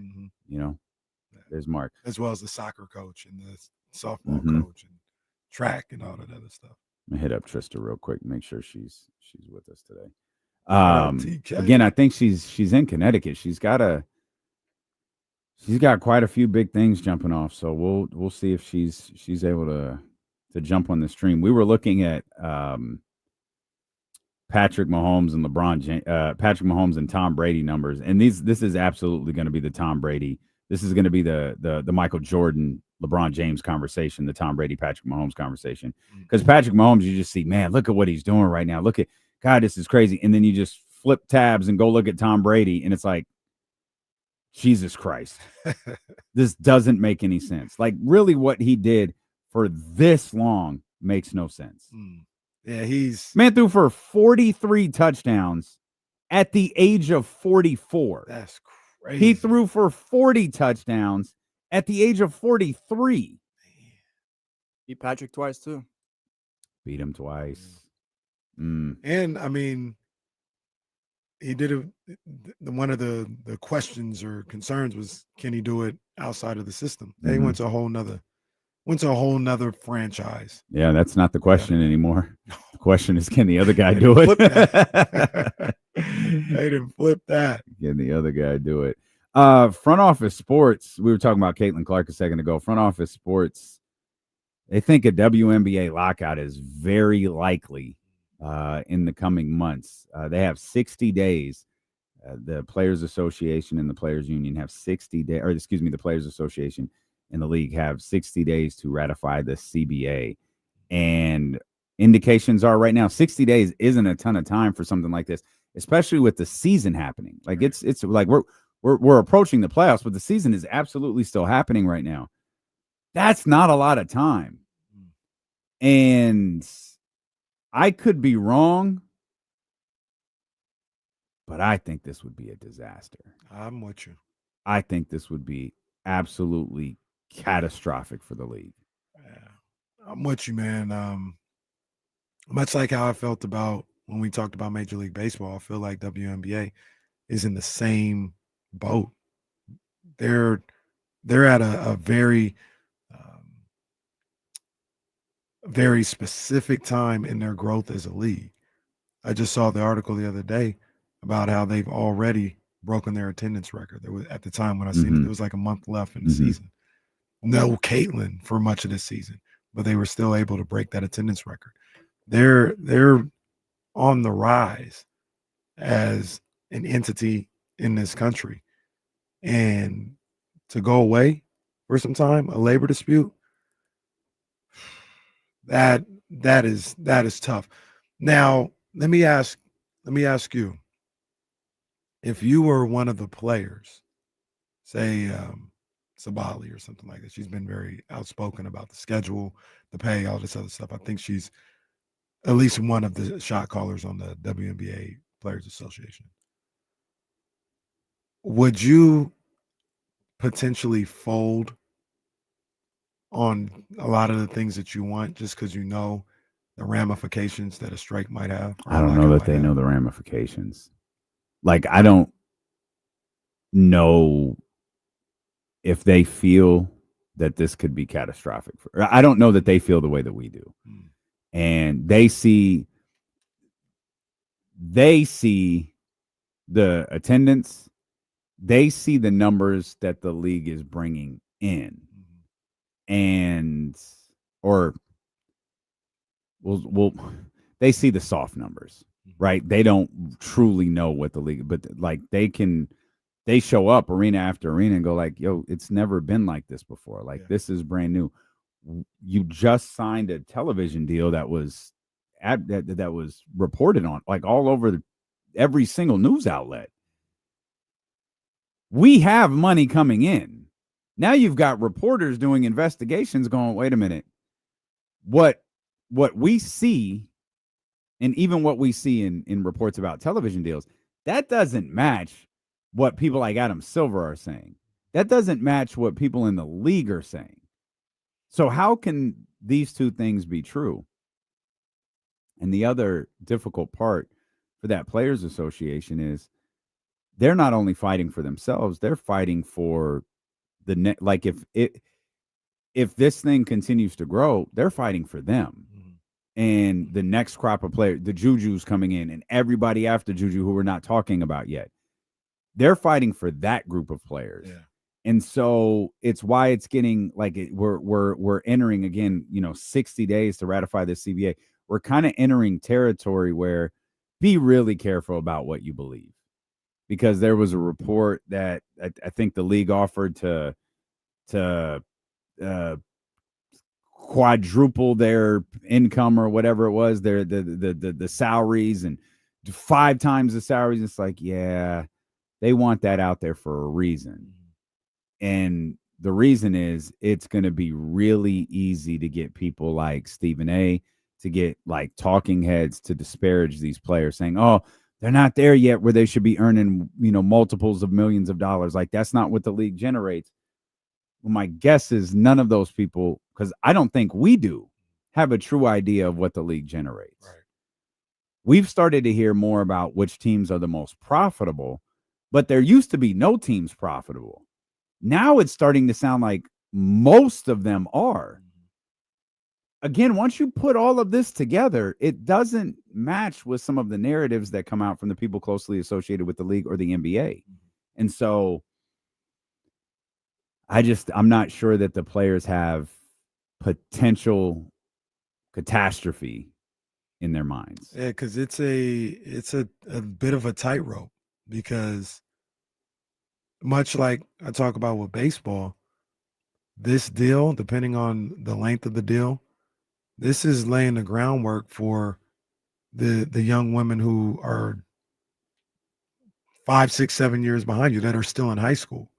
So you want to make sure they're not getting a raw deal. You want to make sure they're not getting the same type of deal that you were in or anything close to it. But at the same time, what does the WNBA look like? I don't think it's going to go off the face of the earth or nothing, but what does the money that these teams are able to make and these players are able to make, what does that look like 5, 6, 7 years down the road if you took a year off? You were gone for a year. Yeah. A strike has never worked out for anyone. And baseball was America's pastime. It took them, even with the steroid era, it took them 20 years, 20, 30 years to get to this point where it's like, baseball is popping, it's thriving, it's setting attendance records, it took them a long time. And that was baseball, not WNBA. So I might lean towards making sure there's no lockout. Mm-hmm. I might lean towards that. I know it might be a deal that maybe isn't the best for me and the players, and it's not fair maybe, but I think I can handle that better with endorsements and all this other stuff that are starting to come around for women athletes, as opposed to just not being there. So that's where the Connecticut Sun sale thing comes into like the equation. The Connecticut Sun, they were offered like, what was it, 350 million, 75 million, something like that, by the guy from Boston, the guy from the Celtics, and he was going to move the team to Boston and all of this stuff. Then they had to work quickly. No. I didn't say we were going to do that. We're just, look, we want to do what's best for the franchise, blah, blah, blah, all these different things. Because as the WNBA was quick to point out, you don't have the authority to just move the franchise. Like there's a board of directors that determines that stuff. Then the league got really messy and was like, well, Boston hasn't even submitted for an expansion franchise. Like, why would we allow you to move to Boston when we have a list of cities, the likes of Cleveland, and that's not a shot at Cleveland, it's a shot at the Cleveland Rockers, which, much like the Portland Fire, were a 2 or 3 year fail. Houston, and I mean a handful of other franchises. I think when Toronto was awarded theirs, or maybe it was Portland that was awarded theirs, they said, yeah, there's, it was like, 8 finalists or so. They had these tremendous proposals. That's where we learned Houston was one of them. That's when we found out, wait, Houston made a proposal and didn't get it? Like, how? It's crazy. And it's the Rockets. Like, it's Fertitta. Like, it's right there. Yeah. And now they're saying, and this is where, if I'm a player, I'm watching this very closely, because now they're saying the league will purchase the franchise for, I think the number was $250 million, not charge a relocation fee, then sell it to one of their preferred destinations once they get to Boston. Which, no, the league would buy it. It would be the league's team to sell, and they would sell it to one of their preferred destinations, which would, it sounded like Cleveland was originally at the top of the list, which I believe is a Dan Gilbert led group. And they made a bid for the Sun, but they lowballed the bid. And I don't know if that frustrated the league or not, but the league went back to Houston. And I think it was The Athletic who was the first to report, if the league winds up acquiring the Sun, they're likely going to wind up back in Houston. But if I'm a player, I'm watching all of this like, so we had a franchise that was going to sell. It was going to be the richest sale in the history of this league. And you said no. Like, you can just willingly pass on that extra $100 million that was offered. Like it's nothing to you. Yeah. but we're asking for this amount of money, and you're saying we don't have it. We're asking for charters for everyone, including the cheap-ass Chicago Sky, and you're saying, nah, we don't have it. We're asking for a minimum of 4-star hotel accommodations. Minimum 4-star hotel accommodation, just like the NBA has. Organizations we could form partnerships with. And y'all are like, nah, we can't do that. But you turned your nose up at $100 million and a relocation fee. I've got questions. We'll come back. Steeler and KC brought to you by Sky River Casino and Sacramento Sports Leader, ESPN 1320.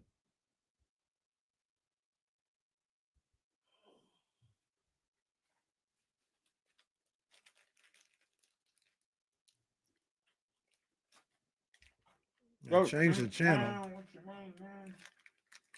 I changed the channel, and I missed Pacquiao versus Marquez 4.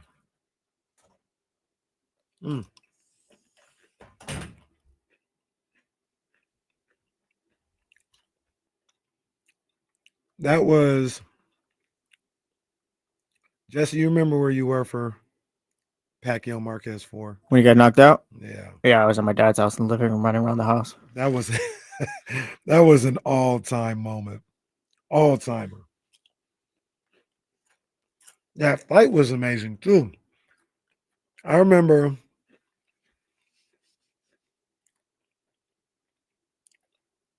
I was like so, I guess, perturbed that they were fighting for the 4th time. I said, I don't want to see this. Like, this is a waste of time. I said, I'm not getting this fight. That was back before Reese was born. So we would usually go somewhere and go watch the fight, like go to Long Beach or something like that, and go watch it at a bar. And then Reese was born about a month before. So I was like, that's not going to be the case. I was like, I don't want to order this fight. But the day of, I went through all the 24/7s for that fight. It was like 4 of them, and they worked. They got me. And I was like, damn, let me just order this stupid ass fight. It's probably going to be an entertaining fight, but nothing will happen. It's not a big deal. And it ended up being one of the greatest fights I've ever seen in my life, with one of the greatest moments I've ever seen in my life. Watching 24/7, it should have been clear as day that something was going to happen or had the potential to happen when Marquez busted the punching bag. I said, all right, man. All right, what are we doing here? We're just letting this ride. We're just letting this happen. We're going to let this guy get in the ring after he put a hole in the punching bag. It's like the Hulk. It was because he drunk his pee. That's why. That's all it is. It wasn't nothing illegal. Sorry, I'm just tuning in. What?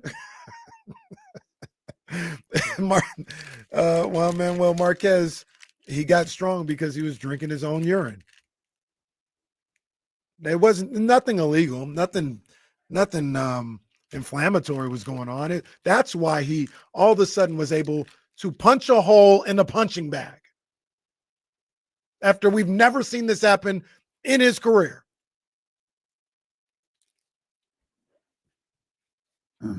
Just made the decision. I'm just not going to re-enter the room until Casey is done talking boxing. No, Marquez. Sometimes you walk into conversations you don't want anything to do with. Juan Manuel Marquez just on the up and up, completely on the up and up for that 4th fight with Pacquiao. Yeah, he was only strong because once again he was drinking his own urine. That's the only reason why. And that was the nothing part to I see walked here. in on. Nothing to see here. All right, man. Okay. Well, thoughts and prayers. I don't know. Great. That was one of the greatest fights I've ever seen. One of the greatest moments. Did you watch that? What was the moment? That's when again? Pacquiao got knocked out. Face down. Mm-hmm. He not getting up, Jim. I saw that part. I saw the highlight. I've never seen the fight. Yeah, that was an all-time moment, man. That was an all-time. Was it a moment or a fight? The fight was fantastic. It was. The fight Okay. was fantastic. I think they had like 3 knockdowns Mhm. in 6 rounds, and then obviously that last one. I remember that meme went crazy. Pacquiao was dead everywhere. Literally everywhere. Simba trying to That wake was my him up. favorite one. I'll say that right now. Yeah, where he's laid out. Simba's like, get up. That's terrible. You know who Simba did wake up though? Your Las Vegas Aces have won 11 in a row. You know, I mean, we do. It was tough for me last night, you know, because I like both of those teams. I'm a fan of one. I'm a supporter of another, but the Aces had to get that win. They're handling business. Asia took the night off a little bit. She didn't go crazy last night, but business handled. Business handled. We're getting ready for these playoffs, baby. They counted us out. Why are you a fan of this? A supporter of the Sky? I like my girl Angel. Well, can't you like Angel without And I liking like- the Sky? I like Cardoso too. Okay. That's my girl too. Oh, that is your girl because she went where? No, it's fine. Don't even. Whatever. Let it go. It's whatever. It's whatever. 11. Suddenly the Aces who just look dead. really Are did. entering the final. Yeah, I mean, how many games are left? Like what? 2, and they've got an opportunity tonight. How many games do we got? It's Aces versus Dream tonight. Or The is that 2 spot tomorrow. tomorrow. Sorry, you're right. Sorry. The Aces versus Dream tomorrow with a chance. Like that's the 2 seed. Yeah. That's the 2 seed right there. I need that. I need that win. The Dream been they weren't on my radar to start the season, but they've been pretty good all year long. They had a bad loss a week ago or so, a little less. Yeah, about a little less than a week ago to the Seattle. Seattle had lost like 6 in a row or something like that, and they came in there and beat them. The game stands out because I remember Trysta saying there was a 2.5 point spread on that game. Like, why? How does be in the game? I think the game was in was it Vancouver? Oh, I didn't know that. Yeah, it was somewhere in Canada. I think it was Vancouver. And yeah, Dream got caught. It was like, oh man. Aces hadn't made like I think they were at like 5-6 in a row at that point. But man, now that loss just looks even worse. Man, and the Aces, to be fair, this is maybe not winning 12 in a row, but this is about what people expected going into the season. You get Jewel Lloyd, yeah, you lose Kelsey Plum, but it just seemed like this might be a better fit. A healthier Chelsea Gray, Jackie Young doing her thing, and obviously you got Asia. And you kind of expected this from them from the start. And when they started off the way, they couldn't buy a win at one point in this season. And now they're playing at that level that people expected, and they're playing that way at the right time. They're also seem to be catching a situation where I don't know what's going on with the Liberty and if they're going to be ready in time for the playoffs. Stewie just came back. Stewie came back, okay, because I saw they were both out on what was that, Saturday? When Yeah, I think she came. Yeah. What day is today? Today's Tuesday, so I think she came back either Sunday or I don't think it was last night. I think it was Sunday night. Okay. The Aces have 5 games left in the season. The Dream have 7. As we mentioned, one of those games is against each other. That's on Wednesday night. But the Aces might damn near have to run the table to get this done. But like the big guns are coming back. Like Nafisi's back, Stewie's back. And well, the Aces are back. Yes, indeed. The Aces Yes, are indeed. back. Shout I don't out to know my if girls. Caitlin's going to be back. I don't know that she needs to. They're in a battle with the Valkyries. Well, both and the Sparks. for The that Sparks, yeah, that's the final other spot, one. Final 2 spots. Yeah, I mean the Storm are lingering around there as well. The Valkyries making the playoffs is pretty interesting. If they wind up doing it, it's pretty interesting. When they set this roster, I had no clue who any of those women were. None. They cut every like I was like, great. I'll watch. Didn't they cut their rookie? They did. They cut everybody. They cut everybody. Well, here they are. Every player on their team, they cut every young player, we should say. Every player on their team is like 28 years old. All right. This is definitely a different approach for a expansion franchise. But but here they are. They've already clinched the most wins for an expansion franchise in a season. They're 19. Oh, that makes right sense. now. I mean, you think back to some of them franchises in the past. Those, good God Almighty, brutal. Good for the Vows. So the W is picking up.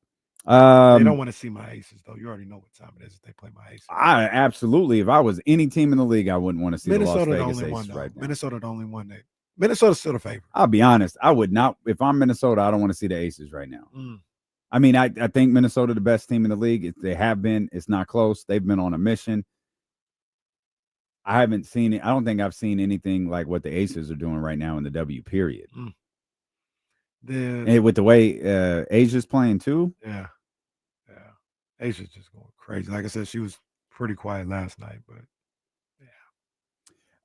your Giants were pretty quiet last night because they were off. Yeah, after their win, their series victory over the best team in baseball. How'd that happen? Well, go ahead and tell everybody what I already know. What? How you feel about your Giants? I love my Giants. Okay. You know what I'm saying? I love them. God, that was the exact same cadence. I love Jerry Jones. The exact same cadence. I love my Giants. You know, why do they keep doing this? Why? You know what? I don't even. Hey, go ahead. I don't even blame the Giants. I blame Rob Manfred. He's to blame for everything, right? But he brings up this extra wild card situation, and the Giants currently are 7 games back of the last wild card spot, right? So they're not close. It simultaneously feels like the season is almost over, and there's a million games left. Yes. Thank you. That's exactly what's going on. Now, if this was a team that you could trust to win games that they should, the remaining schedule would have you think like, maybe they can make a run.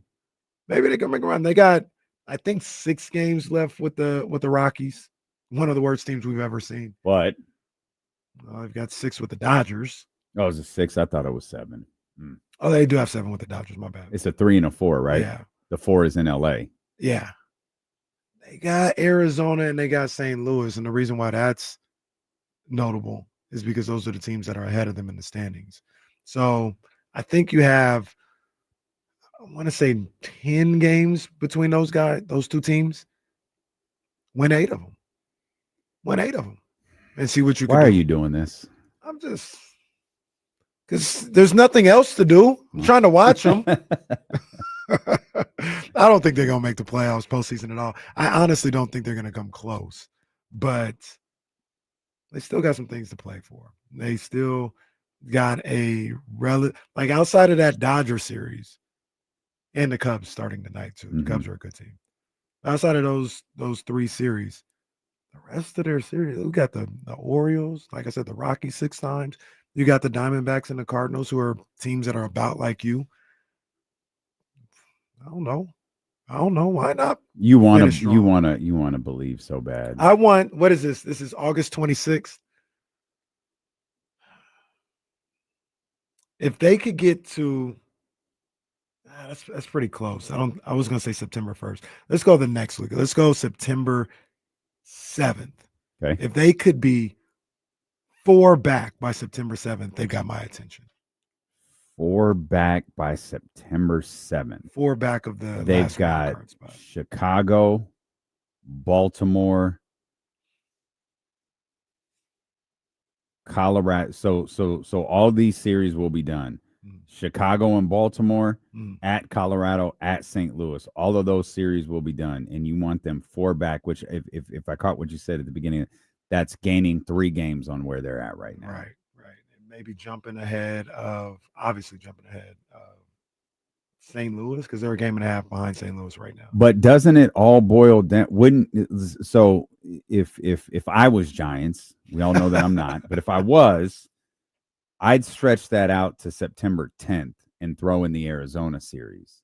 Sure.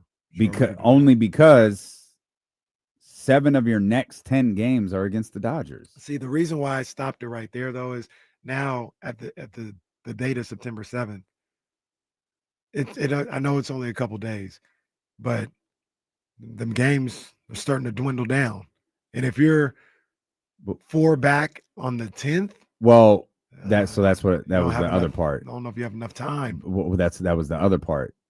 I don't know if 4 back is enough heading into 7 of 10 being against the Dodgers.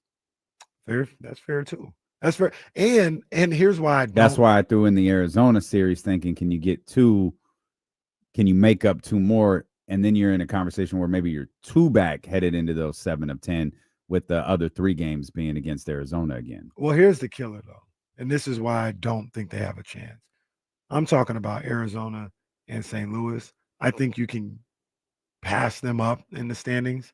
I don't think you're going to win enough, and the Mets and the Reds are going to lose enough for you to pass either one of those 2 teams. I think they're those teams, especially the Mets, who lead that final wild card spot right now. They're just better than the Giants. I think they only play 6 more teams. Chicago, Baltimore, Colorado, St. Louis, Arizona, and LA. Yes, that time of year.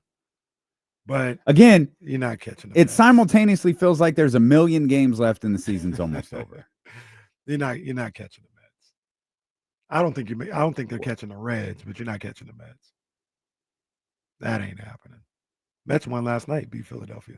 I'm tapped into that series. See if they can, put a dent in there. I think they're like 5 or 6 games back in the NL West behind the Phillies.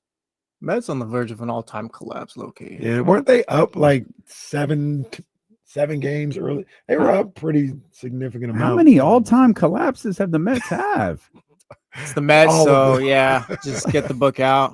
Got like 3 of them off the top of my head. Man. Yeah. But they're trying to, like I said, they got a win against Philly last night. Trying to get into that, dig into that. Scooter says they're back 6 games now. Coming out of that series down, I don't know, 4 games. But they won't. They're not getting the division. But the Giants they're not catching the Mets. Like I said, I don't even think they're catching the Reds.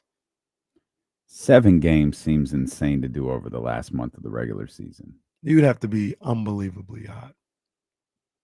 And they've had good stretches this year. Unless I'm missing, they haven't been unbelievably hot this year. No, just they've had good stretches. Yeah, just good. But never. Ooh, they're killer. Never Las Vegas Aces hot. No. Their killer is and always has been all year. I was saying it when it happened. When they couldn't take advantage of that stretch when they played, I think the Marlins, the A's, the White Sox. There might have been one other team I'm forgetting. And they played like 10 games and they went like 3-10 in those games.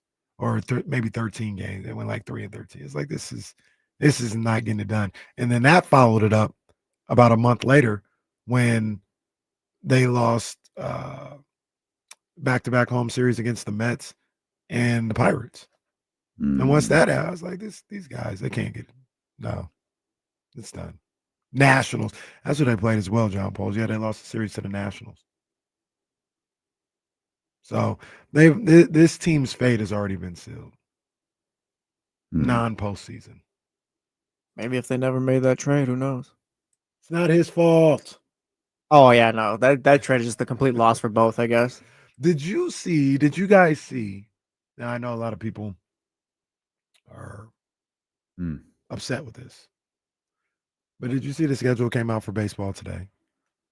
Yeah. Yeah. The A's schedule is out. Yep. They're playing 6 games in Las Vegas. Sucks to be Las Vegas because the Brewers and the Rockies. Yikes. But, and I know that's whatever. People feel how you feel about that. I'm not going to argue with nobody about that. Mm-hmm. But did you see the other note with that where potential postseason games will be played at Sutter Health Park? Mm-hmm. Saw that. Yep. Shout out Sean Cunningham. That's where I saw it. Okay. That's what it should be, though. Well, I think Major League Baseball was comfortable enough going, this team's not making the playoffs. It's fine. Next year they might. Next year they're gonna be good. Okay. Next year the A's gonna be good. John Fisher mess around and spend money on another pitcher. They might. And get Severino out of there. That's what they need to do. The next year, I think the A's will contend for a playoff spot next year.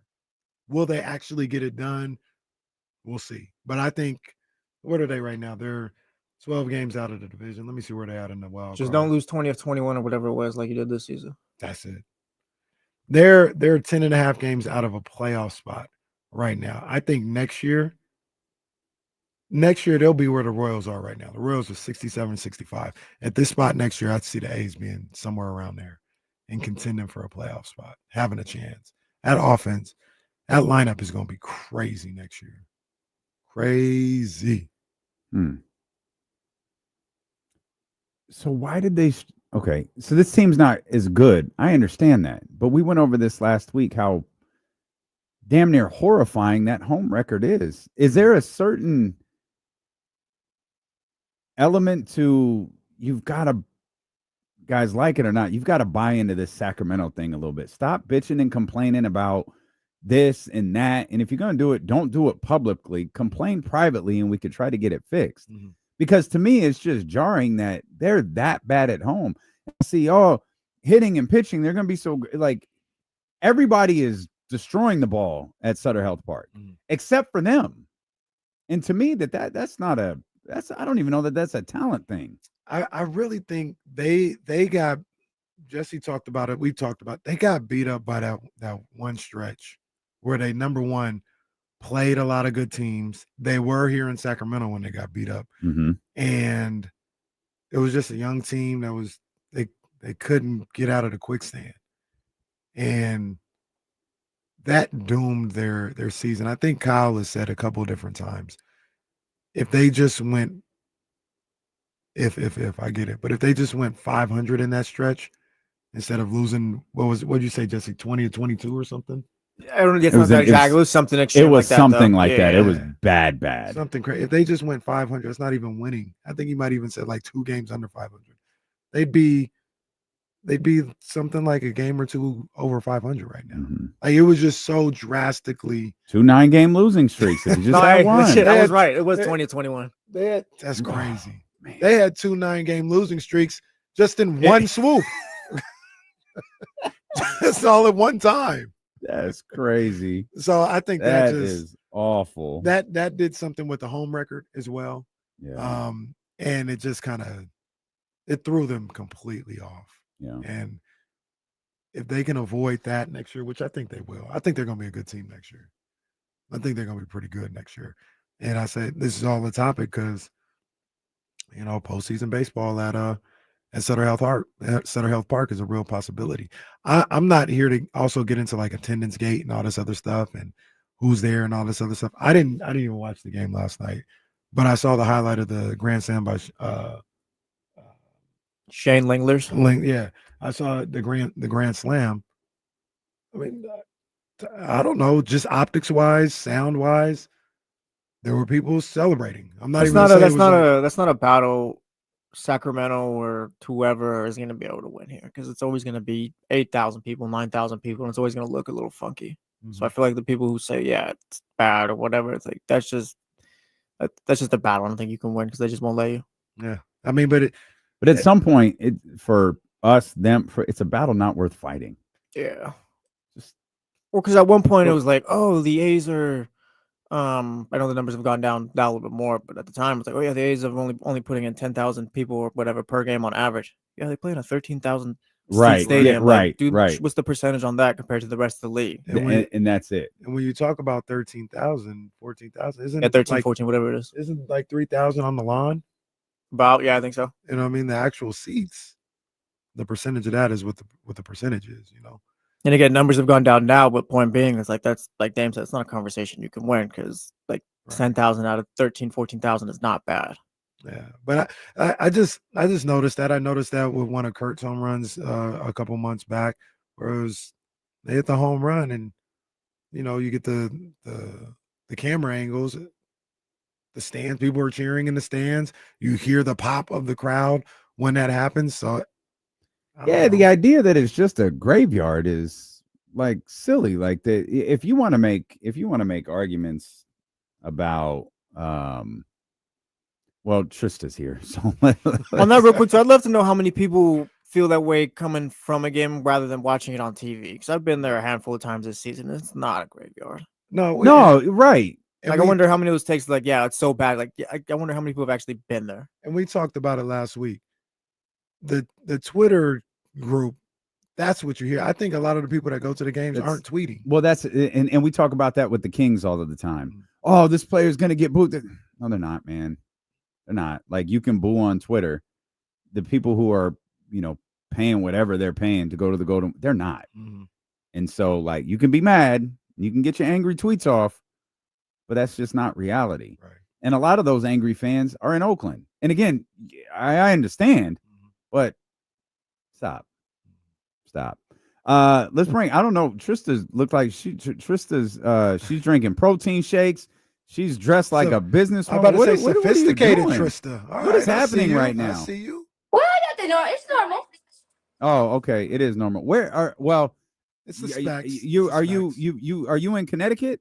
I am. Okay. I'm in my hotel picking up some, just trying to be like D-Lo. Just trying to be like D-Lo. Green juice. Green juice and protein shakes. That was her diet for about 4 days. Are we allowed to talk about why you're in Connecticut? Yeah, she's working for the worldwide leader now. Oh, no, I'm just kidding. No, I'll let her. She's buying the sun. I'm at what's up, y'all? I'm at NBC. I am hosting. Let me know. I'm just gonna get the lights right. The lights needs to be set up right there. Oh, there we go. I heard the light needs to be behind. Huh? What do you think? I said I heard the light needs to be behind the camera. That's what I was taught. Is that? You look fine. I'm just saying. Oh, you're fine. Something I learned. Got it. I don't know anything about that, but I went to this fancy studio when I was in Sacramento. Lots of lights. Okay, settle down. Casa de Dilo. No, someone. Dear. Okay, Yep. we're back. Got a call. Yep. I'm going to be co-hosting Matthew Berry's fantasy football happy hour show. Oh, that's right. Yeah. And that's for Thursday. And then I didn't know this until just today, but I'm also going to be hosting Friday's show on Thursday. So we're going to be back to back. So that's that. And we've got this talent summit going on. Met with a bunch of executives at the Peacock sort of situation. It's very overwhelming in there. Have you ever been in there, D-Lo? I have not. It is a lot. For little old me, yeah. It's hard. I mean, they've got rooms. They're all rooms from like historic Olympic venues. It's like Vancouver. We're in the Vancouver room. We're in the Sochi room. We're in the Rio room. I'm like, dog, I don't know where anything is. I'm at the tech bar. I'm trying to figure out. Didn't eat until 1 p.m. because I couldn't find anything. Couldn't, just in the flow of the motion. But it's a huge, huge campus. Okay. Anyway, so that's yeah, they're based out in Stanford. Yeah, I was gonna say I think they're in Stanford. Gotcha. Right by you can head over to WWE headquarters when you're done and see what's. And I don't know if you saw my Instagram from last night. I tried to put together a 4-part linked reels because our people on Meta said that you could do that, which I haven't found to be the case. But I actually had my first internship a half a mile from where my hotel is right now at UBS. Oh, okay. That's pretty dope. For those that don't know, Stanford is like right on the border of New York City.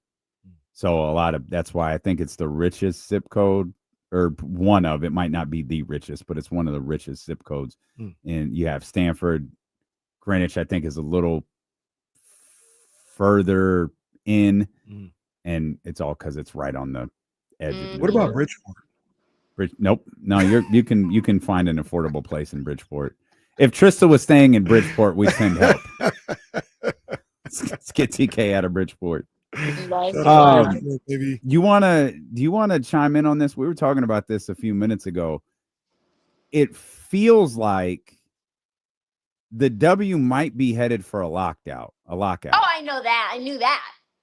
And it seems to it's starting to sound like we're approaching foregone conclusion status that the league is going to lock out. And I'm curious what your opinion on that is, because we certainly have ours. Well, I think it's going to be much ado about nothing. Really, that's what my idea is. I think that they'll be locked out until the women's tournament, and then they'll figure it out. So I think we'll get a lot of March. Yeah, I think it'll be March Madness. We're gonna be locked out until then, until like a month before the season begins, and then they'll rush to get a deal done, and then they'll figure it out. I think though we will go through all of Unrivaled with no deal. So that would be very interesting in terms of storylines around Unrivaled and whether players are thinking about free agency still and recruiting to other teams, because a lot of these players have lined their analysis of what they were going to do up, and their free agency is up right now when the CBA is up. So they didn't want to sign anything until the new money came in. So even if they took what they were offered, which would be, average salaries being $250,000 instead of $66,000, which was turned down, regardless, that changes everything in terms of if your contract is, you're still in the last leg of your deal, it's pretty bad economics there. So that's what I think is going to happen. I just don't think that the league is prepared to offer what players think that they're worth.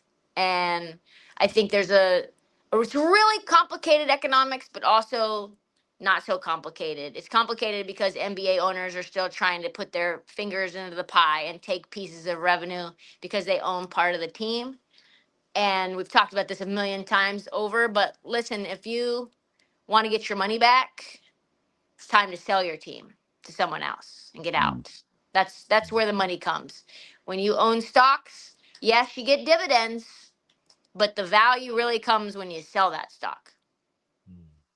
So one of the things, first of all, it was good to hear you in your prediction that they won't technically miss any games. Like I think that's the thing that me and Damien have talked about that is the scariest for the WNBA is potentially losing games, losing a season or something like that. I had asked the question earlier because this new CBA is so important, not only for the current players, but the young ladies who are in high school right now, the young ladies who are juniors in high school. It's going to lay the groundwork for what they're able to do when they get into the league. What do you think is most important, that they fight for that type of deal that lays the groundwork for the people that are coming behind them, or that you bend a little bit to make sure you don't lose a season? Because I think the momentum that you would lose by losing games and losing a potential season may be greater than you might be cutting off your nose to spite your face with trying to get this money. You might lose it all by having a lockout. I don't think that's going to be the case, though. I think that's what the WNBA wants players to believe, which is, hey, listen, if you guys don't get a deal done, this could cripple the league.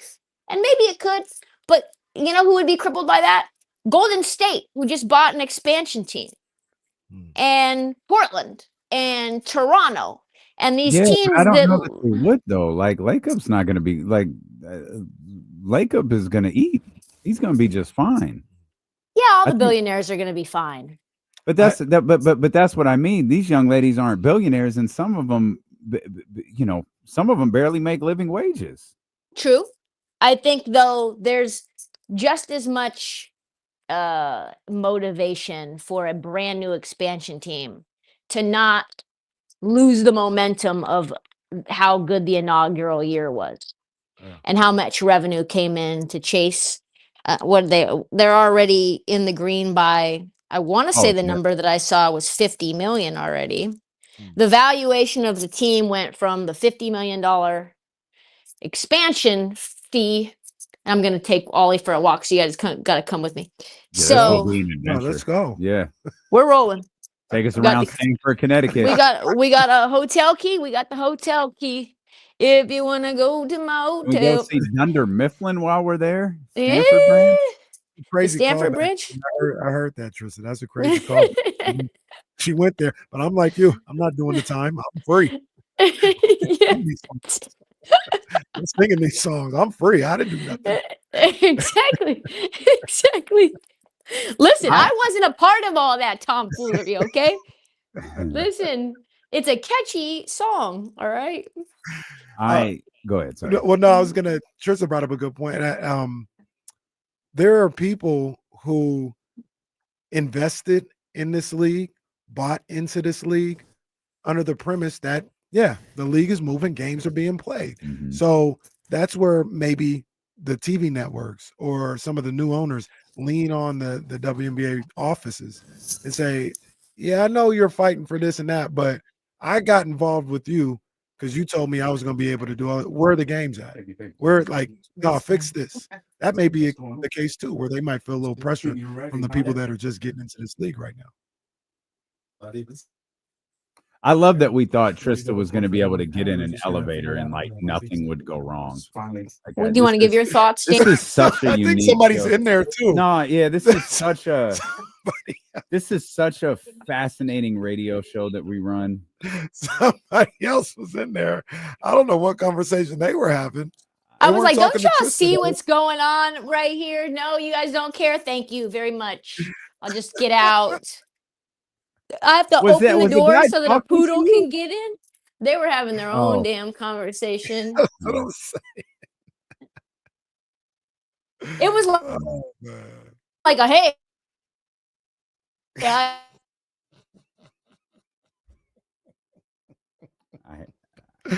As soon as she grabbed the leash, I'm just like, this is gonna go so bad. How you doing? What's the no hitting every damn floor, hitting every damn floor. Just has no clue. Like I don't have a clue. What this is flatlined. Like she just has no clue. This is I think I'm back. Segment. Okay, now I think we got it back. Now we're on the mean streets of Stamford, Connecticut. The frustrating part with all of that, Trysta, is I completely forgot what point Kenny made as you were on the elevator. Is I think the league itself has validity in their claims that this could be really bad if we shut down. Sure, and that's why they need to stop playing around. Okay, that's why they need to stop playing around. Because if I'm a star, and this is mostly for the 36 to how many ever else that they're adding to the Unrivaled League, for another 16 or whatever it is. Yo, I can get my 250 for 2 months. I'm not worried about this. I can go overseas. Listen, here's the deal. The ratings are up. The merch is up. The vibe and the interest in the league has never been higher. We've got the attendance is up. Franchise valuations are up. Expansion teams are coming in. So why are you guys lowballing us? Okay, I was watching this new show, which is really an old movie that they made into a new show called Rainmaker.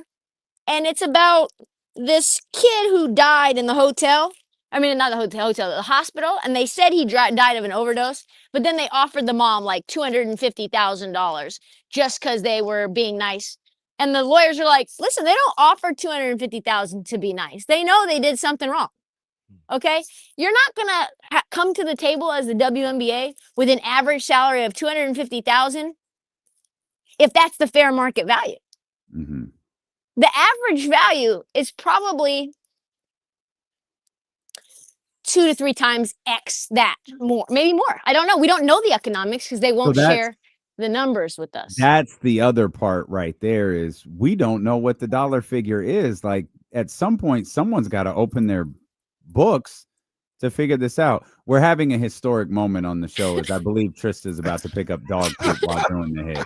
So this is again another marker. Happy 5-year anniversary, everybody. We've hit the stage where we pick up dog poop during listen, responsible dog ownership conversation. Responsible dog ownership knows no bounds. That's facts. You know? That's facts. But at some point, someone's got to open the books so we know what the league is actually worth. Yeah, I need to know how much all of the basketball related revenue is. I need to know what is the expenses of this business, team by team. Because if I'm a player, the talent, it's not my problem if you're spending money in a way that's not responsible. You guys need to sort that out yourself.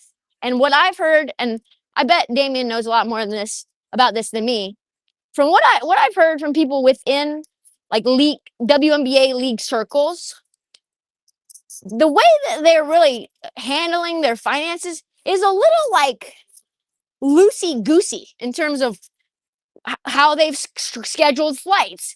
And now you've like done it way too far in advance, and now things are changing, and now you're losing all this money on changing the flights because you never did it right to begin with.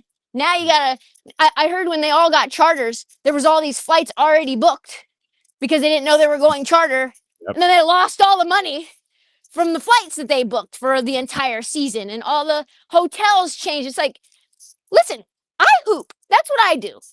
You clearly aren't doing your thing in a way that makes a lot of sense from a financial standpoint. But what we know is that the revenue is coming in. And so you guys sort out, first and foremost, paying us.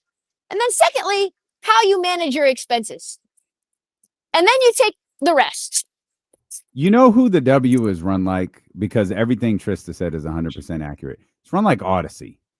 Yes. Like, hey, Jesse's job is to produce D'Lo and KC. But also, he's going to cut social media clips, and he's going to be the social media coordinator for ESPN 1320. He's also going to come up with ideas to sell. He's also going to lay out all of this different stuff. That's how the W is run. They have someone who here's their job. Their job might be to, I don't know, help with the housing accommodations. But also, I'm going to need you to book the flights. And they literally, telling you, they go to Orbitz. They go to Expedia. And they try to figure out how to book these flights at the cheapest rate possible. And that's how they do it. It's not striking deals with Delta. It's not striking deals with United. And you know, this is the honest to God truth. You know how most of it is determined? What airline the coach has the most miles on. That's insane. Because no matter to me, what that's insane. They get on, he wants to make sure, or she wants to make sure that they have the what's it called? The status. That's crazy. That's a shoot. That's an absolute shoot. And then as we know, for those who don't book first class like D'Lo and Casey do, but when you book just the cheapest coach you can get, what happens when you want to change your flight? They say, "I'm sorry, you can't. You can't. No credits back. Not for free. Yep. No, not even at all. Like if you go on Alaska or Southwest is different. But if you go on most of the places, the like lowest budget tiered flight is like, well, if you miss your flight or need to change your flight, you just have to book a new flight. And that ends up costing you a lot of money if you need flexibility. And so it's kind of penny wise, pound foolish. And if I'm a player, I'm like, what does this have to do with me?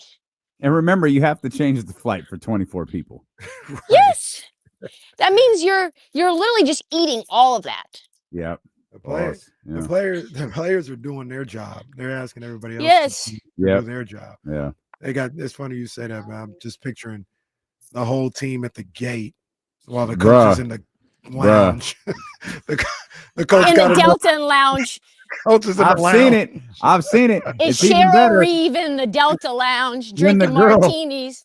When the girl who scored 35 that night walks past coach and the assistant who are sitting in first class to get back to their seat that's by the toilet. Imagine Asia Wilson can't get an exit row after scoring 40. Crazy. That is crazy. They got her in the middle seat.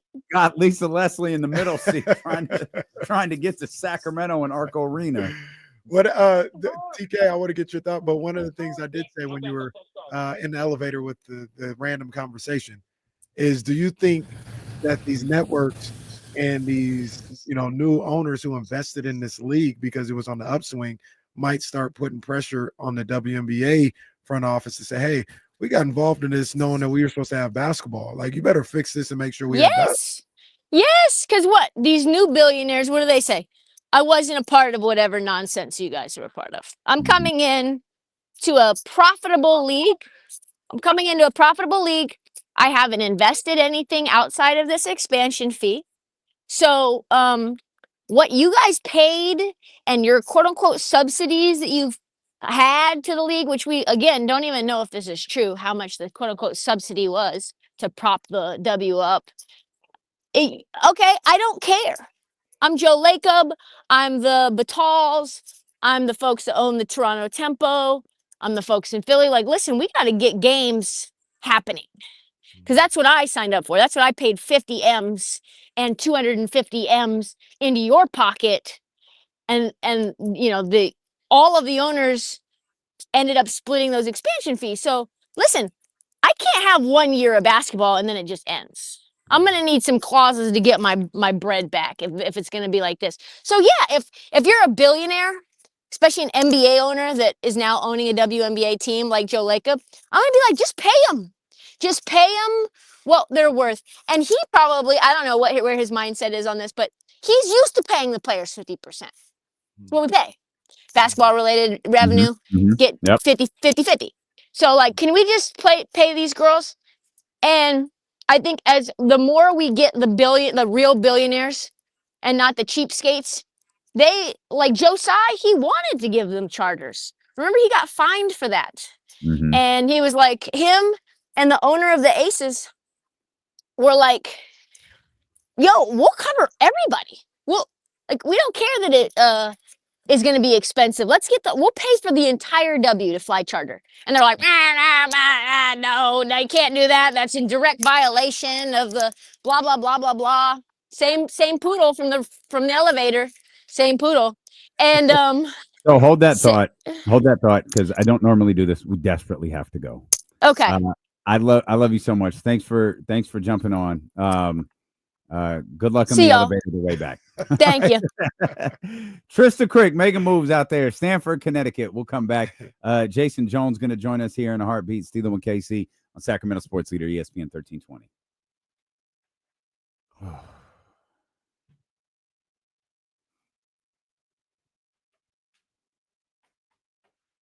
She didn't even sound like that. Answer was almost over. I was like, man, we gotta go.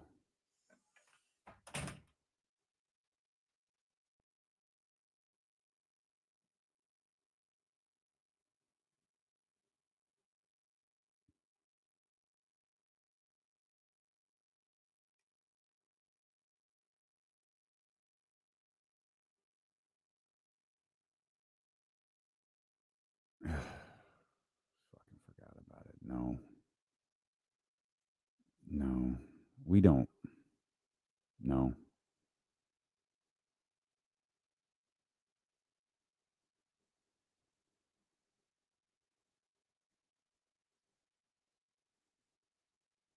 We can ask around and find out if this is something we need to do.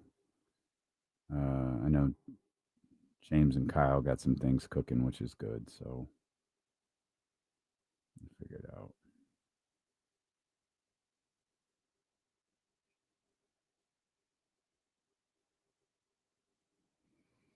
Yeah.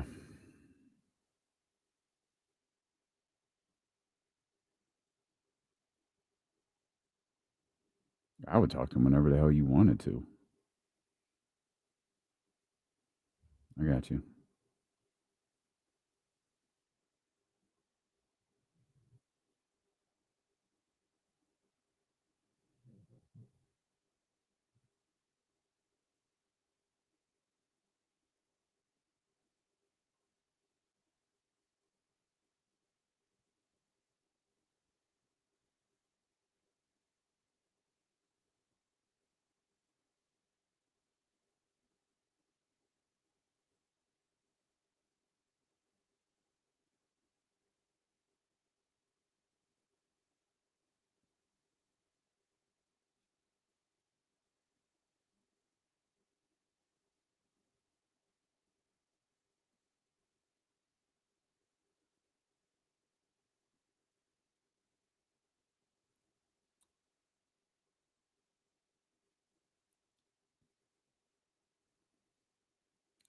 Trysta had this great piece of travel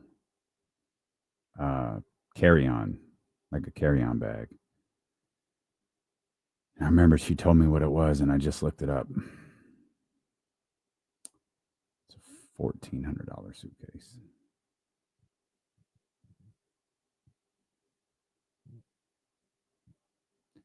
I want to get to the point someday where I travel enough to need a $1,400 suitcase.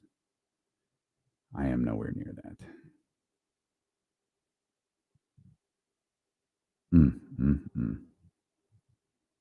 No Labor Day sales going on over at this website.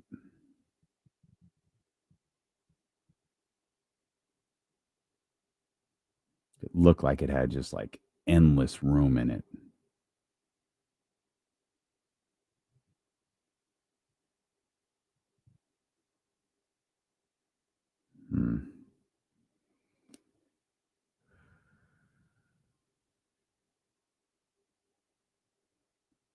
No, that's not what it is. It's actually it's a Toomey. I mean, I didn't think it would be a cheap, but I didn't think it would be that. So I will just stick with my trusty Travel Pro. Works just fine. Just hoping one that maybe had a little bit more room. D'Lo, did you guys stop with the merch? Nah, D'Lo and KC still there. D'Lo and KC.com is still there. Honestly, I just haven't had any ideas to send to Dave. All right, we're going to get ourselves back on track here. Jason Jones set to join us coming up here in a little bit over 10 minutes. It's cut day in the NFL. Nothing really drastic happened with the San Francisco 49ers. I think most of the big news surrounding the Las Vegas Raiders happened yesterday. That's, of course, is the acquisition of Kenny Pickett in a trade and Amari Cooper. Outside of that, I mean, I think what people were watching for is Jake Moody going to be cut? Doesn't appear that he was. With roster at the deadline passing at 1:00. Nothing of note, man. Defensive lineman Valdez was cut. I was kind of surprised by that. I'm not going to act like I'm this know-it-all for everything, rookies and all this other stuff, but I had heard some buzz about his play in training camp and some of the things he's done in the preseason games, and I didn't expect to hear that he would be cut. So that's the most surprising thing I saw. Yeah, they got 6 guys. The 49ers got 6 guys on the injured list to start the season. And then, of course, you've got the suspension, not just for Demarcus Robinson, but for Isaac LaRocca. I don't know what his place is on the team right now either, but it was really just kind of a Jake Moody watch. Is Kyle Shanahan going to wind up cutting, or Kyle Shanahan and John Lynch, are they going to wind up cutting Jake Moody before the season gets underway? And at least at this point, the answer is no. As of this moment, Jake Moody will be your kicker headed into the start of the season. I would really like to know in a real candid scenario, sit down, talk to Kyle Shanahan, and just please explain this to me, because I don't get it. I don't understand how Keeping you Jake can. Moody. Yeah, I don't understand how you can confidently continue with a guy like Jake Moody as your kicker. There are guys that are on the free agent wire. There are guys that you could trade for if you needed to, or whatever, that you can go get, that maybe they don't have a super strong leg. Maybe they can't, go from 59 yards. But if they can go, if their max is 52, but their money from 40 in, yeah, let me go with them. And they don't even have to be like 100% from 40 in. Like, I need somebody that, once again, like we've talked about before, I can confidently call certain plays, knowing that if I'm in a certain part of the field, I can at least get 3 out of this. Like I said, a guy almost missed I think it was a 26-yarder the other day. Yeah, I would like to know. It's going to cause you and 49er fans a lot of angst. Every time he's marched out there, and I laid this scenario out yesterday. You're in tight games to start the season. You're in tight games at any point in the season, but you're in a tight game in the fourth quarter. Like like Kyle's going to have to know in the fourth quarter, like immediately, are we going to go to Jake Moody or not? Like, do we feel like he can kick for us? Fans, I said, this is going to be the first quarter. You see Jake Moody running out on the field. Like, I know I've been with you watching the football. Oh, brother. It's like every 49er fan going to take that deep sigh. They're going to watch that kick like I watched Tony Romo fumble the snap, just head down, just listening to the commentary. If it's a home game, hoping the crowd erupts, hoping the announcer says, and it's good, it's 3-0, 6-0, 10-0, whatever. And that it feels like because of the erratic nature of Moody, that you and Kyle kind of said this yesterday, you in particular, that just might be the case all year. Like, he could be playing great, but he misses 2 of 3, and it's that old brother.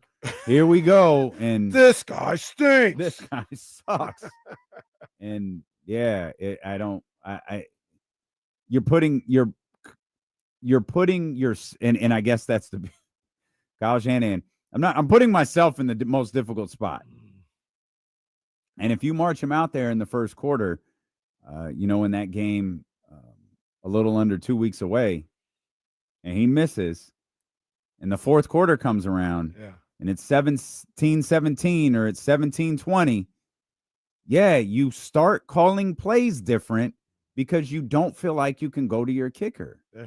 And it puts Kyle Shanahan in a tough spot, but it puts Brock Purdy in a tough spot. It puts that entire offense in a tough spot. And the killer is he's willingly doing this. He's not being forced. You're the decision maker. But I guess in defense of Kyle Shanahan, don't mean to anger TC if he's listening. Different doesn't mean better. You know what I mean? I get it. Can Kyle Shanahan and John Lynch assess the situation and go, there is a better kicker out here than Jake Moody? Or can they just go, well, there's a different kicker out here than Jake Moody, and determine that works for them? You're 100% correct. Yes, I am. Thank you. But we laid it out yesterday. Yes, we did. When I said, I can't imagine a scenario where I was like, man, I'd rather have Moody other than this guy. Yeah. I don't know. No, I can't imagine that. I've lived that for the last 2 seasons. No, I'm not. There are guys that will be inaccurate. There will be guys that, will struggle to make a kick. I can't. We saw guys on the team when Moody was hurt. I was like, he doesn't have the biggest leg, but it's fine. Like, he did good. Like, I wouldn't be mad if you stayed with this guy, when Moody got healthy. Mm-hmm. So, yeah, I'm not sure why he's going that route. I also look at it for Jake Moody, and he's never going to feel comfortable. He's never going to feel supported, at least by the fan base, because everybody's going to continue to wait for that next shoe to drop at all times, including him. Yeah, but that might be the nature of kickers to a certain degree. Like, you've got to make the kick that you're thrown out there for. Like, if he hits a game winner week 1, he's going to get cheered. Mm-hmm. But I don't know if this is what you mean. The second he misses one, he's going to get booed. Yeah. And he's just going to have to, for a guy who said his confidence was, he's going to have to find a way to deal with that. For as long as he's on this team, he's going to have to find a way to deal with it. I want him out of here. Say his name 3 times like Candyman and he'll appear. 916-909-1320, Elk Grove Kia Talk Line. What's up, TC? What's up with my 2 brothers? What's up, TC? How you doing, man? Man, I'm all right. Just tapping in with the homies, listening to y'all, man, vibing. I've seen the little roster to 53, man. That's a joke, right? So we're gonna see how it panned out, bro. We're gonna see. We should have hollered at the boy Cooper. I didn't have a problem with signing Cooper, right? But I guess that's Jed standing on business, talking about we ain't gonna spend no money, Kyle. You gotta work with what you got. We brought Salah back. Hey, what you got, dude? Get it done. So I'm with that. If that's the case, Just help. as Help far your, as the Kings, help. No. I don't ahead. need the Kings. I don't need the Kings. Help your brother out here real quick. You said the roster is a joke. Yes, The roster's a joke. Yes, the roster, Okay. because I feel like it was pieces out there, bro, that we could have added. I know we got BJ, man, but Cooper, there was a couple other names out there that we could have tapped in. If we thinking about going all in, right? I'm coming from an all in standpoint. You give me D-Lo? I got you. KC. So I'm gonna let it ride out, bro. I'm not Okay. gonna call every day and be like I'm gonna let it pan out. You know what I'm saying? And at the end of all this, we're gonna sit down and we're gonna have our conversation. As far as the Kings, is that cool? Yeah, go ahead, coach. TC.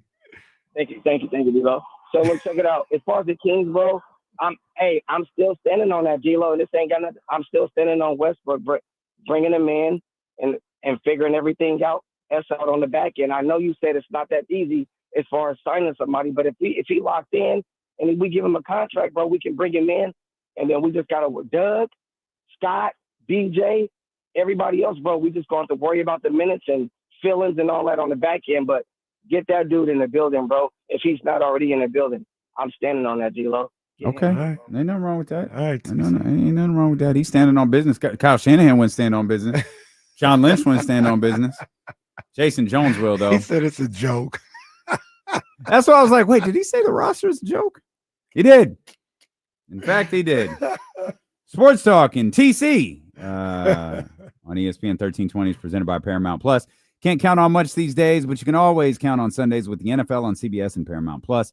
Watch your local NFL game live every Sunday on CBS and Paramount Plus all season long. Visit ParamountPlus.com/NFL to get started today. Jason Jones joins us next here on Sacramento Sports Leader ESPN 1320.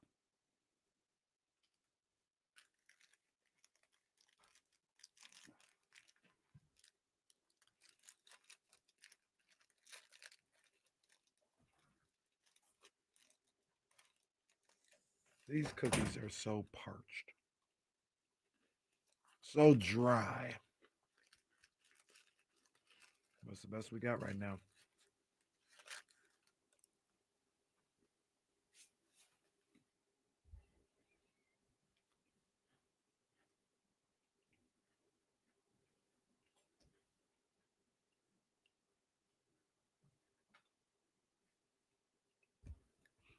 Andrew, not really, because he missed the extra point in the same Super Bowl that went into overtime.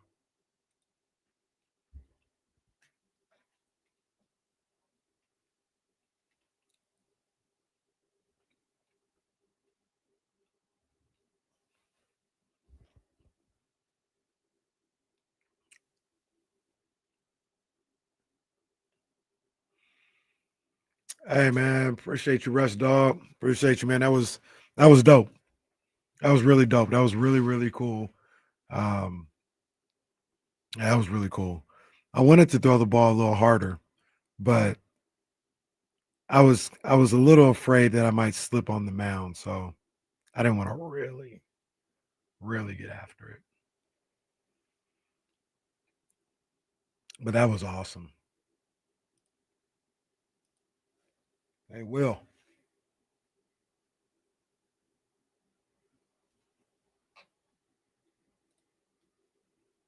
Thank you.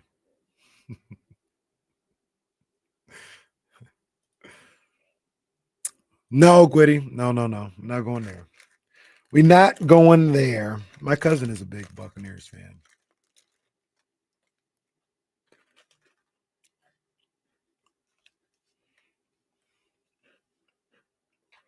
Appreciate you, Zay. Thank you, sir.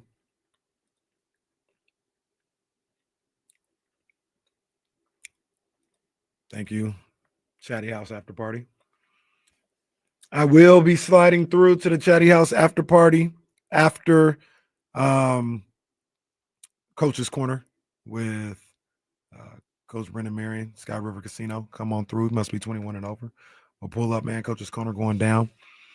And after that, I'll tap into the Chatty House after party just a little bit. Just a little bit, man. Just a little bit. Cousin Pete, the whole family was there. My immediate family. My mom was there, my wife, my 2 kids. It was all in the building for you, boy. It was hot. Hot. Yeah, man. Yeah, man. I don't think there's a Giants. What? They're the Giants affiliate. I actually thought they would give me a jersey, but they didn't. That's okay.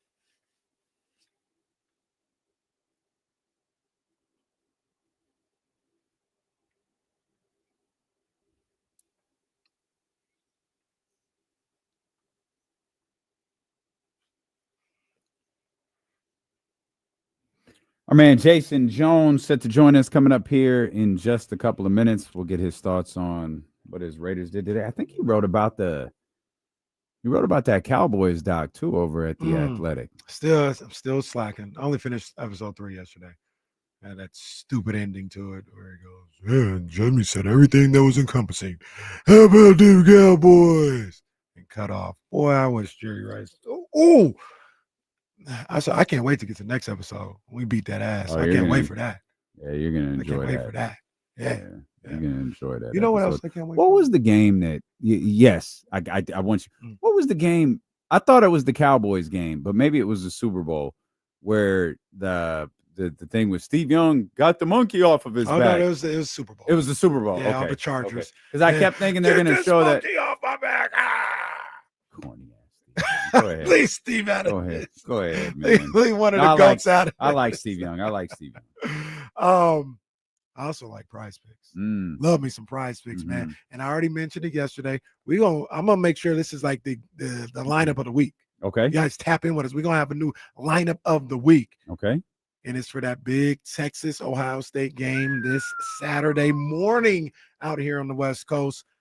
I got Texas winning. Cannot wait. That's gonna be fire. Absolute fire. But they got my man Arch Manning.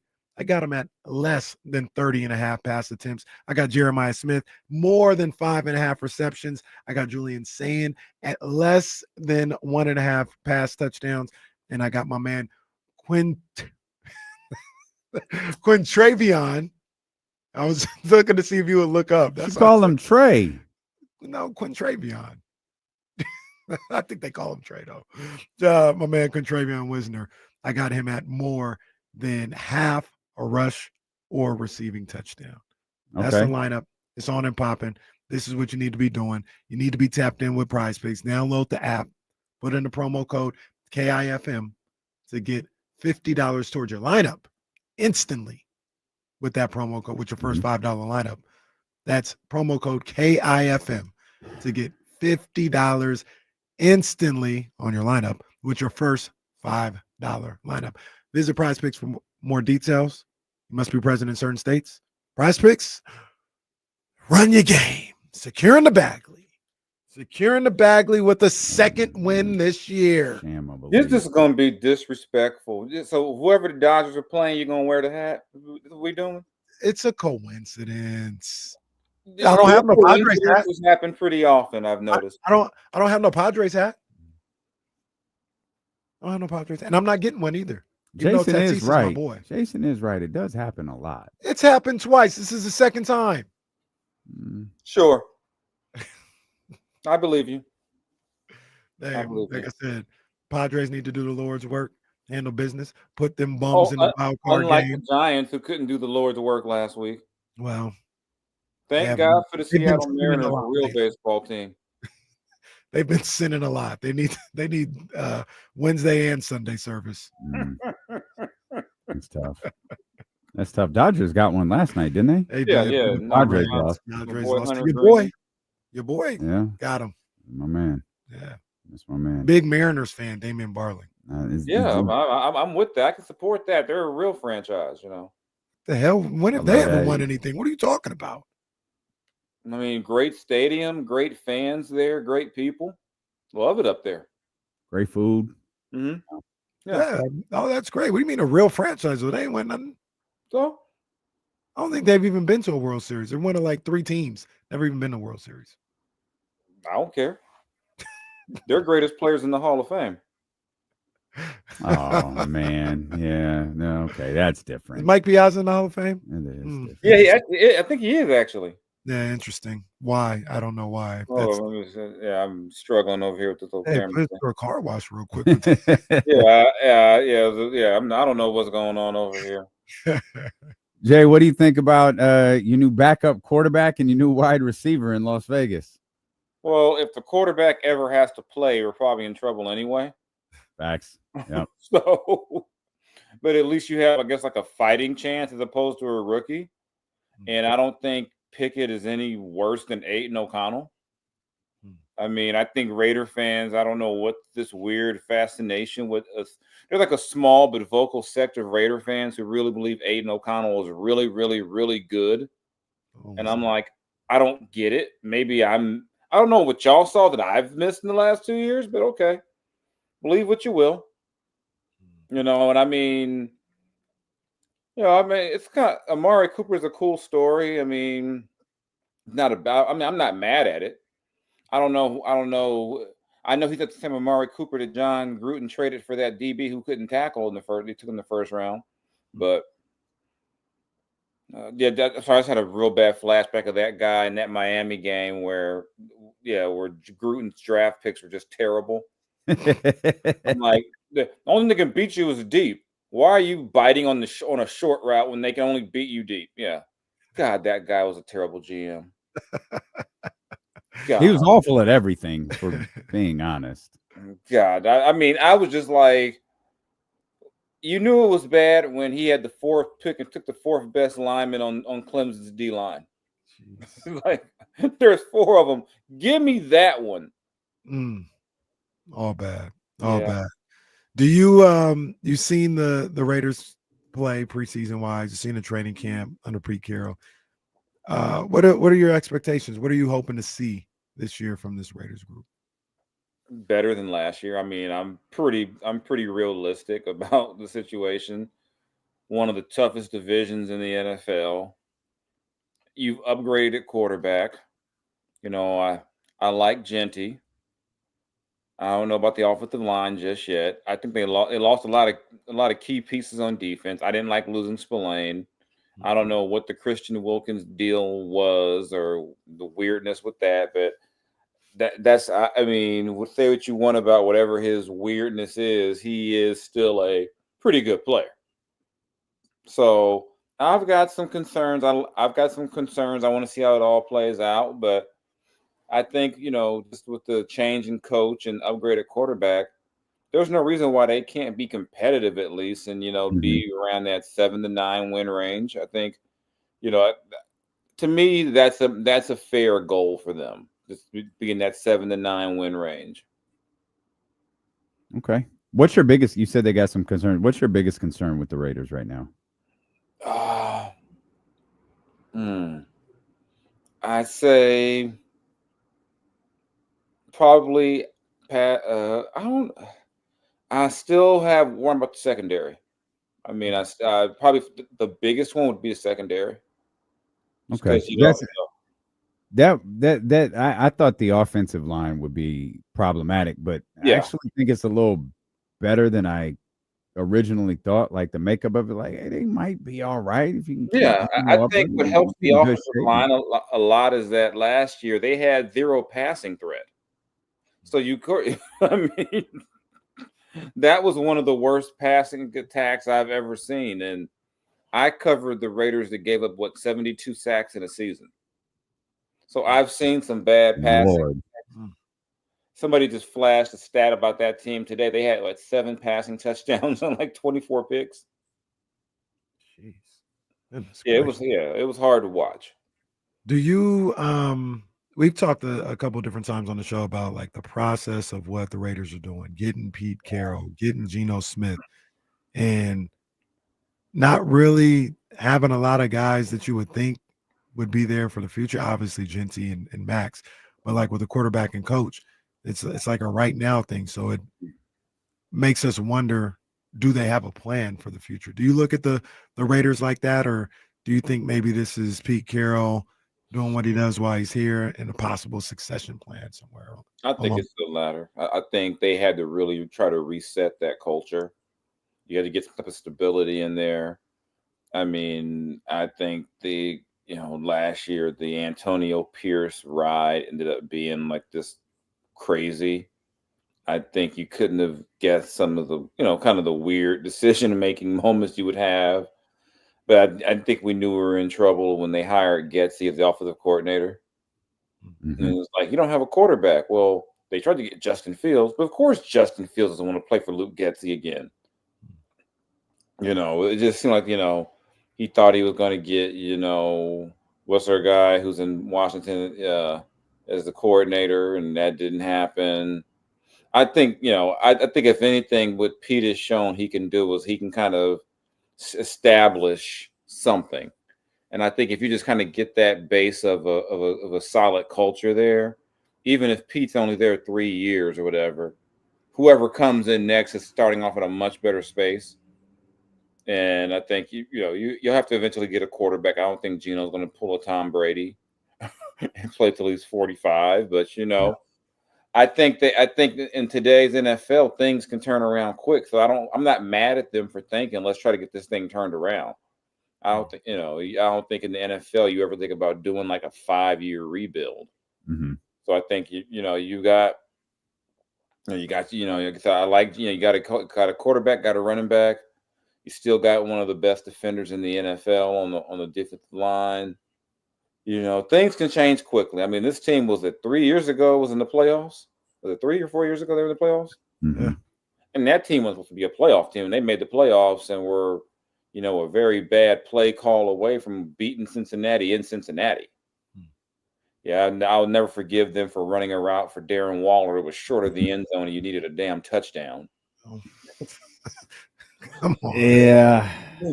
Like, we need to get to the end zone. Hey, run a route 3 yards short of the end zone. Trying to get that yak, baby. Trying to get that yak. Yeah, very Raider way of handling it. But I'm optimistic. Like I said, it's a tough division. KC still has that deal with Satan, so they'll probably win 13 games again, one way or another. So it's when does that expire? When does that run out? When Patrick Mahomes retires. Well, the tough part is too. Now they're singing the Bo Nix praises, and Sean Payton is back to being a genius, and Denver's cooking, and then you got KC's Lord and Savior down there in Los Angeles. Mm-hmm. That's the makings of a brutal division. Yeah, I mean, my solace is that I can't even take solace in that because at the NFL level, at least Pete was a nemesis to Harbaugh. Mm-hmm. Wait, what's that face for? I mean, did Harbaugh win a Super Bowl? He did not win a Super Bowl. Okay, then championship though. Put some respect on Pete's name then. Ironically, they both had questions around them winning national championships. Come to think about it, they both did the same thing. They're like, investigation, I'm going to the NFL. That's what I was out of here. 2 words, I'm going. They said, should the NFL punish Jim Harbaugh? I was like, yes. What are you gonna do? Yes. No. Suspend him. What? For life. Just suspend Jim Harbaugh. He wasn't even found. This was these coaches need to learn. So my favorite part of that whole scandal was that these guys were doing all this Stein stealing or whatever, and nobody at Michigan knew we had no idea. What? No clue. He was rogue. He went rogue. He just decided on his own. Guess what I'm going to do? We didn't even use his notes. I just started going to games on my own to just go get signed. Just happened to win every game he went to. Didn't use any of his notes. I still haven't seen that untold. Meanwhile, the brother took over. He gets suspended. Oh, he sucks too. That guy. He did get that boy Bryce Underwood though, starting QB on Saturday. Let's go, boy. Hey, Blair number one Underwood, QB what you talking in the about? country. Huh? That kid related to Blair Underwood? You never know. Hopefully that In the game's heat not of the on. night. Hopefully that game's not on Fox. You might not be able to see it if you got YouTube I'm getting TV. sick of this because they stopped doing this around football season. I went to YouTube TV last year over this stuff. Now it's like, oh, great. Not to mention YouTube TV is like $85 now. Like, yeah, you got to be kidding me. And I will break up with your ass with a quickness. I don't watch a lot of those channels. I really don't. If it wasn't for local news and the local channel, like I might have been gone. I might still leave. I'm gonna miss Fox News if I can't watch it though. You know. Oh, yeah, we are Jason, big Fox News guy. What am I gonna do? I mean, what I can't do without the old Hannity show or whatever it's called. I'm gonna be devastated, man. Speaking of Fox News, it's actually a worse. Let's talk about a team you normally don't talk about, and it's the Cowboys.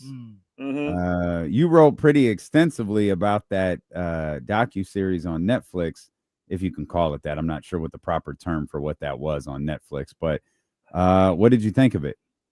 I enjoyed it. I thought it was there's I think around episode 4 or 5, it gets into like the good stuff.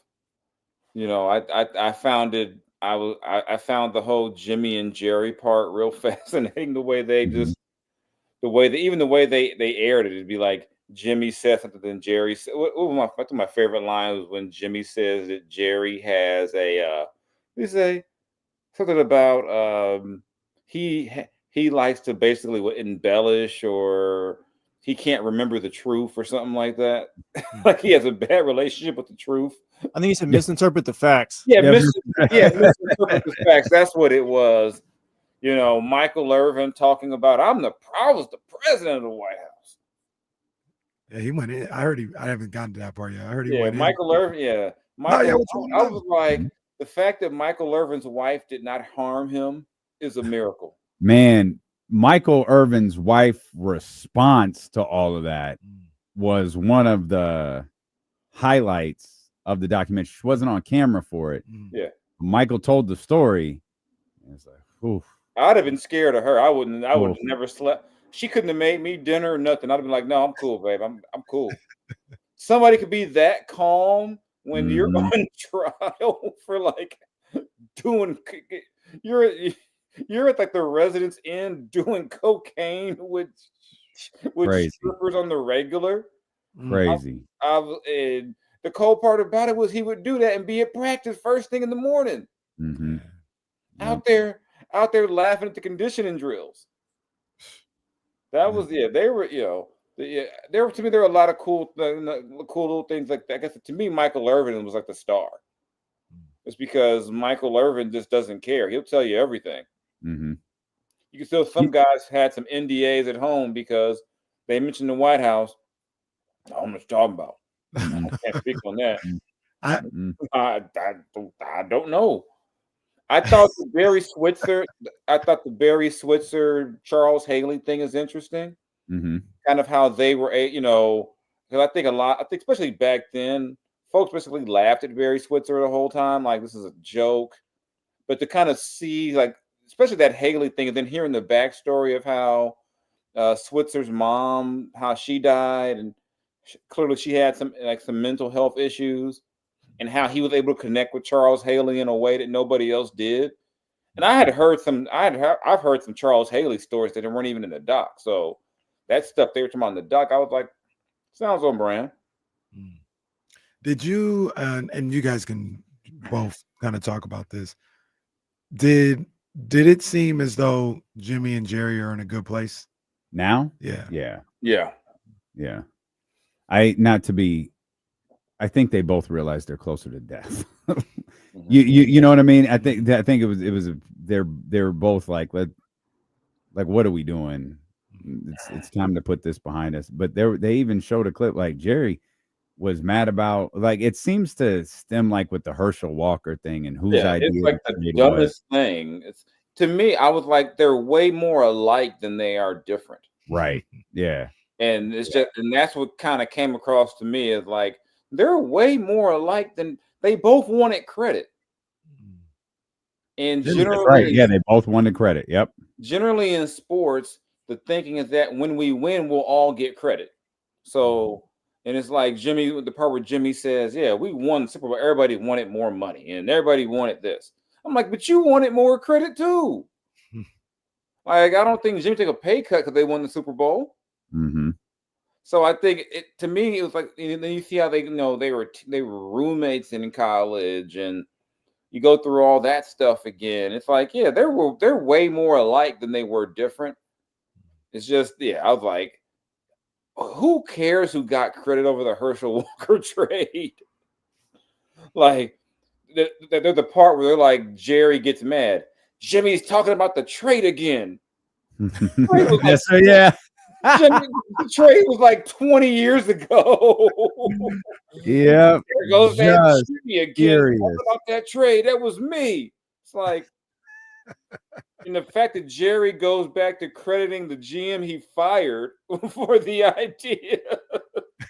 Oh, that Saturday Night Massacre was crazy when I saw that. When he just fired everybody, all the front office. I think they fired like the lead guy for the cheerleaders or something. Crazy. Yeah.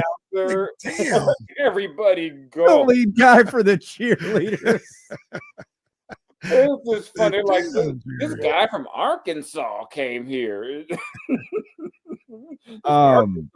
These Arkansas people are here.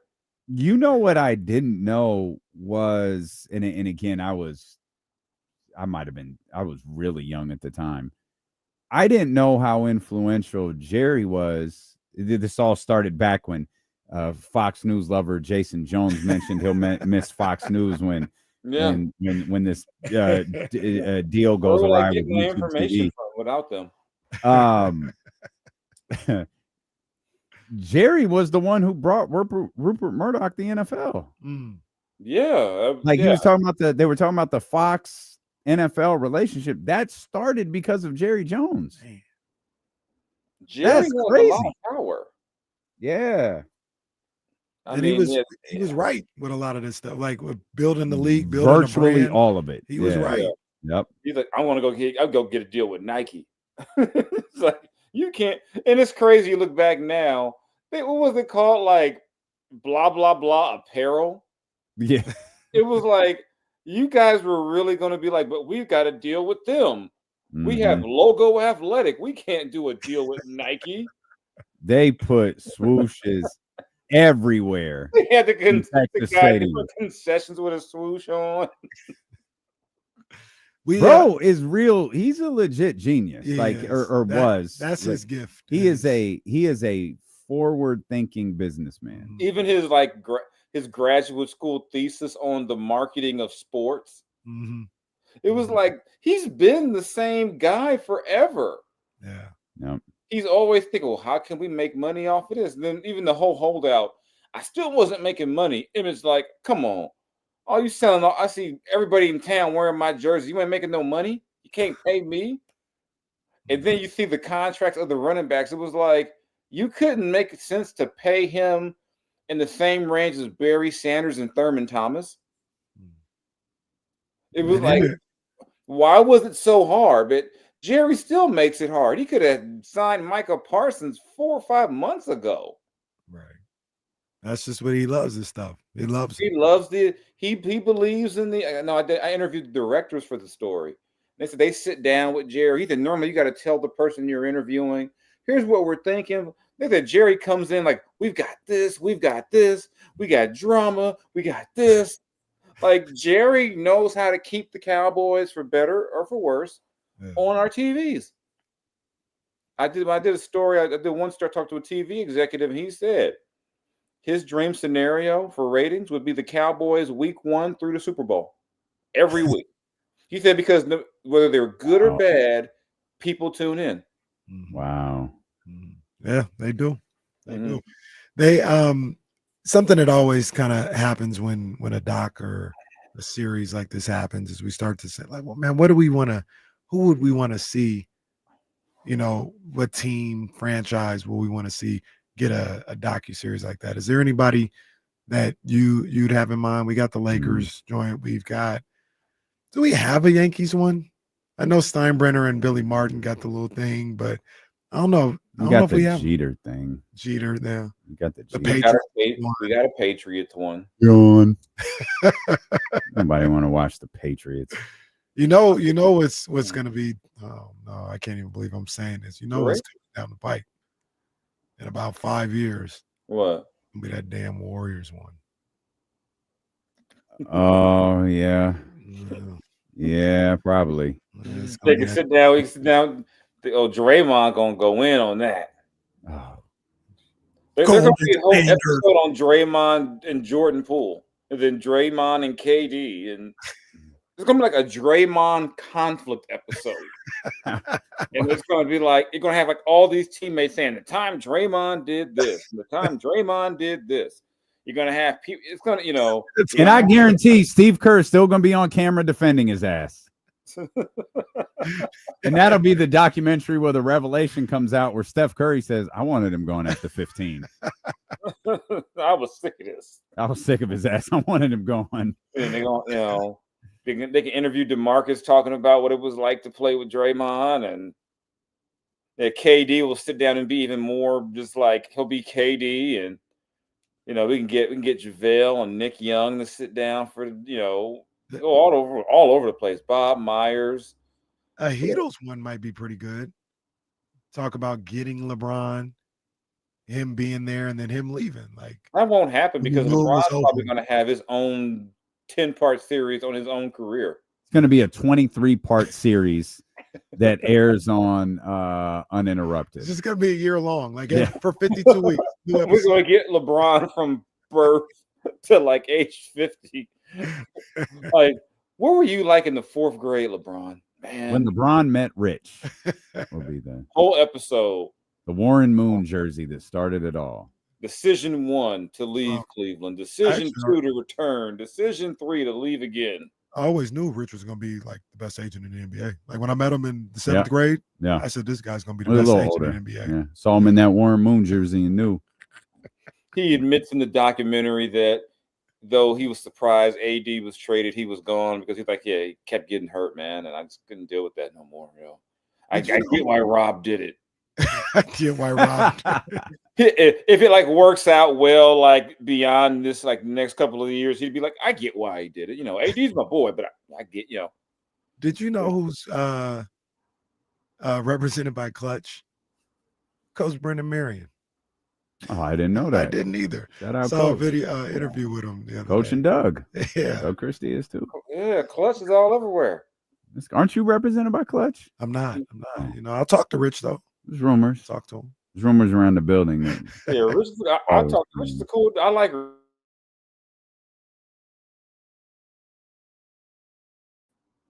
What is happening right now? Is that us? Oh, did you guys not pay the internet bill? I'm just like, okay. Maybe I said something. I don't know what's going on. I think someone forgot to pay the internet bill here at Odyssey. Hey, get the card that didn't bounce and pay the bill, please. Now it's like flipped. Yeah. See, I don't know, man. What? Jason back over here. Maybe we can get a documentary on how the Dodgers got Shohei Ohtani without actually paying him. Well, then call him the gambler. Man. We're not going to throw reckless accusations out there. No, Shohei is no Malik Beasley. He's been cleared too. They cost Malik all that money to be like, they never, our bad.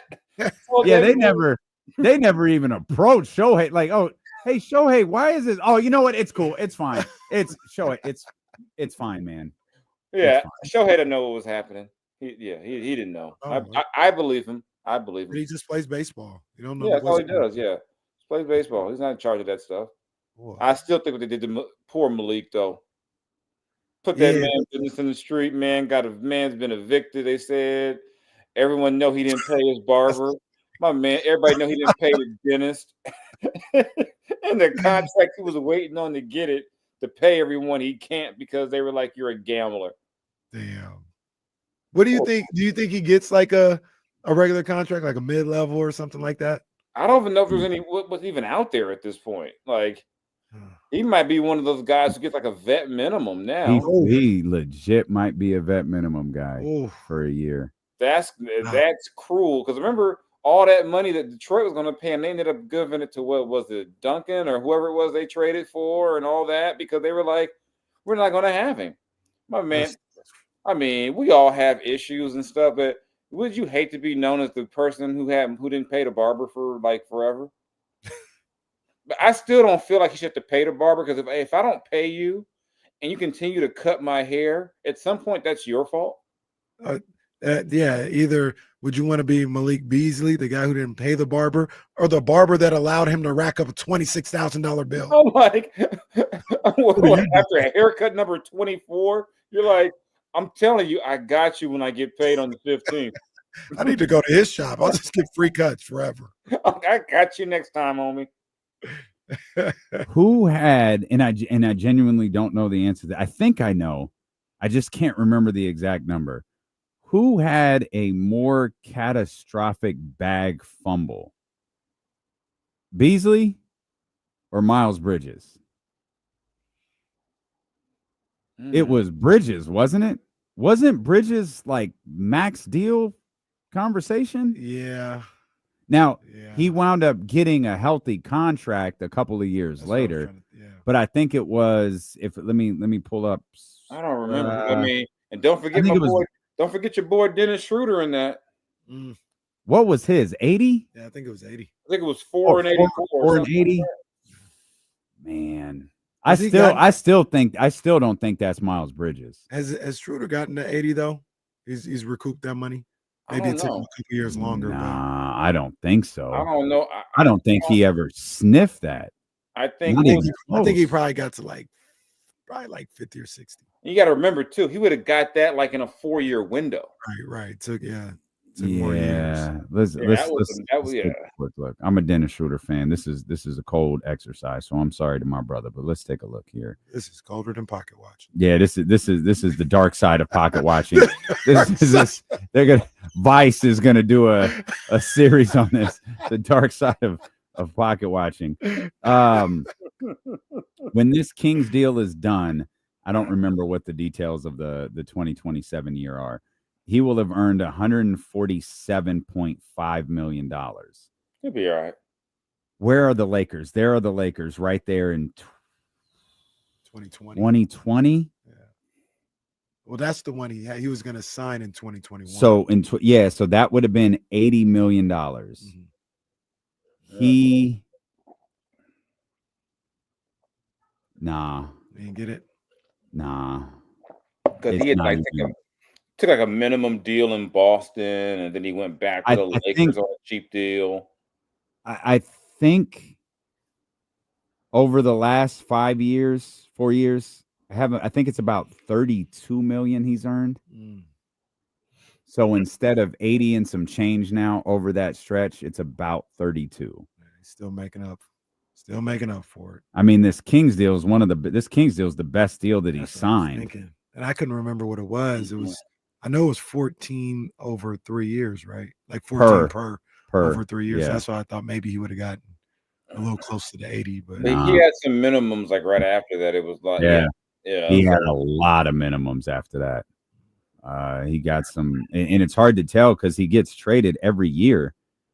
It's hard if he gets traded again this season, I'm gonna like kick something.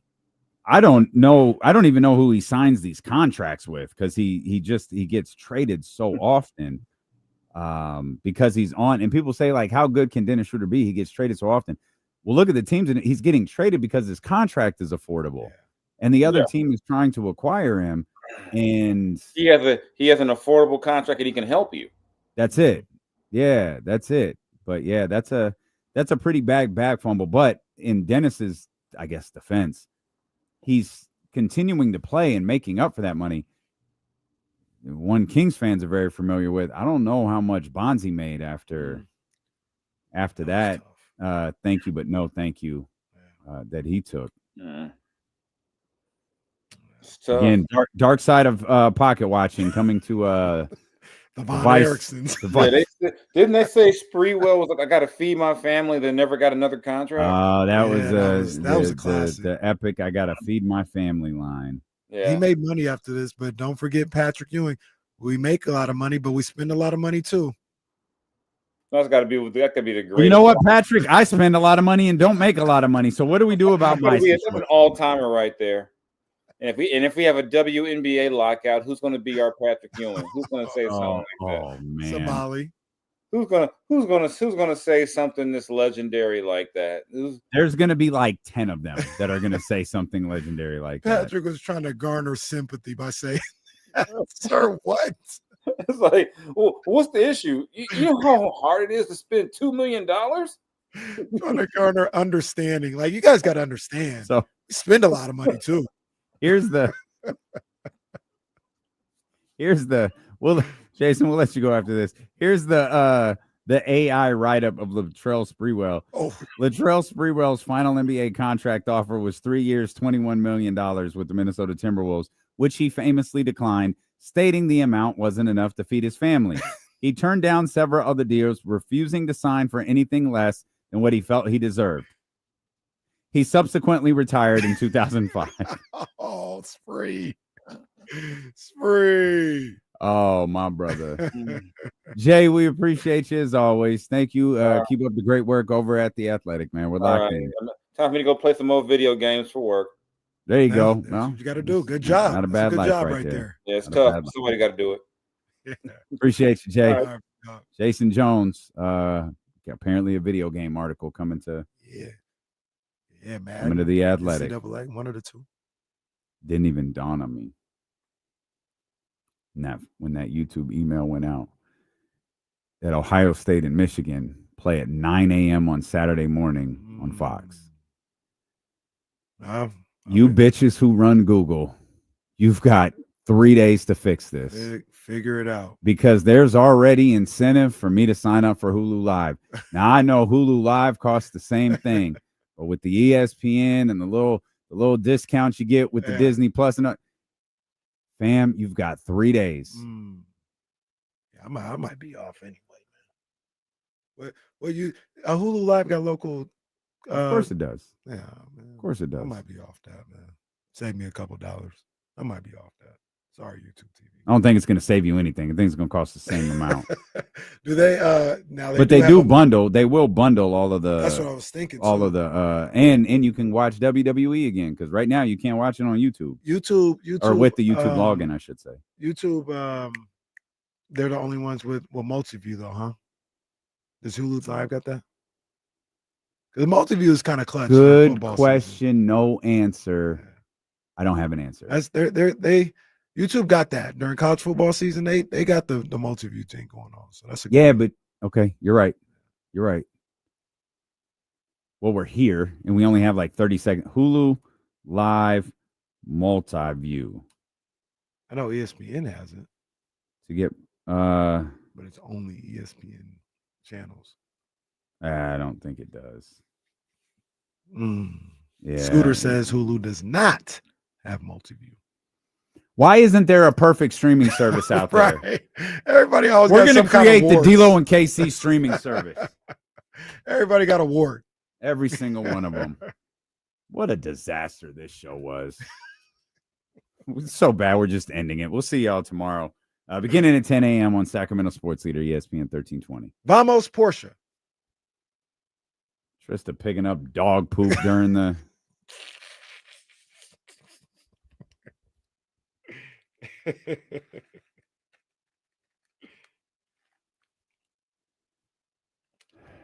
Will says Vamos Dodgers. I don't know. No, Will. No. Who merged with? Was it Fubo? Someone merged with them. I thought it was who. I guess it couldn't have been Hulu. I thought it was though. Fubo. Whatchamacallit supposed to? Isn't ESPN and Fox teaming up on their new? Yes. Or they're trying to. Yeah. Yes.